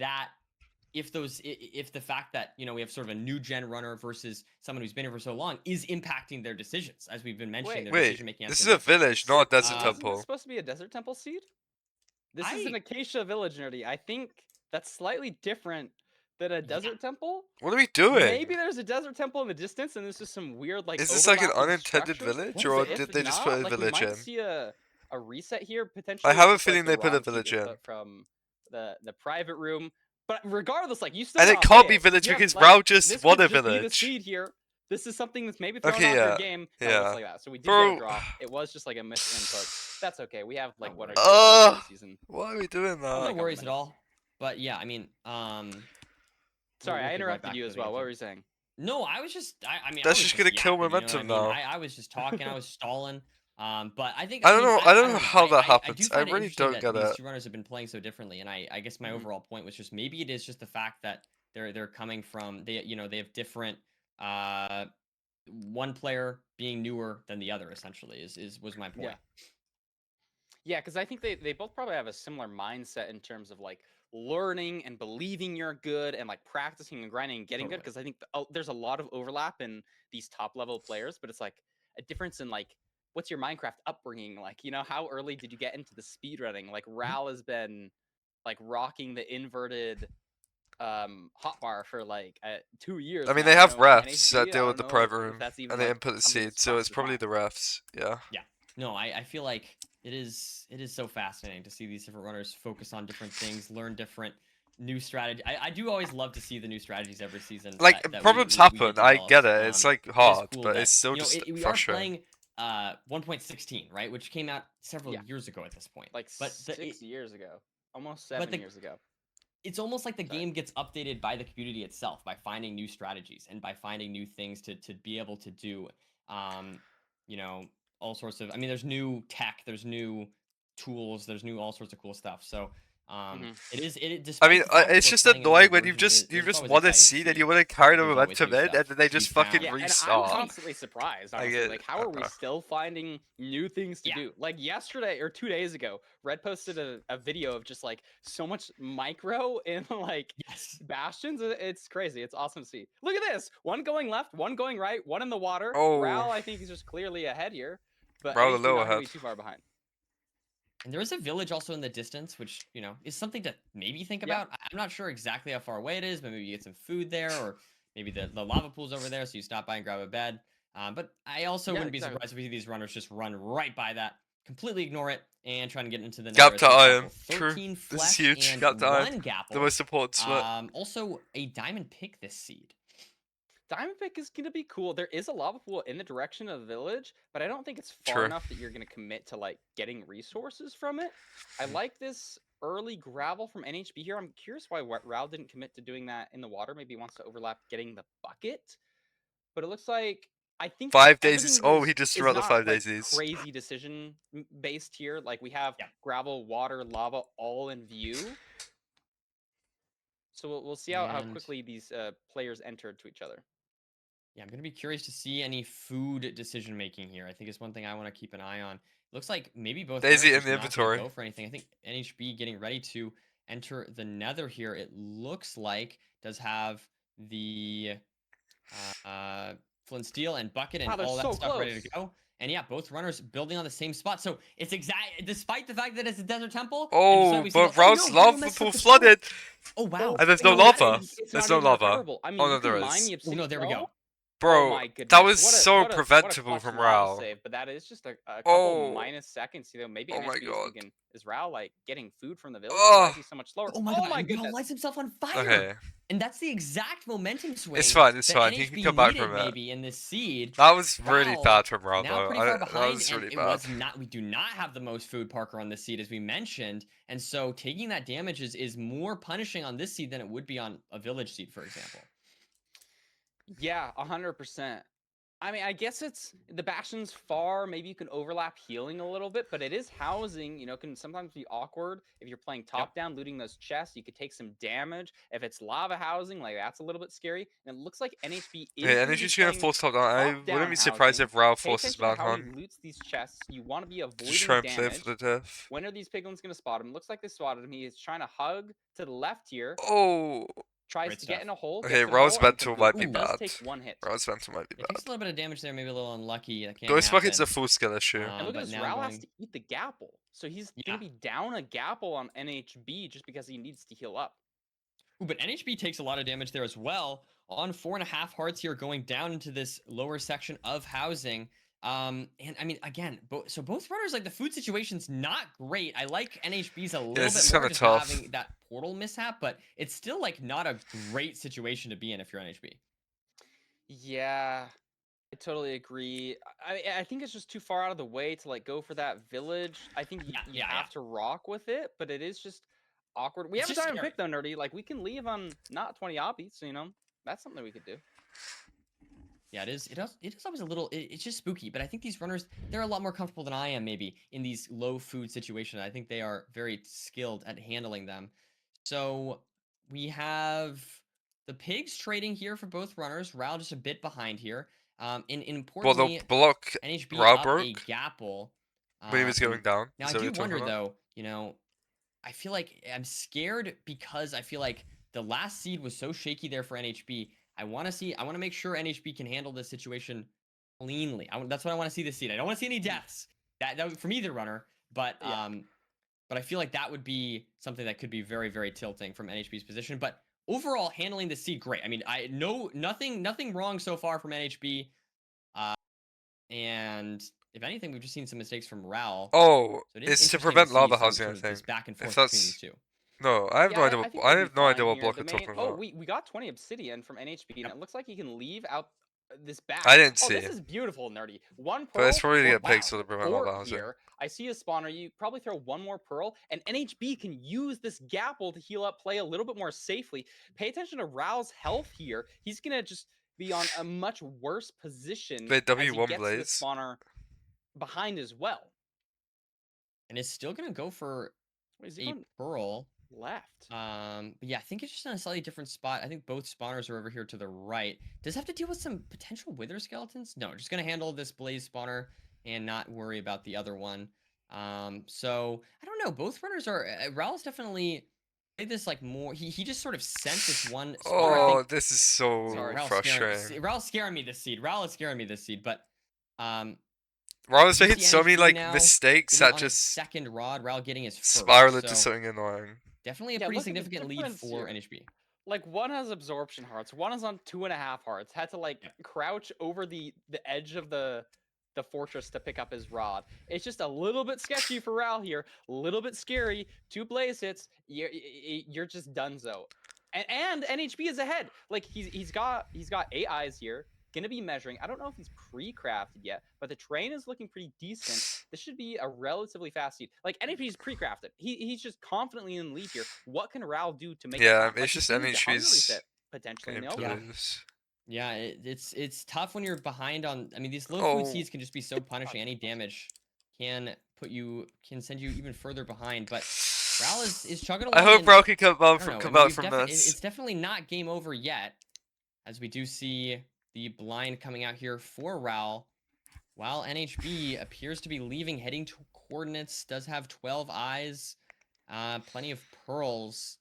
So yeah, I mean, this is going to be tough for Raul to come back from this, but definitely not game over yet. Stronghold, as you mentioned, all the. No, I think they're trying to make a joke about how lots of Raul opportunities is playing bad, and comebacks. it's not funny. And of course, the end as well, if NHB cannot hit the 0.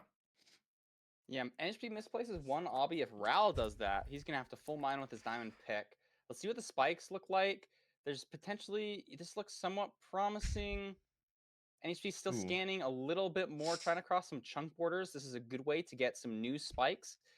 Plays around with the chunk coaling in Minecraft so that you're loading and unloading different parts of the world.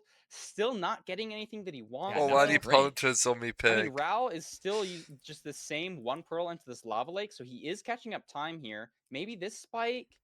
No, Man, that's so sad, guys. Like potentially there's a pure spike in this direction. I'm sure Daisy's really happy though. He's wormholing, double wormholing, pearling aggressively. He must be really confident. Here it is. Yes, here it is.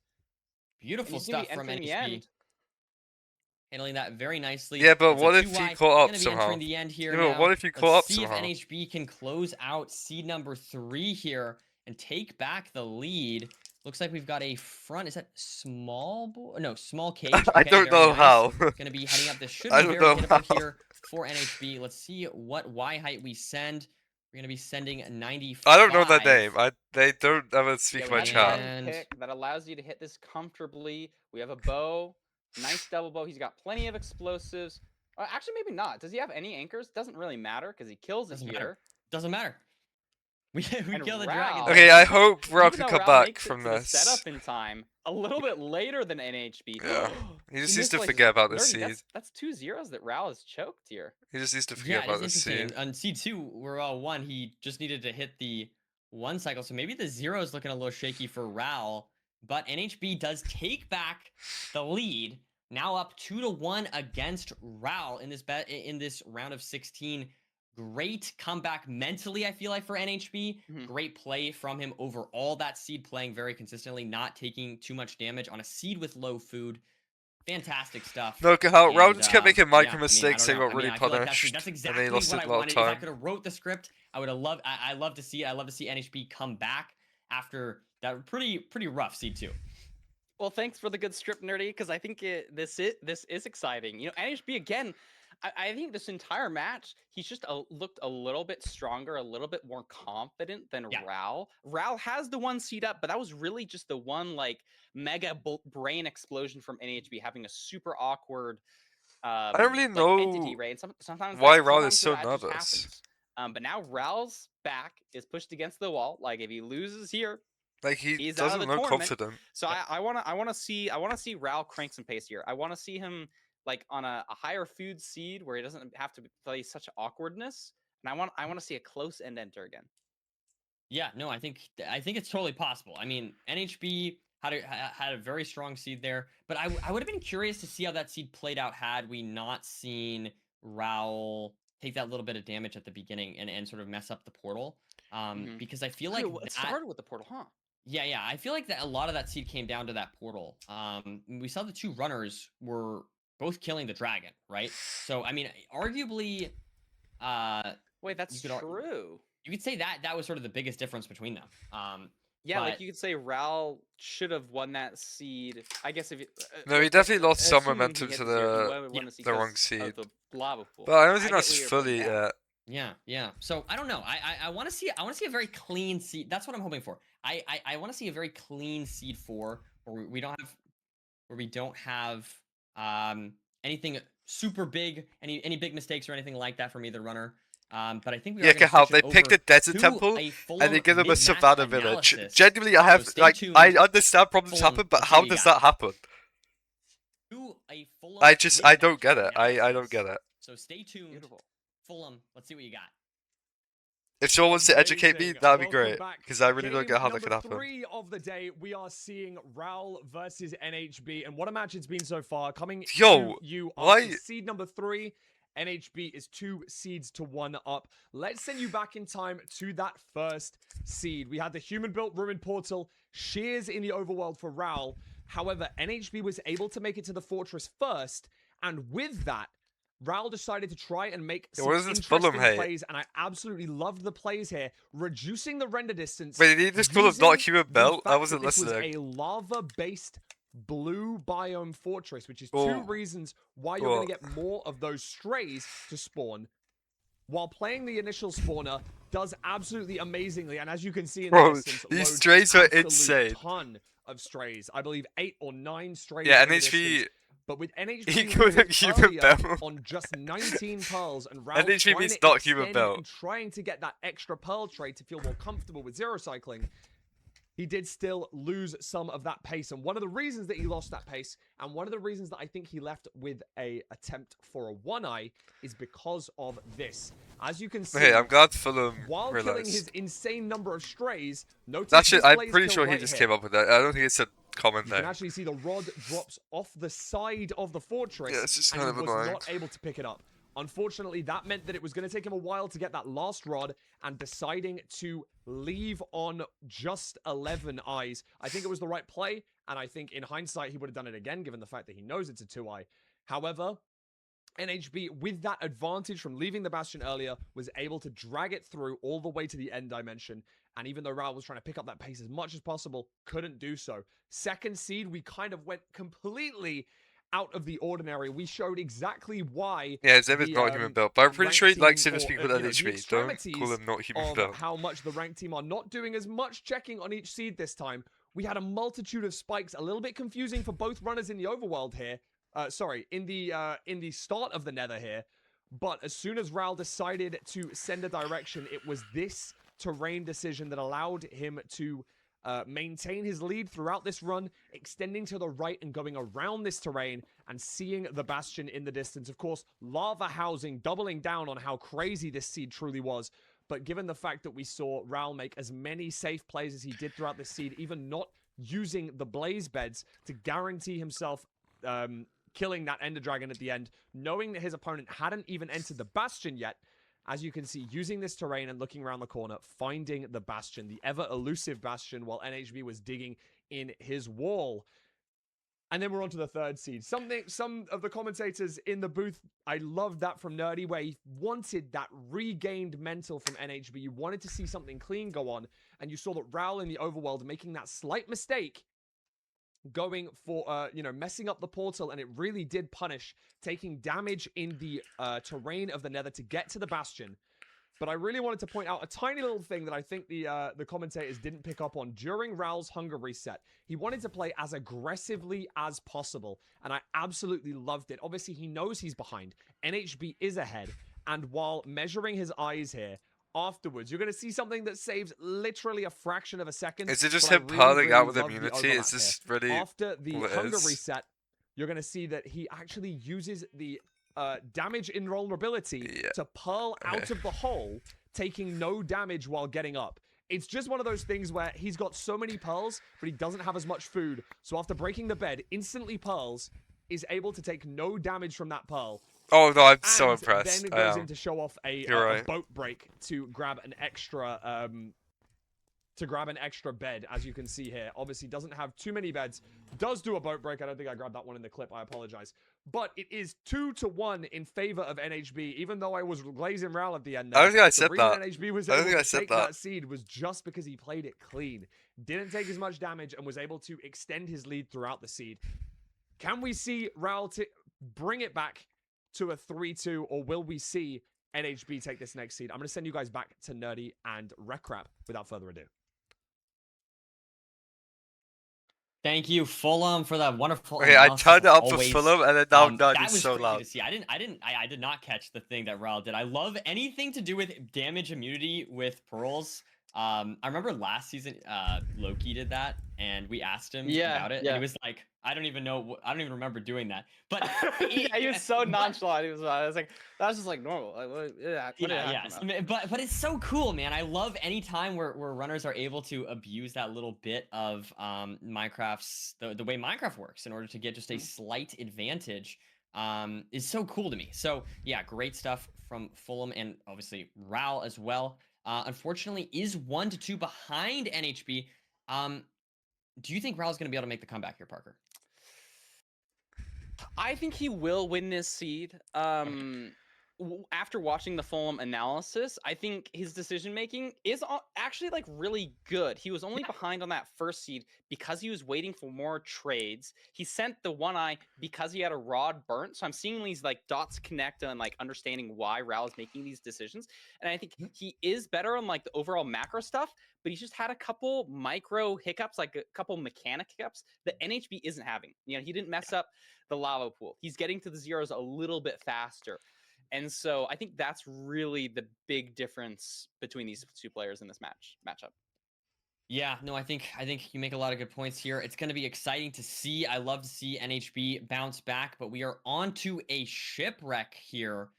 So this seed, I mean, obviously, lots of potential for a very slow seed potentially. No, I think Philip's good at analyzing. We could see 8 iron and 8 run flesh and just the worst shipwreck. Have we played ever, a BT yet? or Has we could anyone played see a BT? Just a beautiful, 13 iron shipwreck that has some TNT and 45 wheat in the chest as well.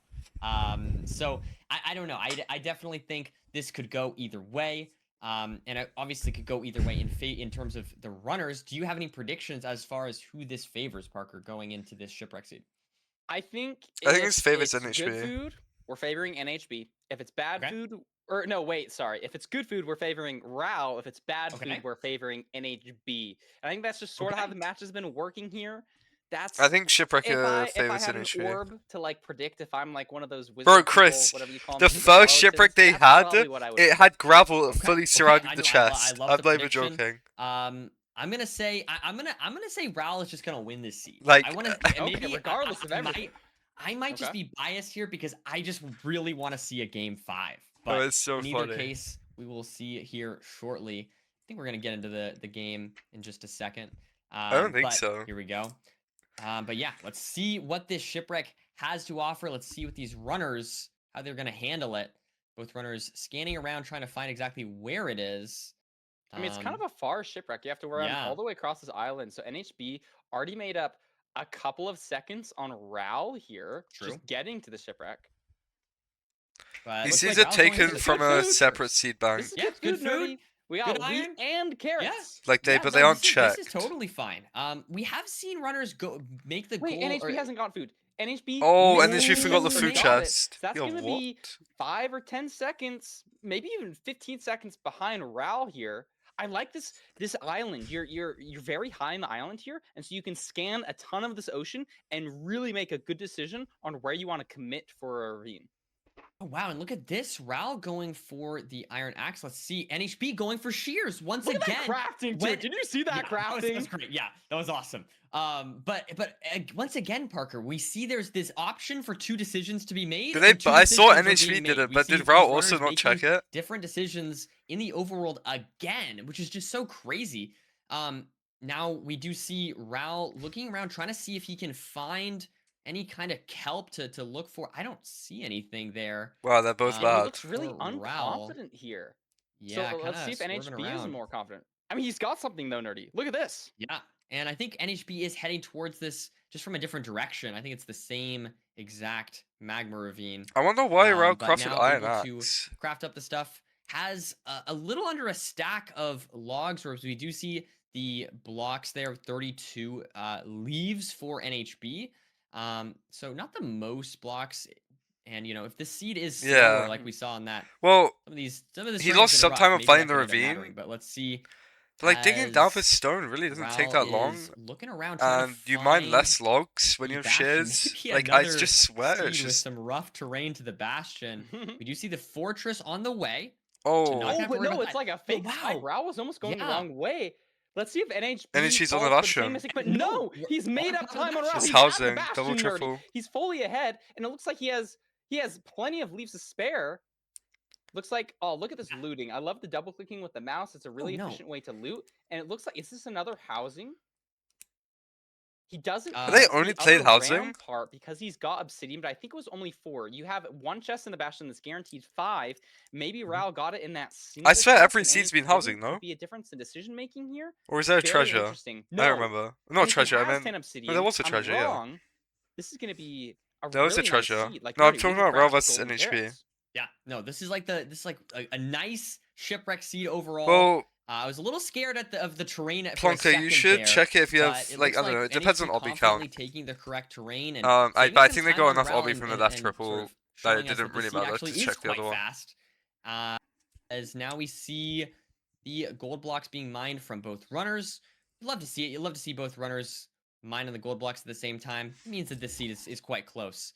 And luckily, we don't need to pyrite or anything like that. We don't need to worry about the pie charges. Oh, wait. Oh, I guess because NHB confidently took the terrain, didn't see what Raul saw.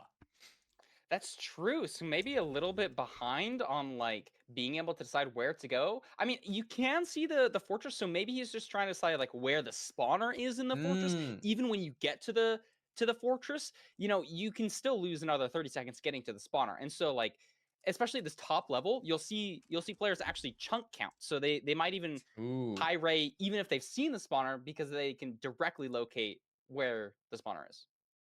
Very cool. We do see NHB now purling towards that spawner. And look at this, he's on the spawner. Wait, no, never mind. Sorry. Raul as well, purling out. Heading towards... are they going to the same fortress? I think this looks like the same. Nerdy? This is like kind of strange. I swear they're going in different directions, but it might be like a big fortress that's all connected. I may have misseen. And this is awkward for Raul! Oh my god. Oh my goodness. Oh my goodness. Takes 2 hits. Those magma cubes deal damage faster than basically any other mob. They can be so punishing. And NHB's found a spawner, but Raul is in a different spot. Also, Raul's spawner is so much more open. NHB wasted a lot of time in the bad part of the fortress. Raul looking scary on 1 heart, but has the golden carrots, so can heal up. They are in at least very different parts of the fortress. I'm honestly not sure. I mean, we can see like the enclosed. Okay, Raul has 11 bright in his inventory. This could end up mattering for the stronghold terrain. It could end up mattering for the stronghold itself. We saw in our first best of 5. I don't know why he's eating the golden carrots. A couple blocks end up changing the stronghold that Hax and Silver went to, right? What was NHB's word count? These runners being this far away, that could end up leading to different strongholds potentially.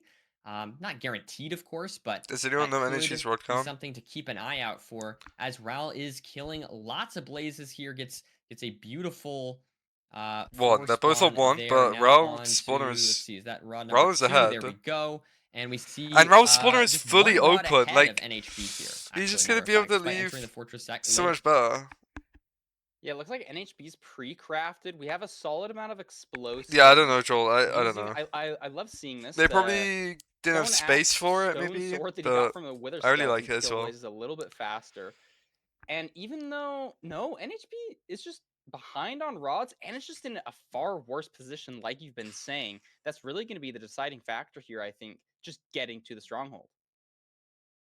We're having to measure 2 eyes there, and I'm trying to. Yeah, no, we had it season. I think we had it season 8 as well. 4 digits for but I think they just don't have is. space for it, I guess. I don't know. But for NHB, that's only. No, it worked last season. It didn't so work in season 8. It bugged out, but then it worked fine last season. All of this netherrack. I'm pretty sure. It could be like not even that bad, especially if he has gold picks. Doesn't have. Actually, maybe I'm thinking about the LAN. I do think it is. I don't know. It worked at some point. Is he leaving? Look at him try to leave, Nerdy. There's no way. There was 2 magma cubes and a wither skeleton. Raul's going for the stray here. Oh, this is so awkward for NHB. Raul is just going to be commanding. Oh, they need a space for Logic to put his face out. And the trench is so open for Raul, right? And just look how enclosed it is for NHB. It is quite awkward. Does get that rod. Oh, it has to. Oh my god! Oh my god! What is NHB going to do? Wow. Okay, that's really unlucky, but skill issue. There was magma cube to your right, magma cube to behind you, magma cube to the left, and he survives it, Nerdy. He's still alive. Boat clutching. Wait, he's on courts. He's building his portal now. It's totally different. It's been different fortresses. I saw both the spawners on NHB. They were not the spawners that Raul went to. And so even though Raul had this upper hand on the terrain, NHB is just in the stronghold. He gets some sort of spawn, like he's committing here. Look at the aggressiveness. This is the portal room. Into the portal room. He could be closing out the match here. He could be beating Raul. Let's see what the 0 is. NHB, I believe, has 5 beds, 1 anchor. Could be a little bit awkward if it's a side setup. Not buried. His mechanics, holy frick, this dude is fast. Wait, they were the It's same. tall, though, They Nerdy. went to the same Is this stronghold, but tall? NHB was 297, closer. no. A little bit more 97. comfortable. That's so sad. 399. Let's see. He should be fine here. Their rotation early. Has a Wow. bow, can double bed. Double bows. Look at this damage. He might even 2+2 here, Nerdy. Great stuff. I mean, from GG. NHB. Just great stuff overall. Good job. Taking the 3-1 victory. I mean, he played over well, Raul. but that's really Some sad. fantastic. I mean, just has been playing, except for C2, has been playing just lights out today. So definitely great stuff from NHB. I think able Raul was to just, I don't close know, out Raul the didn't deserve to series. win. I'm not gonna lie, Raul didn't And deserve to win. There we have it, an 8-21. And Like, we he have a wasn't 3-1 playing victory well. for NHB. Unfortunately. Okay, so my first correct prediction, I mean, that looked really good from NHB. Surviving that fortress, like, that's gotta give you a heart attack when you, because he fully mined a tunnel away from the spawner. Like, just fully mined a tunnel, so he didn't have to deal with mobs. He pops out into a pack of more mobs, Nerdy, and just, wow, that was a cool match to watch. No, that was awesome. Yeah, no, 100%. I feel like, man, that was it really scared me for a second. Honestly, I feel like NHB was really scaring me in general. I feel like, you know, the last seed pearling aggressively, this seed pearling aggressively, has not been scared at all in this playoffs, it seems. Yeah, and I'm excited to see him continue. I can't remember the exact bracket, but is he playing the winner of? No, I'm not sure. I would probably get it wrong. But do you know if we're doing? And NHB's playing Loki or Feinberg Feinberg. or Loki. Okay. We're gonna do an interview right now. Actually, matter of fact, Parker. So let's get into that. Wait, NHB interview? That's kind of cool. And let's just bring NHB in here. NHB, welcome. Congratulations on the win. Okay, I just wanna. Well, first of all, how are you feeling after that win? Bro, I don't know, man. I'm so happy, bro. Yeah, no, that's fair. I wanna. The thing I wanna ask about is I want you to walk us through. How were you able to mentally bounce back after that really rough C2? What were you telling yourself? How were you able to, I guess, just like refocus and get back into this game and take the win? To be honest, it didn't affect me. It actually gave me more confidence for C3 because I got less nervous. But yeah. No, that's totally fair. Parker, you got any questions here? Yeah, on that last seed that you played. I mean, first of all, like GG's for surviving that like hallway incident. I so thought you were dead. But my main question was, did you have any? What was that? I was gonna crush out, bro. So I'm glad you survived as well. But even getting to the fortress, you and Raul went to different fortresses. Was there a debate in your head of where to go? Were you ever confused? Why, with 3 and 3? No, I just spied right normally and I found the fortress. Wow, that was so interesting. It like totally, because I think you got a closer blind, and then, oh my goodness, it was a really fun match to watch. Yeah. All right. NHB, I gotta ask. Okay, so. Yeah, I'm really excited for EDCLS also here. Either be going against Feinberg or Loki. Do you have any preferences? I've been looking forward to this match. Are you rooting for anyone in this match? That's no issue for me. Okay. You're just ready to go. In either case. Did you say there's no issue for me? Fair enough. That's I mean, I love the confidence. I love that you were able to just sort of fully lock. Who does this guy think he is? The fact that, I'm joking. C2 was quite rough. I know that terrain was just horrible, and I think you got a bit unlucky not being able to find the bastion. But really, it'll be aura if he wins. It'll be aura if he wins. But if he loses, we're so excited to have you back next Philly was weekend. an issue. And yeah, I think we're just gonna send it to a quick intermission here, guys. guys. We'll be back shortly. Thank you. Congrats on the win. I don't know, Paul. Like, cool. He's kind of like Feinberg, I think, a little bit, like that kind of playstyle.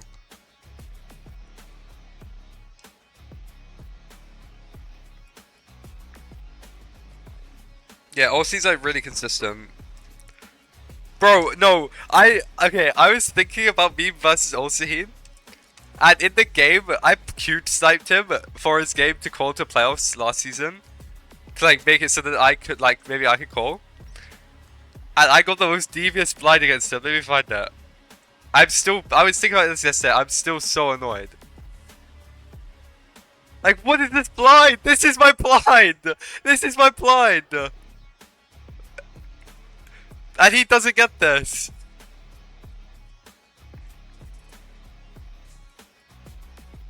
Oh, wait, you can't see? Why can't you see? Oh. I didn't bring it on the... This is my blind. This is my blind!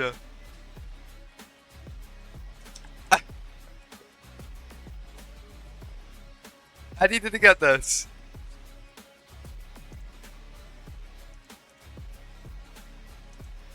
We'll get there.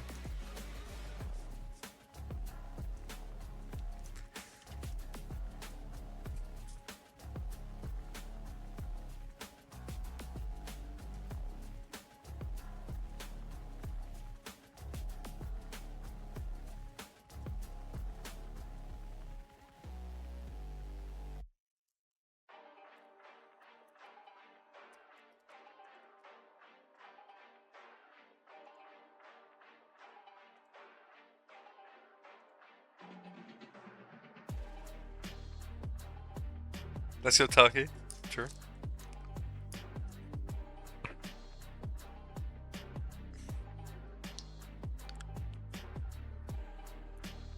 No, Anchor Boy is playing in playoffs as well.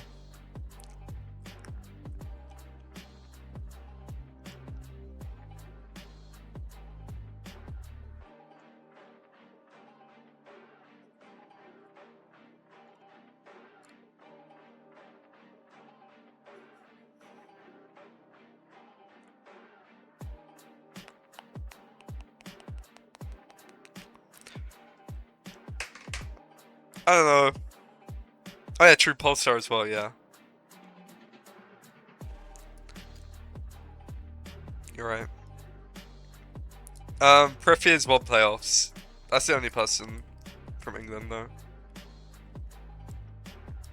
To win playoffs.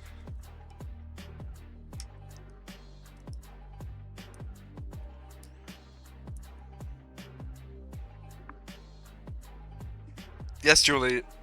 Yes.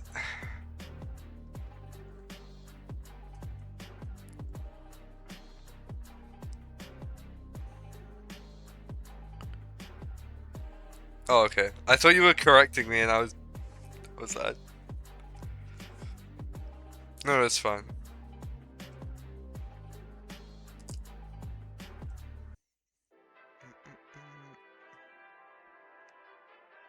Winning playoffs is really hard. What if I just watch playoffs? Is that okay? What if I just stop playing?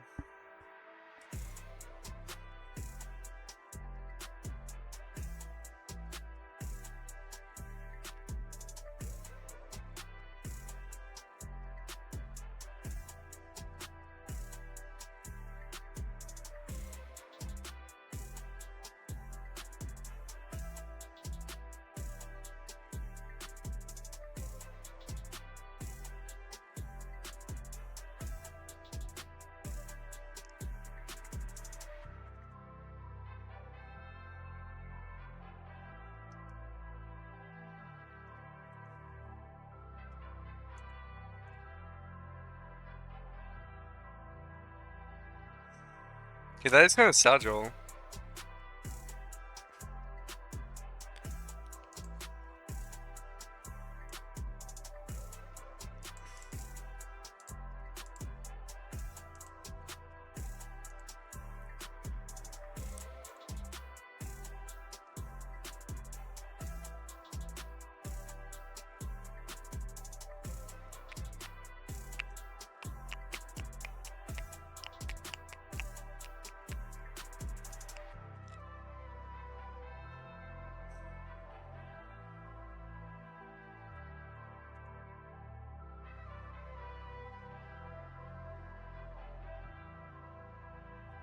Yeah, Oxy's been in playoffs. I think it's just Oxy.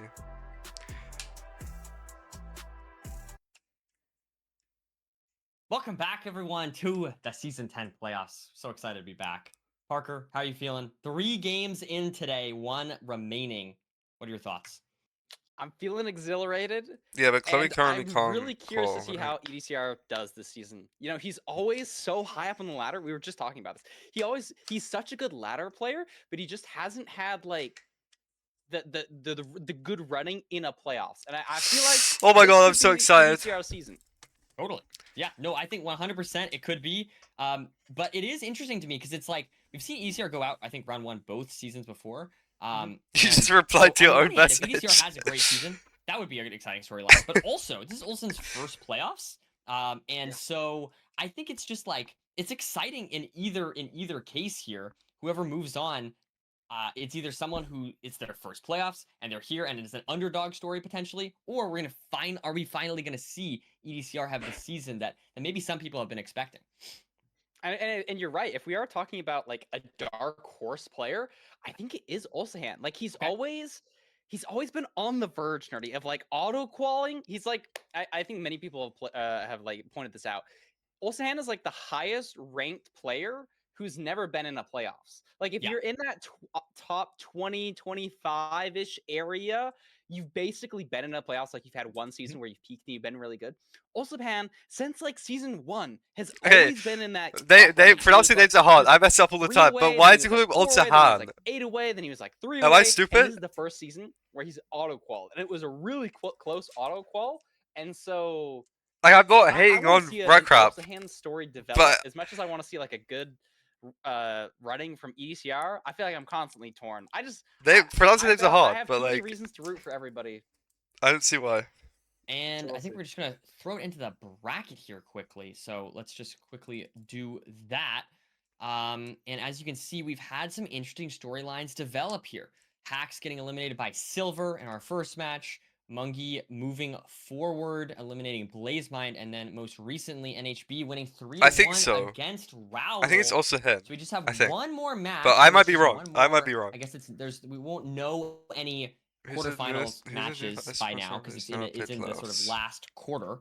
But it is interesting to see these. Yeah, probably maybe. Here. So many people play playoffs now. Maybe it's a good. Yeah, I mean, we'll see. I'm curious to see if we see any trends. I'm just trying to like look for any patterns that have been happening. I remember. Oh, Okshay, yeah, maybe. Yeah, probably Okshay. Lower seeded player moving on, right? Here, I'm not seeing anything crazy other than the fact that I guess we just haven't. We've seen some like pretty decisive games. Like Raul did take a seed off NHB, which was great to see. But that is the only out of all the matches today, we've only seen the loser win 1 seed. Oh my fucking they've god! Definitely been pretty big swings. Okay, that makes sense, then. I'm hoping that this seed will be a 3-2. I think that's the thing I'm hoping for. A 3-2 would be cool. I mean, pattern-wise, they've all got a little bit of pink in their skin. Okay. That is kind of cool. The bottom, so maybe, they've all got pink in their skin. Okay. I think you're right. Like we've had a pretty good distribution of like people winning today. Yeah. We do have the player spotlight ready, so let's get right into that. Beautiful stuff here. Our seed 2 on the left. EDCR, a player who obviously is a amazingly skilled runner. We've seen so many, crazy clips. Oh, he has the longest win streak, but I also have the longest win streak. We both have in season 10 or something like that. And it's our seed 2 this season. And with a 9-10 average, that's super impressive. 74% win rate. As you mentioned, Parker. No, my win streak is so fraud. I got like 8 wins, and then didn't play for a week, and then got another 8 wins. It was that expectation. The win streak is 16. Will this be EDCR's season? Mine was fraud. One thing for argument of that is I think EDCR has been streaming more. And he's also, I don't know if you've No, I wasn't. He commentates what he's doing, like, while he's playing. He's probably, like, to win that many games in a row, you have to get lucky anyway. Players. Like, if you watch a Do stream, like, you might hear an occasional, like, sentence. But EDCR kind of, like, commentates his whole game style. And I think he's a really good decision maker. And he knows how to, like, play faster or slower depending on the situation. But they got rid of our PB. Yeah, 100%. I just realized that. Meanwhile, we do have Ulsahan on the right here, our seed number 12. No, because like, what am I meant to do? But am I meant to not play the straights? Like, I mean, not a 74% win rate, but I mean, 9-7. I didn't want to win every game to straights, though. So absolutely could win any seed, as we see here by the statistical evidence, Parker. But we also, I mean, 25-53 is a very impressive elo.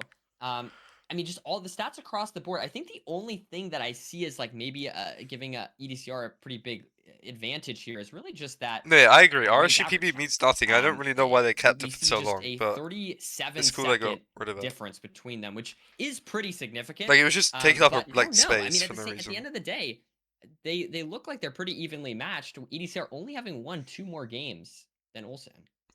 Yeah, I think that's what maybe the most notable thing to me here. I kind of would have expected a more lopsided game distribution. Like EDCR, he's got like it's hard to compete with those stats, but holding your own with 7-9, that's that's pretty good. You know, regardless of what we're saying though, I remember there's a good quote. It's like, you know, we don't play these games like on paper. You know, it all comes down to what happens today. And we're going to see that momentarily. I'm curious if the nerves are running high for either of these players. Are we going to see it in the gameplay? Are we going to get some fast seeds? So much potential. I think we're definitely going to get some. I think we're definitely going to get some fast seeds. These 2 runners are very fast at the end of the day. And so even if the seeds are a little bit slow, I think they're going to make something work. I mean, a 9-10 average, Parker, for example. I mean, you need to.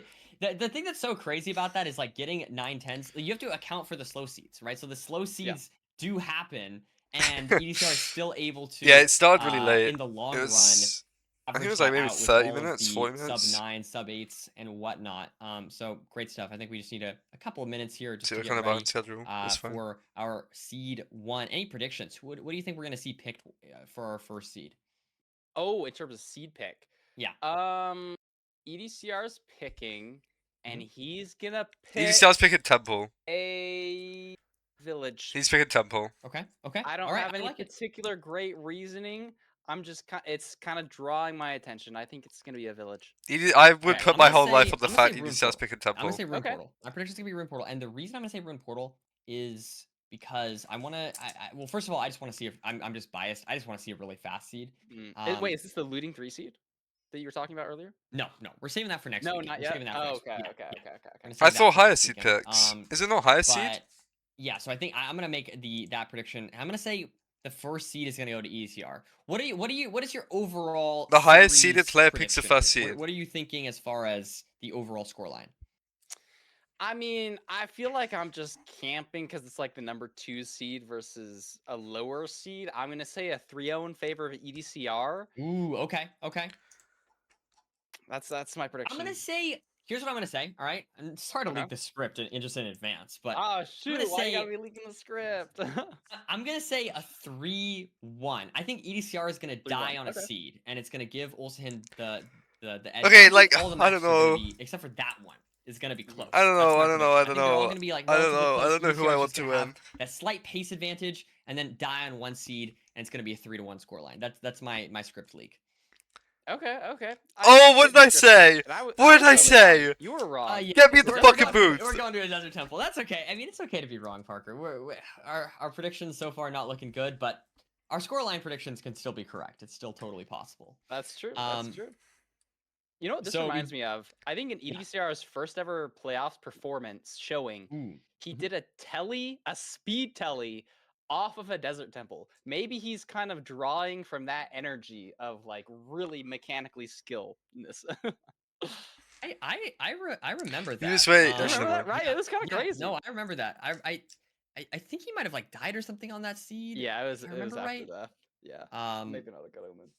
Something like that. But in either case, I mean, I want to. I mean, overall, we've been talking about this. I think this is going to be EDCR's season. I think this is going to be EDCR's season, and I think he's going to be able to finally. This isn't Raul or NHP. I don't think to our quarterfinals. It'd be super cool to see him there. Okay, beautiful. Well, I'm curious to see how Ulsahan is gonna play. I think is he our only newcomer this season, Nerd, in playoffs? Yeah. Yep. I think he is. Wow. So, we're really starting to see this like roster of players who are in playoffs get cemented, but Ulsahan has yet to kind of show us what he's got. So if you're in chat, if you're watching right now, pay attention to Ulsahan. How is he going to deal with the nerves? How is he going to deal with the speed of EDCR? Can he compete? I think we'll get going into the gameplay here shortly, when we'll see exactly that. But I don't know why it's gonna so late, but it's fine. It doesn't matter. This is one I've been looking forward to, Parker. This specific match, to get the newcomer against the player who, you know, he's got a lot of expectations. He's got a lot of, he's been such a good ladder player for so long. So it's gonna be interesting to see how this one pans out. Like I said, in either case, whoever moves on, it's an exciting storyline. True. It is interesting talking about expectations. I think it's pronounced also here. You're totally right. This season, a couple players do like have a little bit of an expectation to play well, and we've seen some upsets, like with a hack silver game. You know, does EDCR still even have that expectation to play really well? He was also like, finished ranked 2 last True. season, but are people expecting him to win here? He's in the Desert Temple half a second sooner. Maybe it's an indicator. And there we go. Okay, well there is stream delay, so he's actually not ahead. Can we just get like that? I was gonna say. Could matter on seeds with low food, like we saw with Rao. That a couple hearts difference can really even make a difference. Yeah, I mean the temples are so brutal because you get low food and you're also just guaranteed to take a bunch of damage while you fall. So you're already low on food, and then Olsen is kind of behind 14 flesh. I'm curious if we have any with 1 gapple. Okay, so I wouldn't be surprised if we saw no food come out from these runners. I'm not sure if Flint is anywhere nearby. This is very interesting to see. Yeah, both runners using the exact same tree, and now we have this little bit of water over here to potentially build off. And there we go. EDCR grabbing the bucket and gonna get this wood light started as soon as possible. So great stuff. Whereas we see Olsen getting some crafts off a little bit behind. Well, and EDCR really presumably plays also so well. going to be doing the wood light, but we see EDCR has it ready to go already. Wow. Olsen hasn't even finished building the portal, and EDCR is headed back after having done some stuff.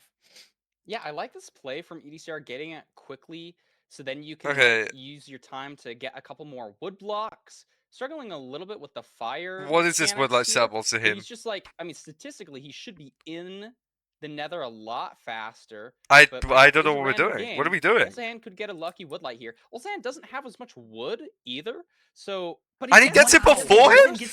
Okay. No. That's Minecraft sometimes. That's just Minecraft sometimes.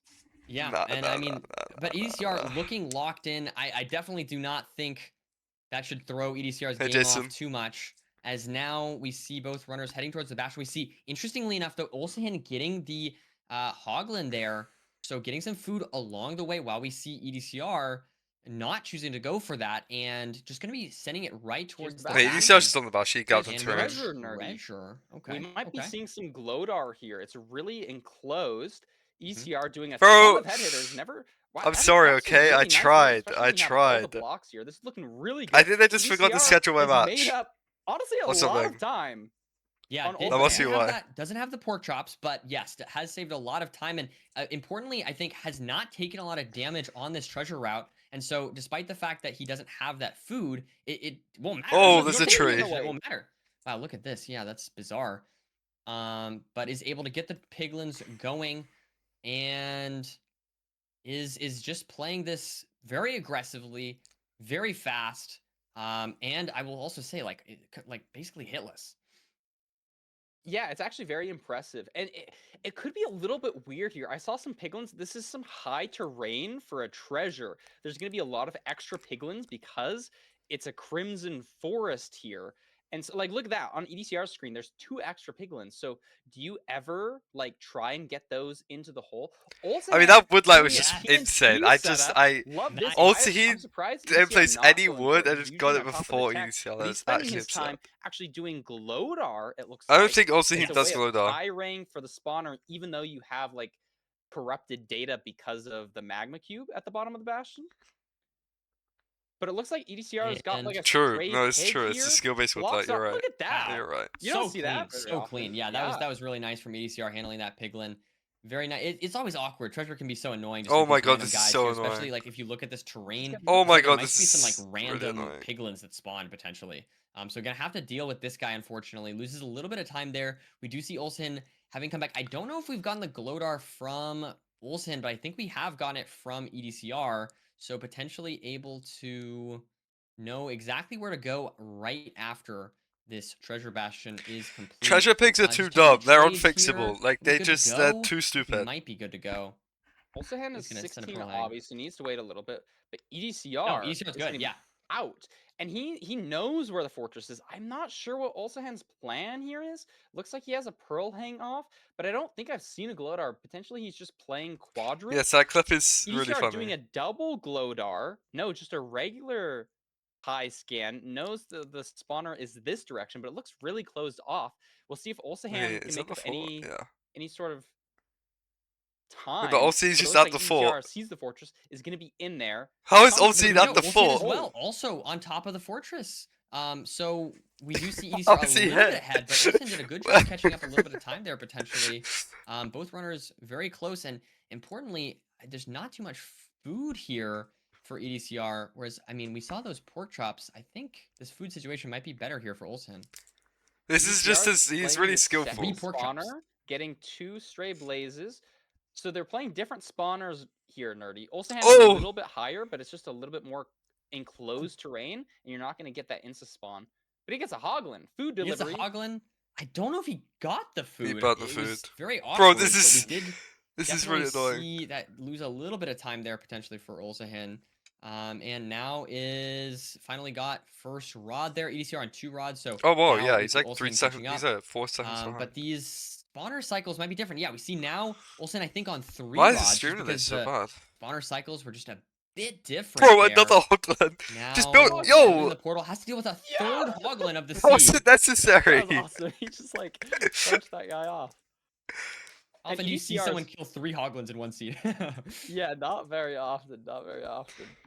So EDCR is blinding here on the same rods as Olsen, but is pre-crafted, so still a little bit ahead, maintaining that lead. We'll see what the stronghold distance is like. I mean, nothing crazy bad from either player. They're both playing very consistently. Gets an eye break, but the distance looks to be maybe 1,500. Is Hungary setting in the overworld? EDC has a hungry cell. Olsen doesn't. And but I think Olsen's ahead anyway. yeah, I mean that's just something. That's something that wait, they're on Olsen the just doesn't have to same do, right? icon. To get that food at the beginning of the seed from the True. hoglin. But I think And EDCR might be so ahead on that's just blazes. very nice for Olsen to not have to worry about that. We do see a big spawn there for EDCR. So honestly, both these runners pretty close. Let's see, 3 Did he rods. lose a Just needs rod? 1 more rod I think he did. for No. Olsen, unless he wants to send the 1 eye. We'll have to see. Maybe EDCR could go for that as well in theory.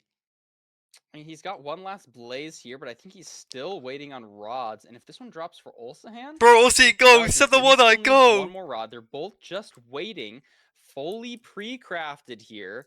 He didn't need to go. And he gets a It 4 would've been spawn funny, here though. from EDCR. Olsen Oh my God, also Olsen's gets a out. 4 spawn. EDCR's Olsen is out.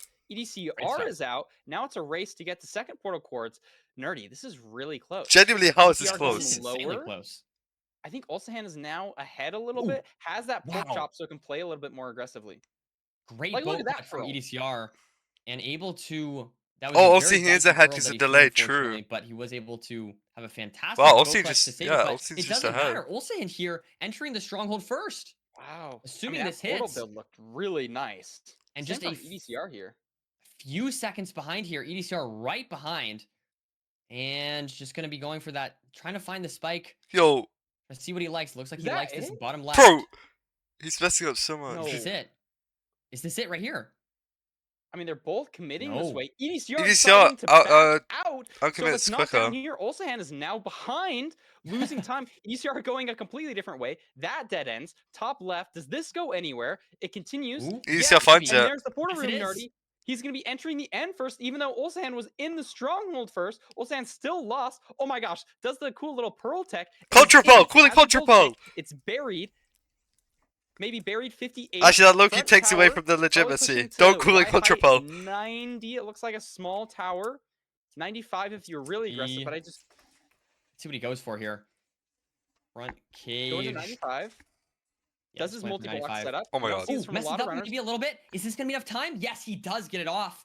Almost messes that up. Let's see if he can close out the 0 though.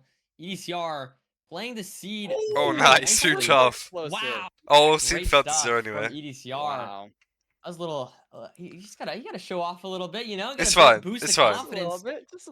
First seed doesn't And we matter. do see Olsen also not hitting the 0. So now we have a 1-0 lead for EDCR. Great stuff handling that 0 very well, hitting that stronghold very well. I feel like that was fascinating. That was fascinating to see those two runners It's okay, Dizzy. just like play the It's seed okay. slightly differently. And really back and forth off the rip for this first seed. Wait, you could do What are your 120 thoughts damage here, with a good Parker? double bed. Just honestly a high quality match. We saw a lot of variation in terms of like RNG with the lava pool. One just got it faster than the other, but also in terms of like getting food. Also, Han had more food, allowed him to pearl more aggressively, made up time getting to the stronghold, and then the difference in committing. Like how hard you commit in the stronghold, and ultimately that was. I mean, OC just played that stronghold terribly, pull ahead, and unfortunately. the But it 0. might be nerves. I don't know. He's up, nerdy. He's up. He's looking good.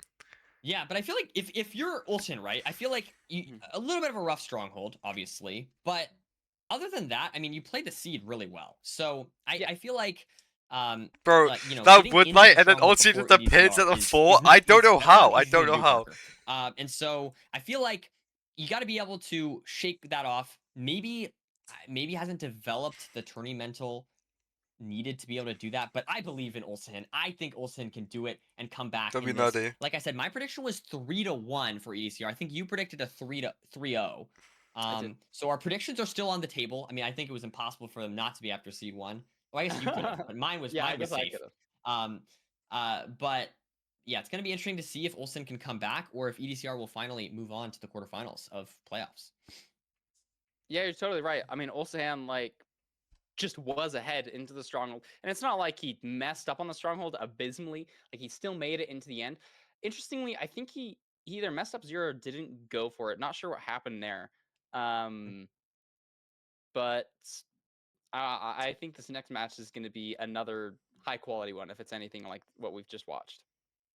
It's gonna be important. I don't know. I feel like that was confident. That looked good from EDCR overall. I mean, I will also say another thing that we kind of I think we might have maybe forgot about.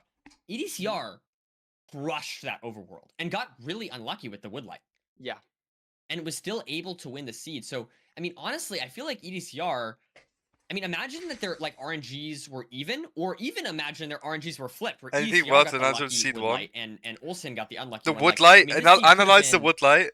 Could have been significant. It could have been significantly more brutal. OC did a terrible setup and got into it woodlight. was very close in the end. And then the you RNG can analyze the did glow help Olsen down, a how bit OC just there, into the and it's direction. going to be Probably. interesting to see how these two runners, how they compare moving. But definitely the forward woodlight. Definitely analyze the in these woodlight. next two seeds. Carpets are We'll get worse. Carpets are into worse for woodlight anyway. I think we'll get into the.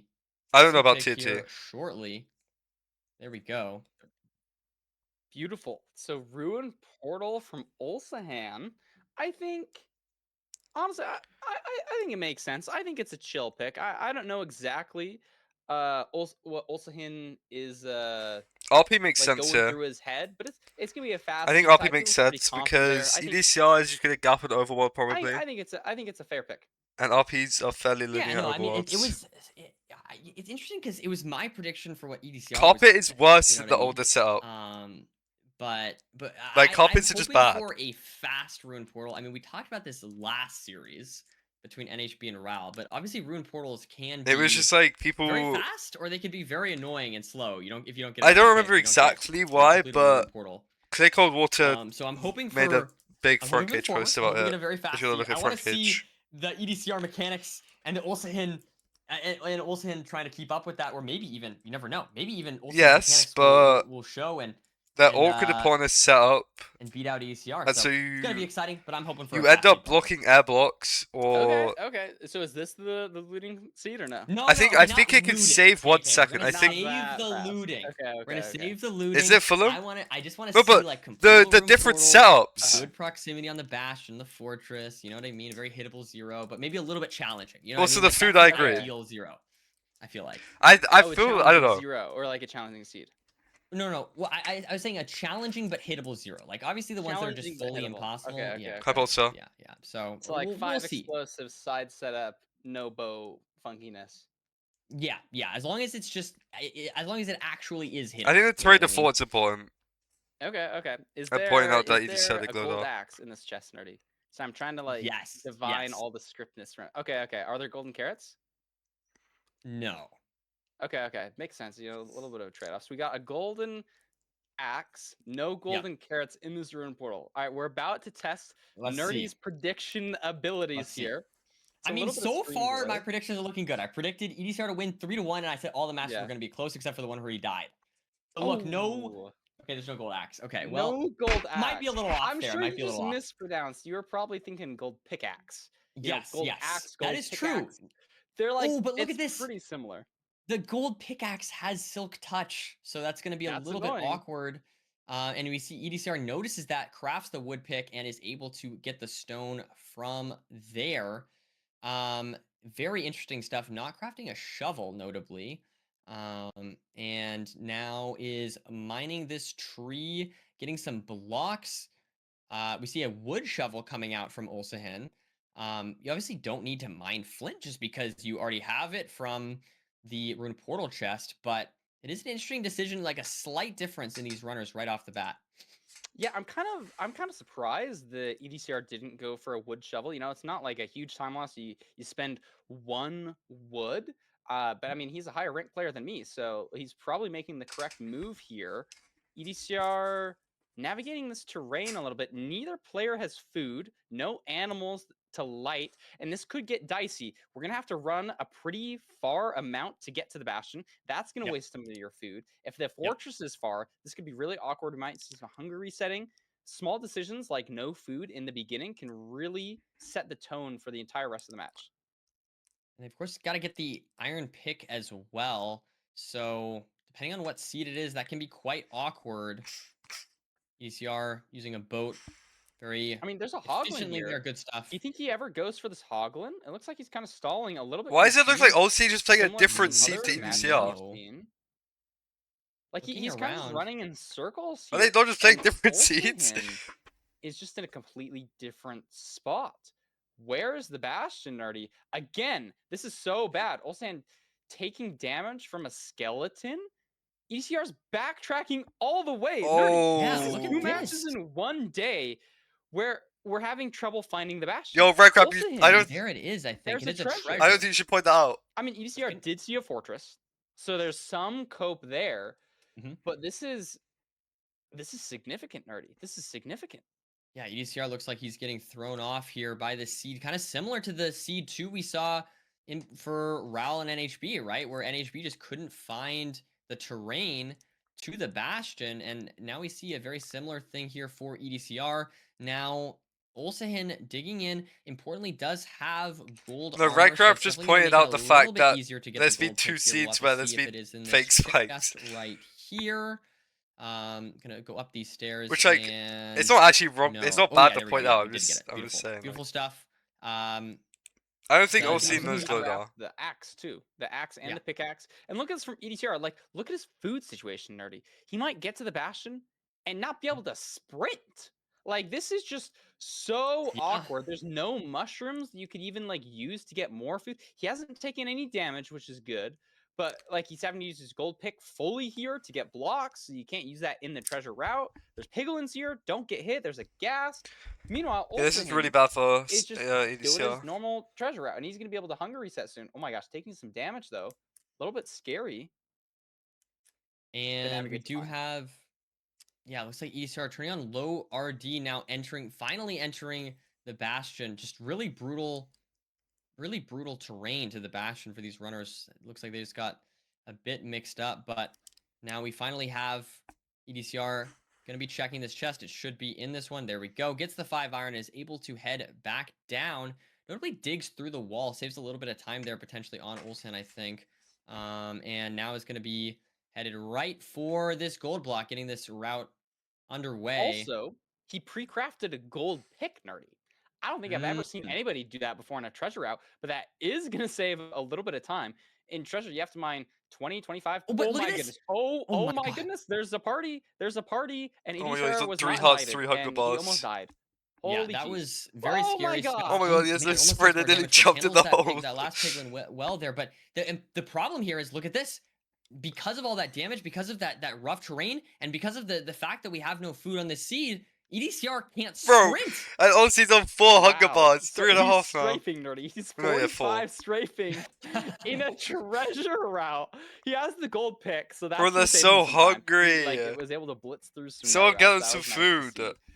But this is just so weird. Like, how often do you see a runner run out of sprint? Like, look at this. He's just 45. That's so funny. It looks so weird. Also, hunger reset, so he's like fully fine now, but he doesn't have that information that EDCR does. He doesn't know exactly where the fortress is. EDCR literally saw it. Maybe it was an unintended one, so potentially there's that coup. We'll see what Olsen decides to do. He has the obby purling on.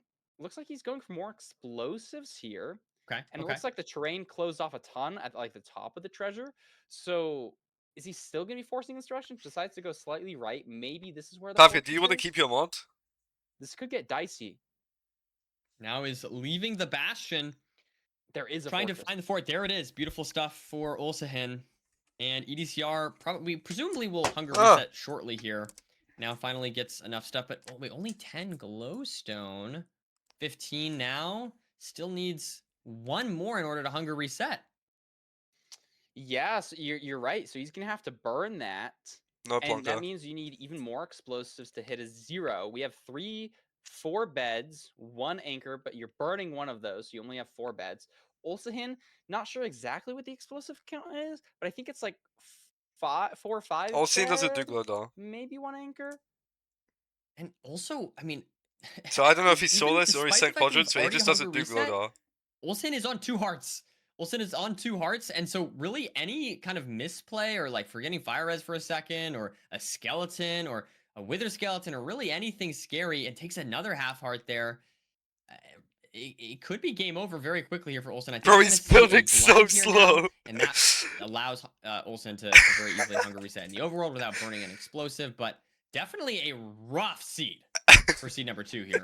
Yeah, this is food to sell really here. rough. You know, lots of times. No. It's okay to build that slow. Like I get it. I would probably do the same. It's just funny. I like Olsen's early blind. He's not even at a spawner, but he just needs that extra health here. He might even fully pre-craft, so he's gonna only have 4 beds, 1 anchor. So he has enough to 0. I think EDCR looks like he can make 2 anchors, has 4 beds. So maybe 1 more explosive than Olsen. And is trying to play for strays here too, Nerdy. Like, it's SSV, Solstan Valley Fortress. You get more spawns here. 1 anchor is like, okay. It's That's like not that for bad. him. There's nothing here. Extra glowstone if you wanted it, besides the pass. Decides to pass it. Now, EDCR no, they're in the looking same around, fort. finds the spawner here. Looks like... Oh, yeah. It looks like Olsen as well going down the same exact pathway. So, it's funny. EDCR did find the spawner first. But obviously the measurement and already had some strays there for Olsen. So, and the blaze bed, be interesting. Yeah, EDCR get the blaze bed off. Ooh, gets a blaze bed off. Olsen has to fully mine this with an iron pick. Doesn't even have gold picks to help in this regard. So pay attention to these spawns. They should get the same. Like spawns are standardized, but if Olsen has blocks covering those spawning spaces, Nah, that lose B for Bo the is match too just tough. on missing blaze cycles. So EDCR gets 3 here. Olsen only gets 2, Nerdy. No, he does get 3. There's 1 hiding. 3 so beds, it's not punishing 2 yet, anchors. but it can be. Yes. I'm curious to see Olsen's explosive count here, because we have 3 beds, 2 anchors for EDCR, which, you know, is not the most comfortable situation, Parker. Oh, he's on a mountain. No, it's not. Is this eye gonna fall off the mountain? Caliber. Yeah. Oh my god. I mean, able to hit okay, no, it's fine. We did I see mean, anchors are a little EDCR bit hit. nicer. No, Sorry, go ahead. No, you go. You go. Oh, so with anchors, it can be a little bit nicer with some zeros, just because you can like force the dragon to get lower to get a little bit more damage. So it's like arguably better than 5 beds, like having 2 anchors. But Olsahan, Hungary setting again. No, he's just he's already onto coordinates. Yeah, was able to leave very quickly. I mean, ultimately, I think the seed really just came down to that terrain nav. ECR really getting sort of lost before entering the Bastion. We do see... So Olsen's 2nd seed in a row has entered the Stronghold first. Oh, that's a good spike. He's got to feel good. I mean, nice. Oh, there it is. There it is, Nerdy. And, I mean, this could be an awkward zero. Okay, yo. So, pay attention here. He's Hunger... resetting with Gravel because he's like low on blocks. He's entering the end. And I mean, this could make or break. Let's see what we have for us here. Looks like back to 88. And going to be purling up here. We got here back 91. Okay. So Olsen should be able to hit this pretty reliably. Goes to 99. And 45. Let's see these beds. I'm not sure exactly how many explosives we've got. It looks like 4. Oh yeah, we should be so good. We should be so good. Oh, so close. So close. I mean, people have been 2+2ing a lot. That scene was really red, shoot the but dragon, like, I think I've seen it all twice in most situations, and if you do that, I can get it like in such a good position. So even though EDCR enters, the match is going to Olsahan, and my prediction is wrong. Yeah, and I did say it was a really weird seed. Like it just was going to lose on the seed that he died on. So I was sort of wrong, but in a way, right. If you think about it, he did die. He did die in Hunger Reset during the Hunger Reset. So I would argue that my prediction's still good to go. That's what I think. What do you think, Parker? Okay. Am I coping? I'll let it slide. I'll buy it. Okay. I believe. Yeah. Anyways, so but I do think overall though, I mean, okay, jokes aside, I do feel like this is very interesting because again, EDCR has lost the seeds going into the strongholds, but I think on both of these seeds, I mean, okay, I don't want to discredit Olsen for taking the correct terrain, right? Like that was a good terrain decision from Olsahan. I mean, it worked out, right? But it is like, you could argue there's some luck there, right? Or some unluckiness for EDCR. And then definitely on the first seed, 100%, undeniably, he got unlucky in the overworld. And so I think we are going to be sending it to Fulham here. So let's just do that really quick. Fulham's going to give us a mid-match analysis. Let's see what you got, Fulham. So let's just do that really quick. Fulham's going to give... Seeds 1 and 2 are complete for our game. Who do I want to win? EDCR and Olsahan. Olsahan's first playoffs, EDCR's third, and it is currently 1 seed apiece. That first seed was very back and forth. EDCR with an unlucky woodlight, Olsahan with great food, but EDCR. I want EDCR to win because I don't want him to lose round of 16 again. Played that stronghold fortress better, but misnaved in the stronghold. It really truly was a zigzag back and forth type seed. But let's focus mostly on this second seed. I think there was more to analyze in this one than the first. Part number 1, EDCR's scan when entering the Nether. Yeah, my bracket says also the biggest impact for the seed, and he lost a bunch of time from this. And even though he brought it back very, very strategically, you can see his entities just on the right-hand side of his screen over here. They were very confusing. It did look like he got 2 spikes looking around, scanning initially this direction, which was a Solsan Valley fortress. A little bit unfortunate that he pathed towards this direction, using the terrain really well to do so. But by the time he got back to the Bastion, he ended up being on low hunger and slightly lower health as well. As we can see here, 3.5 hunger points. And while doing this, starting the Bastion route, notice where he breaks the second block, breaking it on top of the block. This caused some of the top-level piglins to get aggro, something that ABS has been looking into a lot recently. There is a way that you can take a step back here and actually not aggro those pigs in the top of treasure. As you can see, one of those pigs comes down and deals some damage. I don't think that's real. Here at the top of the stairs, I don't remember saying aggro, And as he comes up here, takes this bit of damage, punches it back, causing him to aggro some of these other top piglins, taking a lot of damage here and running out of sprint in the process. This does cause him to have to hunger reset a little bit early, but even though he makes a really good comeback, Ulsahin is able to get his first win in playoffs. It is 1 seed apiece, and with that being Ulsahin's first win in playoffs, let's learn a little bit more about him before seed 3 with a I'm not gonna lie, player Papkin, I wasn't recap. listening. Yo, interview. Hi everyone, I'm Ulsahin.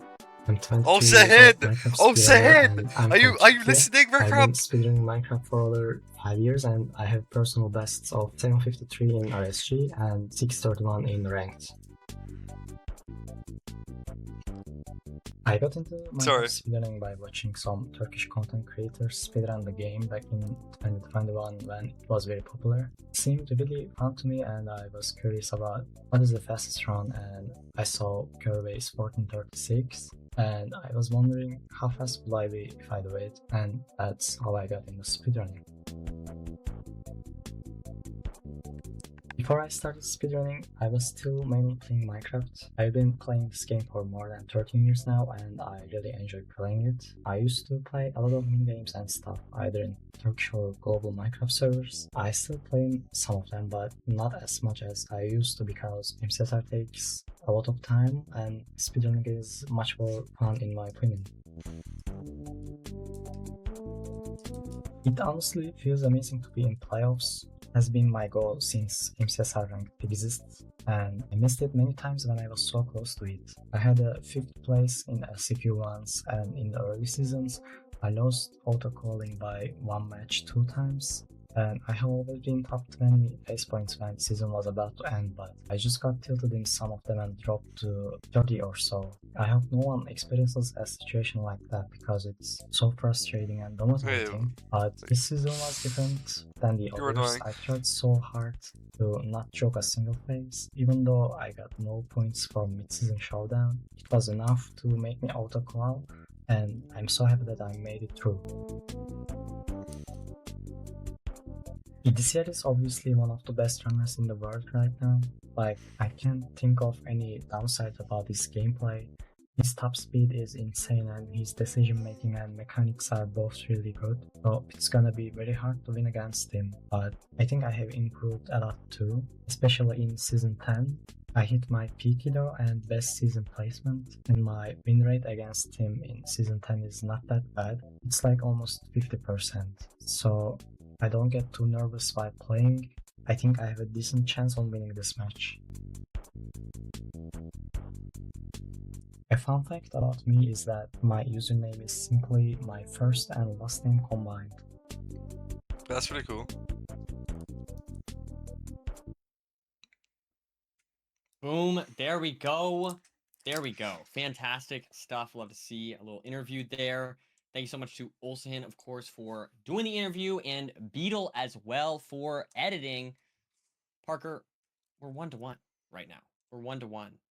What are your thoughts? I mean, one thing I noticed. I don't know why we got a mid match, but at least you got that. that. Is almost 50% against EDCR. Well, in playoffs, Ulsahin's win rate at the moment is 50%. Exactly. No, it's okay. At least you got that. Hold up, shoot. Wait, this could turn out to be cinema. I really like the interview. I think it's good, especially for somebody that we've never seen in playoffs before. But it's been so close. I mean, him talking about being like losing twice, like to auto qualifying off of 1 match. That's kind of crazy. He's always been here.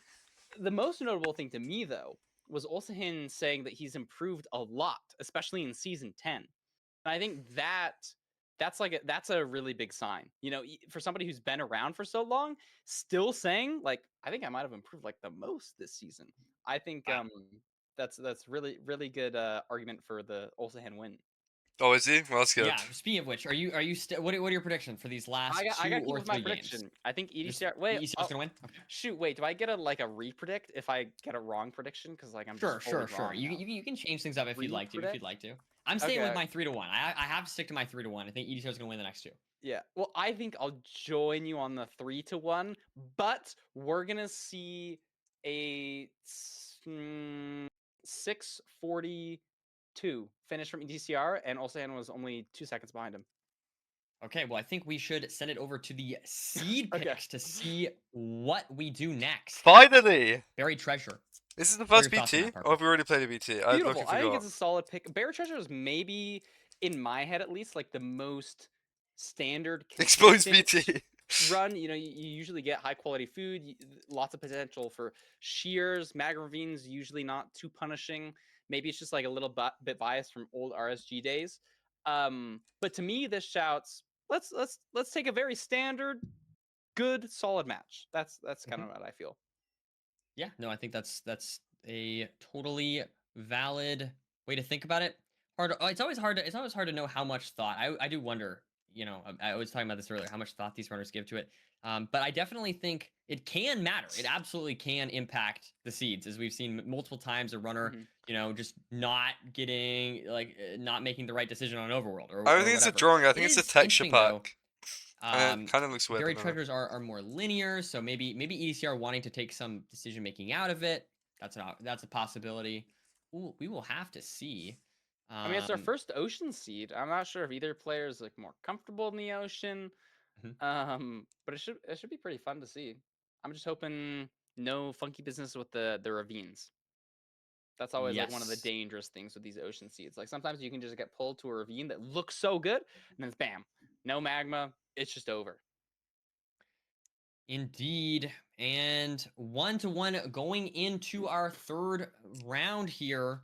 Let's see what we've got for us. Looking around, both runners using their pie chart in order to. Okay, they're in different chunks. Yeah, different chunks. Oh, EDC's the wrong chunk. Akin to the last seed, getting a wrong E-ray digs in the wrong chunk for his buried treasure. And this is going to be nearly 10 seconds time loss. We have a diamond pick. Good amount of food, 8 cod. That's the most amount of cod. I low-key got EDCR by the BT every time. But it's still plenty of food, especially for runners. I'm sorry. Absolutely. I'm sorry. I'm sorry. The crafts coming out here. Let's see. I think that both runners should do the exact same thing. I don't even know. I'd expect, but I think Olsen almost. I don't even know how you're meant to learn it though. Like I just got good at it because I did a bunch of RSG. Yeah, I was worried, but did correct and is firmly in the lead. But I will say EDCR's crafting is so clean. Great stuff. It's always fun to watch these runners craft. It is mystical to watch sometimes.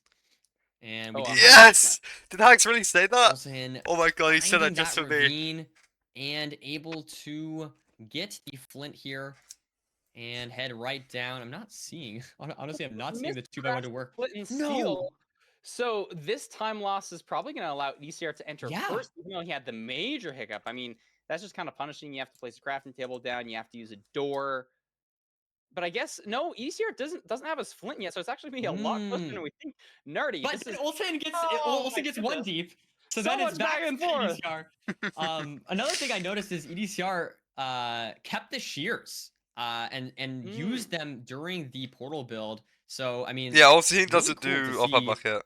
Runners do things like that, little quirky things, in order to just save, not even necessarily full seconds sometimes. Yeah, these nethers are insane. And maybe EDCR getting a little bit of PTSD, like double, triple checking that spike, actually losing a little bit of time, not committing as fast as Olsen did.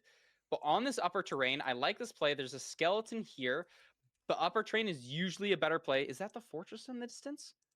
I think we see a fortress, but this terrain is just kind of awkward, Nerdy. We're like really high terrain, still have not seen a bastion. We're dealing with mobs all over the place. We're running out of blocks. Down. I see that, Blanco. Okay. I see it. But yeah, it looks like EDCR though, now on this upper terrain, it has paid off. And meanwhile, Olsen's on this lower terrain and has spent so many blocks and isn't even in the good part of the treasure. Has to dig up through the sort of big cube of the treasure. Okay, Olsen is so far EDCR behind. is ready to go and starting the Yo. route. Oh my gosh, scary, scary.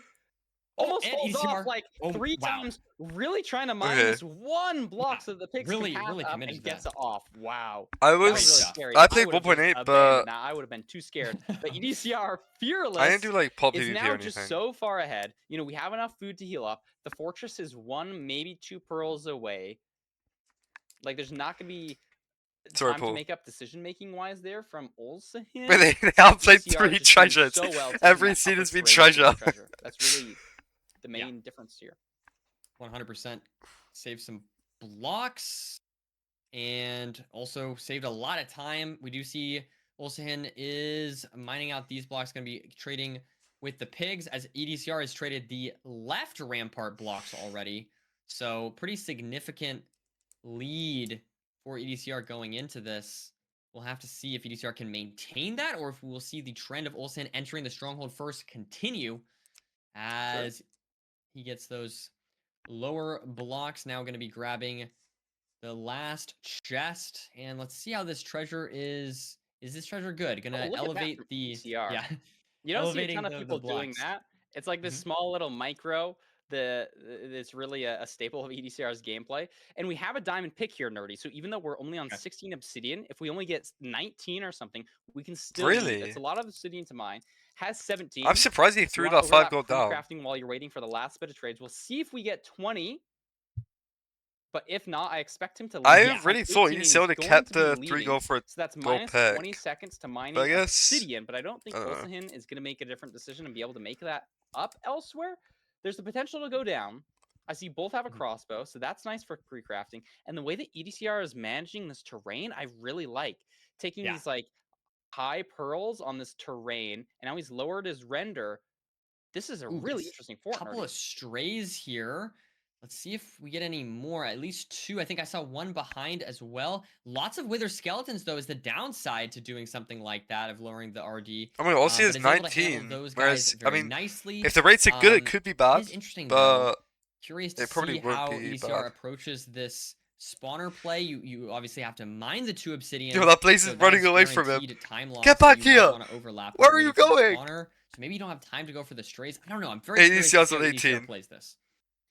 Yeah, it's always a toss-up between like what's better, playing strays or the spawner. I don't know where he lost one really RB. committing inside of this bad part of the fortress, so it could be a little bit punishing. But he's getting stray after stray, Nerdy, and if the rates are good, it's not gonna matter a ton. EDCR throwing his second eye, taking a little bit of fall damage, but has plenty of food still, and that looks like a triple-digit distance, Nerdy. I think this is a pretty close spawner or a second portal coordinates. Yeah, I can't exactly read the number, but I think you're absolutely right. Now we got the double blaze bed from Olsen, so going to be able to get the blazes good to go.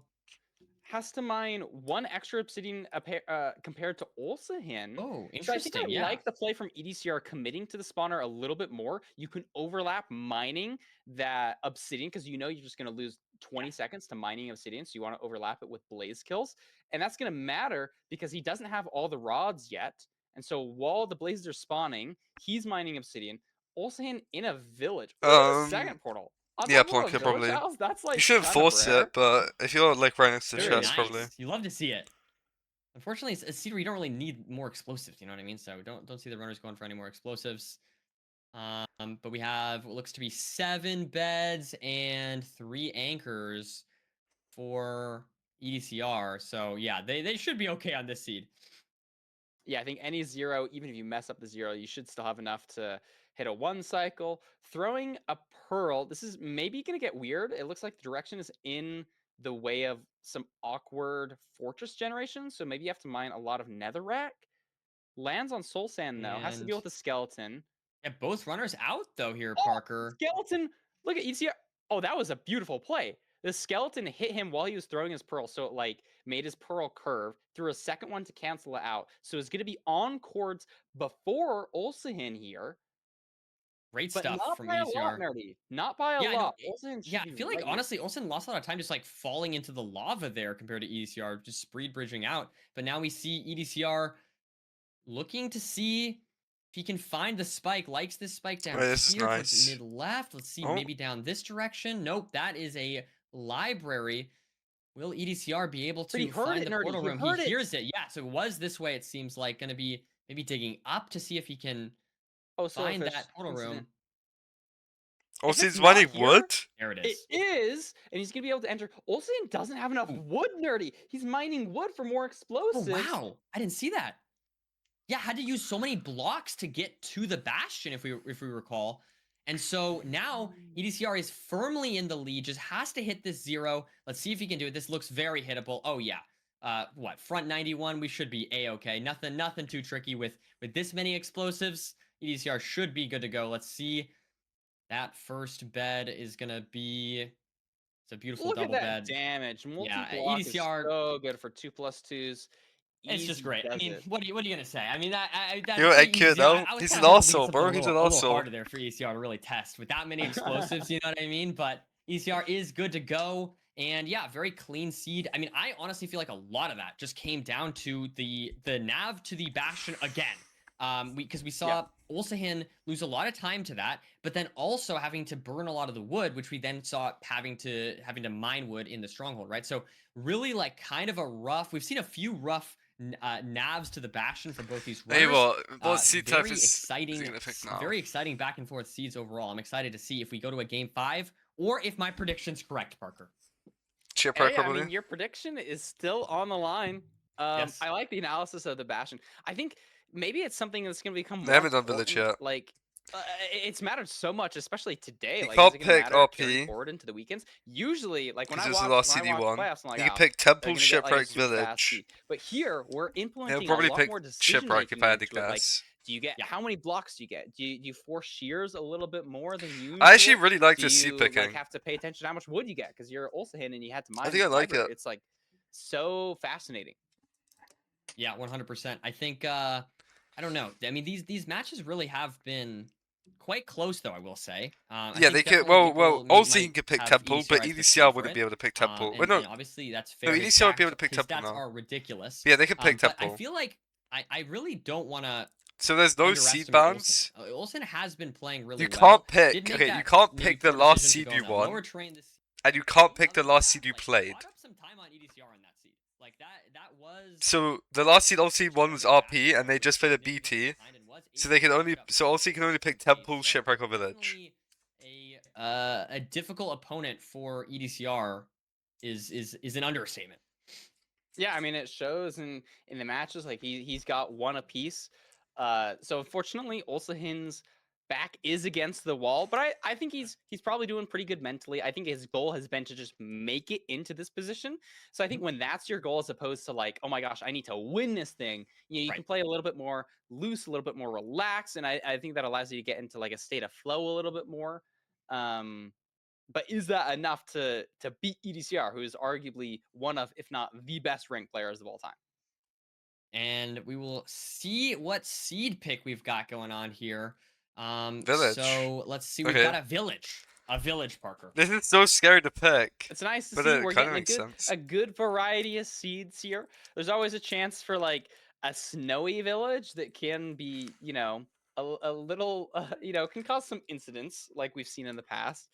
But most of the time, I think this is probably going to be like a favorable seed to EDCR. We talk about village seeds as being like pretty decision based, and I think I don't know my snowy villages. Really shines. I don't.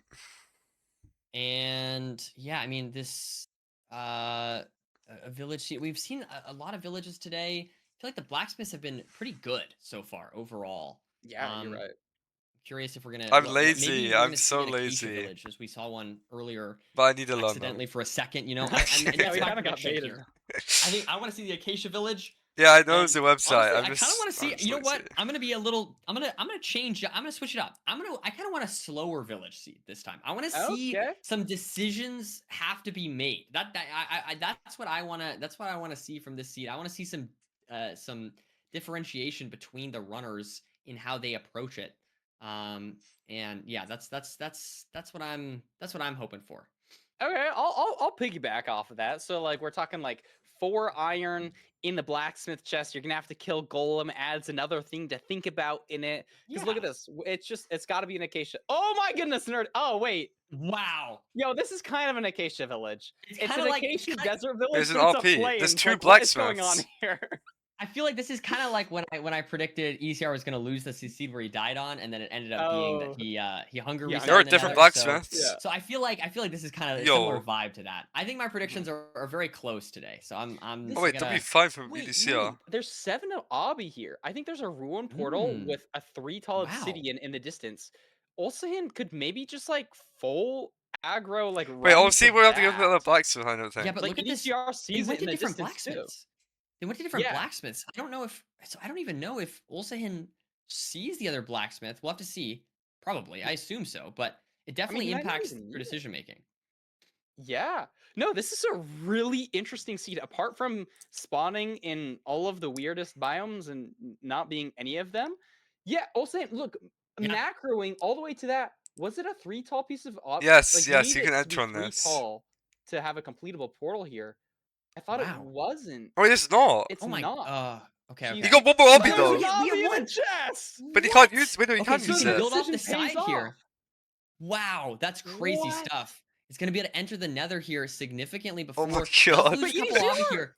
Yeah, I was just gonna say EDCR is gonna be entering at a pretty similar he pace. just had and has iron. 8 obsidian going into the nether. So very interesting He stuff just likes to to see. just had iron. It's exactly what I asked for. The ranked this is gods delivered. wild. It is totally different overworld plays from these two runners, and now we see EDCR just a few seconds behind, but does have 8 extra obsidian. Yeah, taking some extra obby only matters if it's double triple. Is that double having triple? a little bit more here, mining blocks I as think we're it is. going. No fortress, but the bastion is right here. Isn't no really difficulty bad getting that to the much. bastion like we've seen in a lot of seeds so far. And we have Obby at the top of the chest. Remember, Olsahin has used his obsidian to get into the nether. So if it comes down to we need obsidian, it's it just really doesn't going to favor matter. EDCR in this bastion. Yep. And we now have EDCR starting this route a little bit behind, but not, I mean, not too far behind Olsen here.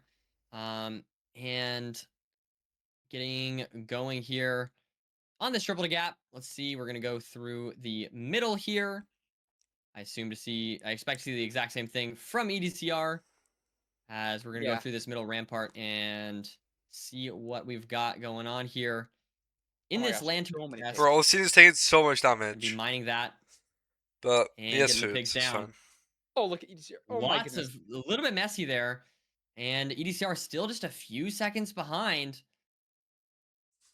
So Olsen doing a good job on the seed, maintaining that lead. And now we see EDCR going for the ring of gold blocks here. Olsahin is also in the same spot.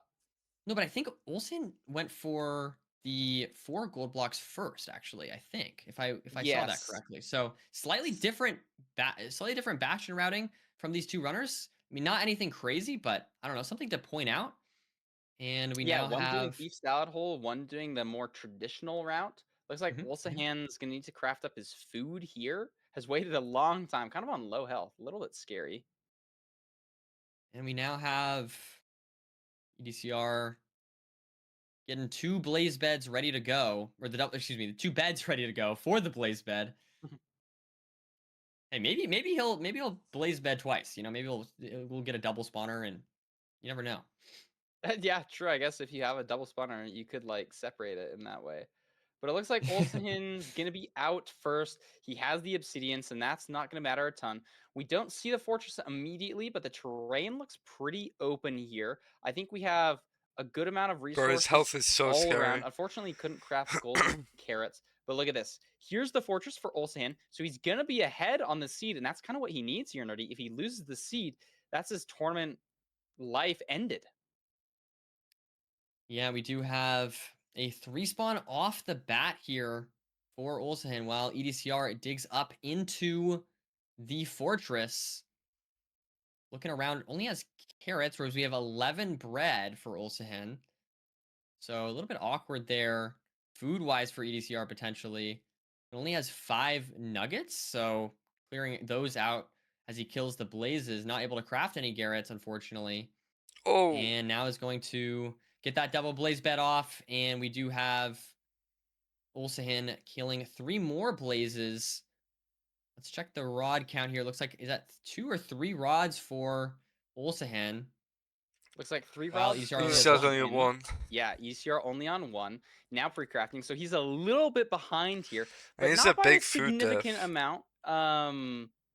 He has the stone or sword, so maybe saves a It was handful just, of well, ticks there on carrots finding over bread is blazes, good maybe a because you little can bit more make golden consistent with carrots, tree but you crafting. got kind of But punished here Olsenhan because he wasn't able to make does golden just carrots in the have a bastion. pretty like Like, it is kind of commanding, or not unlucky. a Majority commanding of the lead, but time does you just can't have make a golden slight carrots. lead exiting that other to Measure's Eyes. Yeah, and just as like maintain that lead from the overworld, right, of entering on that ruined portal, has just maintained that lead throughout. So I mean, good stuff from Olsenhan to make that decision and then to play the seed and execute it. EDCR. How he likes to. Aggressive pearls here, actually entering the nether before Olsenhan, but still probably just slightly behind just because he got to the spawner a little bit slower. Needs, I think, 3 more rods. Olsenhan, they both need 3 rods. Olsenhan has got a rod from that last blaze. He needs 2 more rods. EDCR I think now needs 2 needs as well. 2. Yeah. So you're right. This is really close. That's so close. Needs 1 more for Olsenhan. Olsen's Does he get out. it? He gets it. Wow. Unloads his pearl. He's just a handful of seconds ahead of EDCR, who's just waiting on those blazes to spawn. And because he got to the spawner a little bit slower, he's just behind. Olsenhan has the gold picks, ready to hit any 0 that he needs to, and should be very close to cords here. I think I'm curious. Is EDCR going to do his same? Yes, he will. Now, who's Oh, closer? Looks like, Olsenhan. yeah, no, Olsenhan right on coordinates, whereas we Please. see EDCR having to bridge out a little bit here and starts building the portal. Very good stuff. So Olsenhan, 3 to 4 seeds, has entered the stronghold first. Oh, does find a spawner though. Is that zombie Lots of spawner? Zombie spawner. Oh! Scary stuff, but does handle Oh! that overall very well. Now we'll see. EDCR is going to find the exact same thing. Doesn't have all those mobs to deal with, luckily.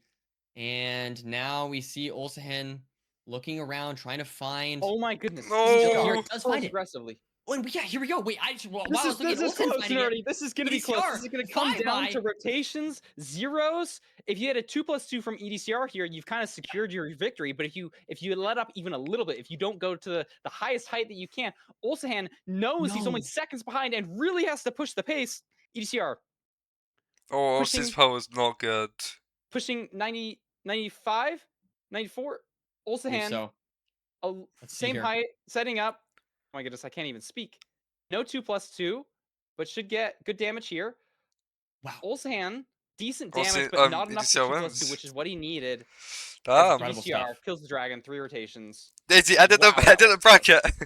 EDCR takes the 4th seed, making it 3-1.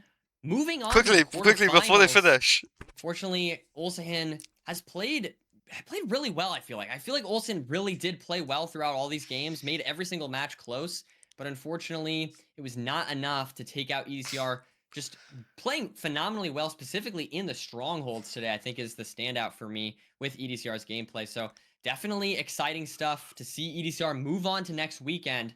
Parker, what are your immediate thoughts, I guess, after that? I mean, this is EDCR's first win in playoffs. Yes, true. This could be the start of a rampage that many fans have been expecting.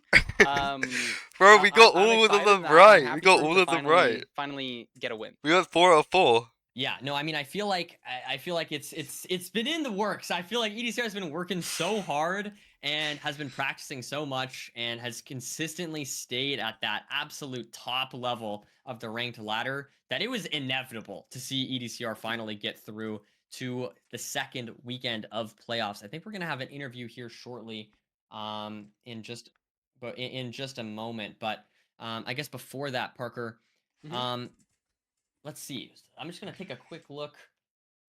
So I guess we don't have any. See where we're going. I'm preparing ourselves. Okay, so tomorrow we're gonna have beef salad versus Jay, and that's going to be the player going against EDCR. Okay. Do you have any predictions for that match, or any predictions for how this bracket's gonna play out? My prediction is that Jay beats beef salad, which would be an upset, but I think. It's in the some Discord. Good momentum. I think he's got a lot of confidence. You should just join the Discord and he's and really play got info. a good top speed to match it. So I think if we see some like linear seeds, that's really gonna be like Jay's cup of tea. So that's my prediction. Okay. No, it's exciting. I'm looking forward to obviously all the matches tomorrow, and next weekend, of course. And I think we have to stall here for a second, guys, while we wait on the interview to be set up. But I mean, that was a great match, Parker. I feel like I'm a little sad we didn't get a best of 5 today, but I feel like that match was like as close as we could have gotten to a best of 5 as far as how close the match That's the whole you know? plan. Yeah, no, it was like we didn't have any like huge blowouts. I think there was a lot of close points, especially that last seed. You know, that's kind of what we're hoping for to finish off like a good set is a close end enter. Sweet. Well, I think we are ready now finally for our interview. So I guess let's bring EDCR in here and let's see what EDCR has to say, how he's been feeling. EDCR, welcome to the booth. Congratulations on that match. I guess first things first, just how are you feeling going into next weekend? I feel amazing. I'm so happy to finally break the curse and make it past round of 16. And I think I played amazingly. I'm really happy with how I played.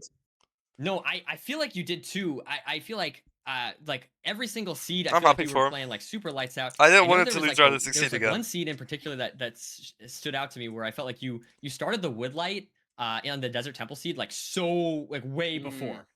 And you just unfortunately you just got really unlucky. I guess like my question for you not is, the first in these seed. tournament settings, when you do get a little bit unlucky, like maybe on the seed where you took the wrong terrain, what do you tell yourself to sort of stay focused and not let the RNG or the maybe the unfortunate circumstances get to you and prevent you from winning the match?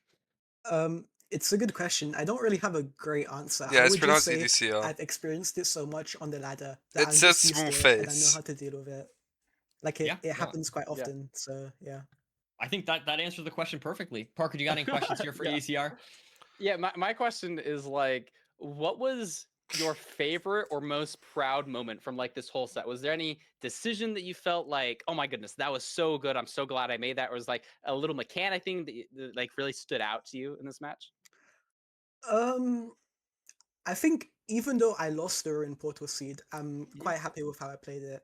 Like I was aware that I was low on hunger, so I started playing the Bastion safer. I got the hunger reset off. I think I saved time in every split. So even though I lost, I gave it a good chance to get back in the game, you know? Well, that's beautiful to hear. I mean, you were like, it's a pleasure to watch you play. It's cool to see you finally take a match. Like, I remember watching you were like 45 strafing in a treasure bastion because you ran out of food. I'm just like, when are we ever going to see this again? So it was just like, it was an awesome match to watch. Thank you. I'm glad you enjoyed it. So you are finally moving on to next weekend, and specifically, you're going to be going against Jay or Beef Salad. Do you have any thoughts? Any like, are you hoping for someone to win, or do you have any thoughts on that match for next weekend, depending on who you go against? They're both really scary, to be honest, but I think I would rather play Jay because every time I watch Beef Salad play in a tournament, he makes some like really perceptive plays, like things that you wouldn't normally think of. So I would rather play against Jay because of that. Yeah, I think that totally makes sense. I don't know if you got anything else, Parker, but if not, I think EDCR, thank you so much for being here. Thank you so much for giving us some phenomenal games to watch. I mean, dude, your mechanics, it's so fun to watch, man. Congratulations on the win, and we're excited to have you back next weekend. Yeah, thank you. See ya. See ya. All right. Man, what a guy. That was awesome. That's like his first interview in one of these things. That's so cool to see. Yeah, I know. And I mean, well, I've interviewed EDCR before for the LCQ picks, the opponent picks, right?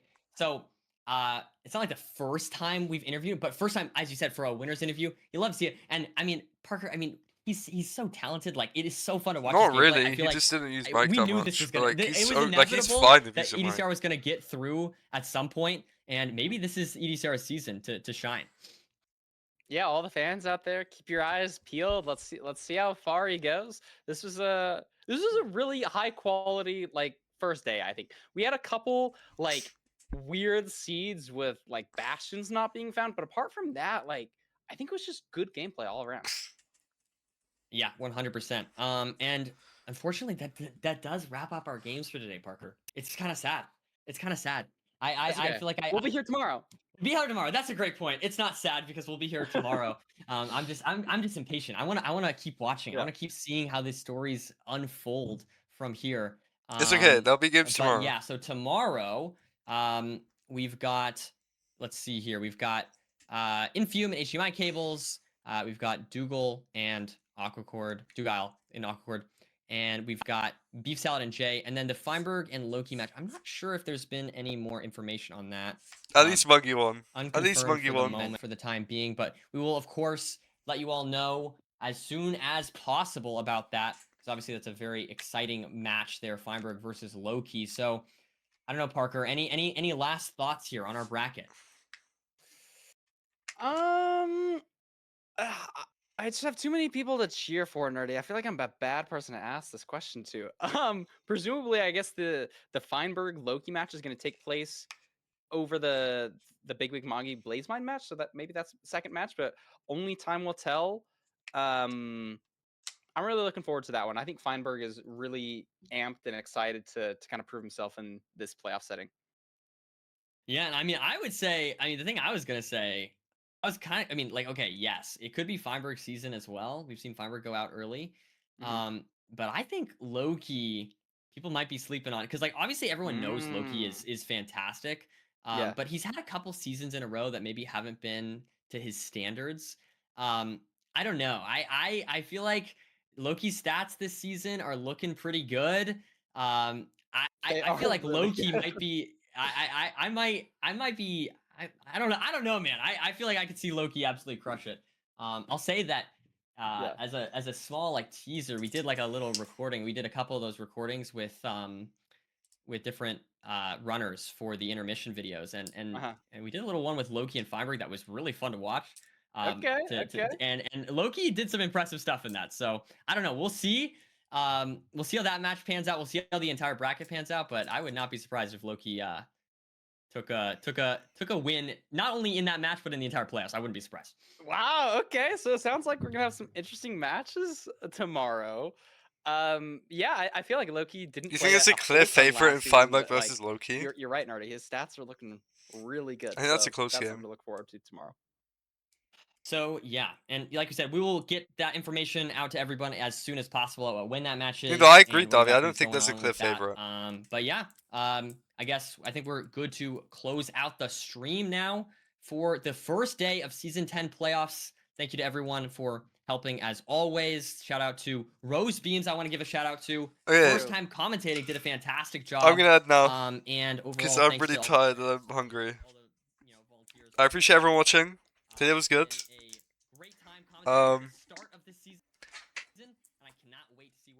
I don't know if Silver is still live. I don't know if Silver's gonna still stay live. I'll be live tomorrow to watch. Thank you everyone for watching. I appreciate all the follows. I appreciate if you subbed. Bye.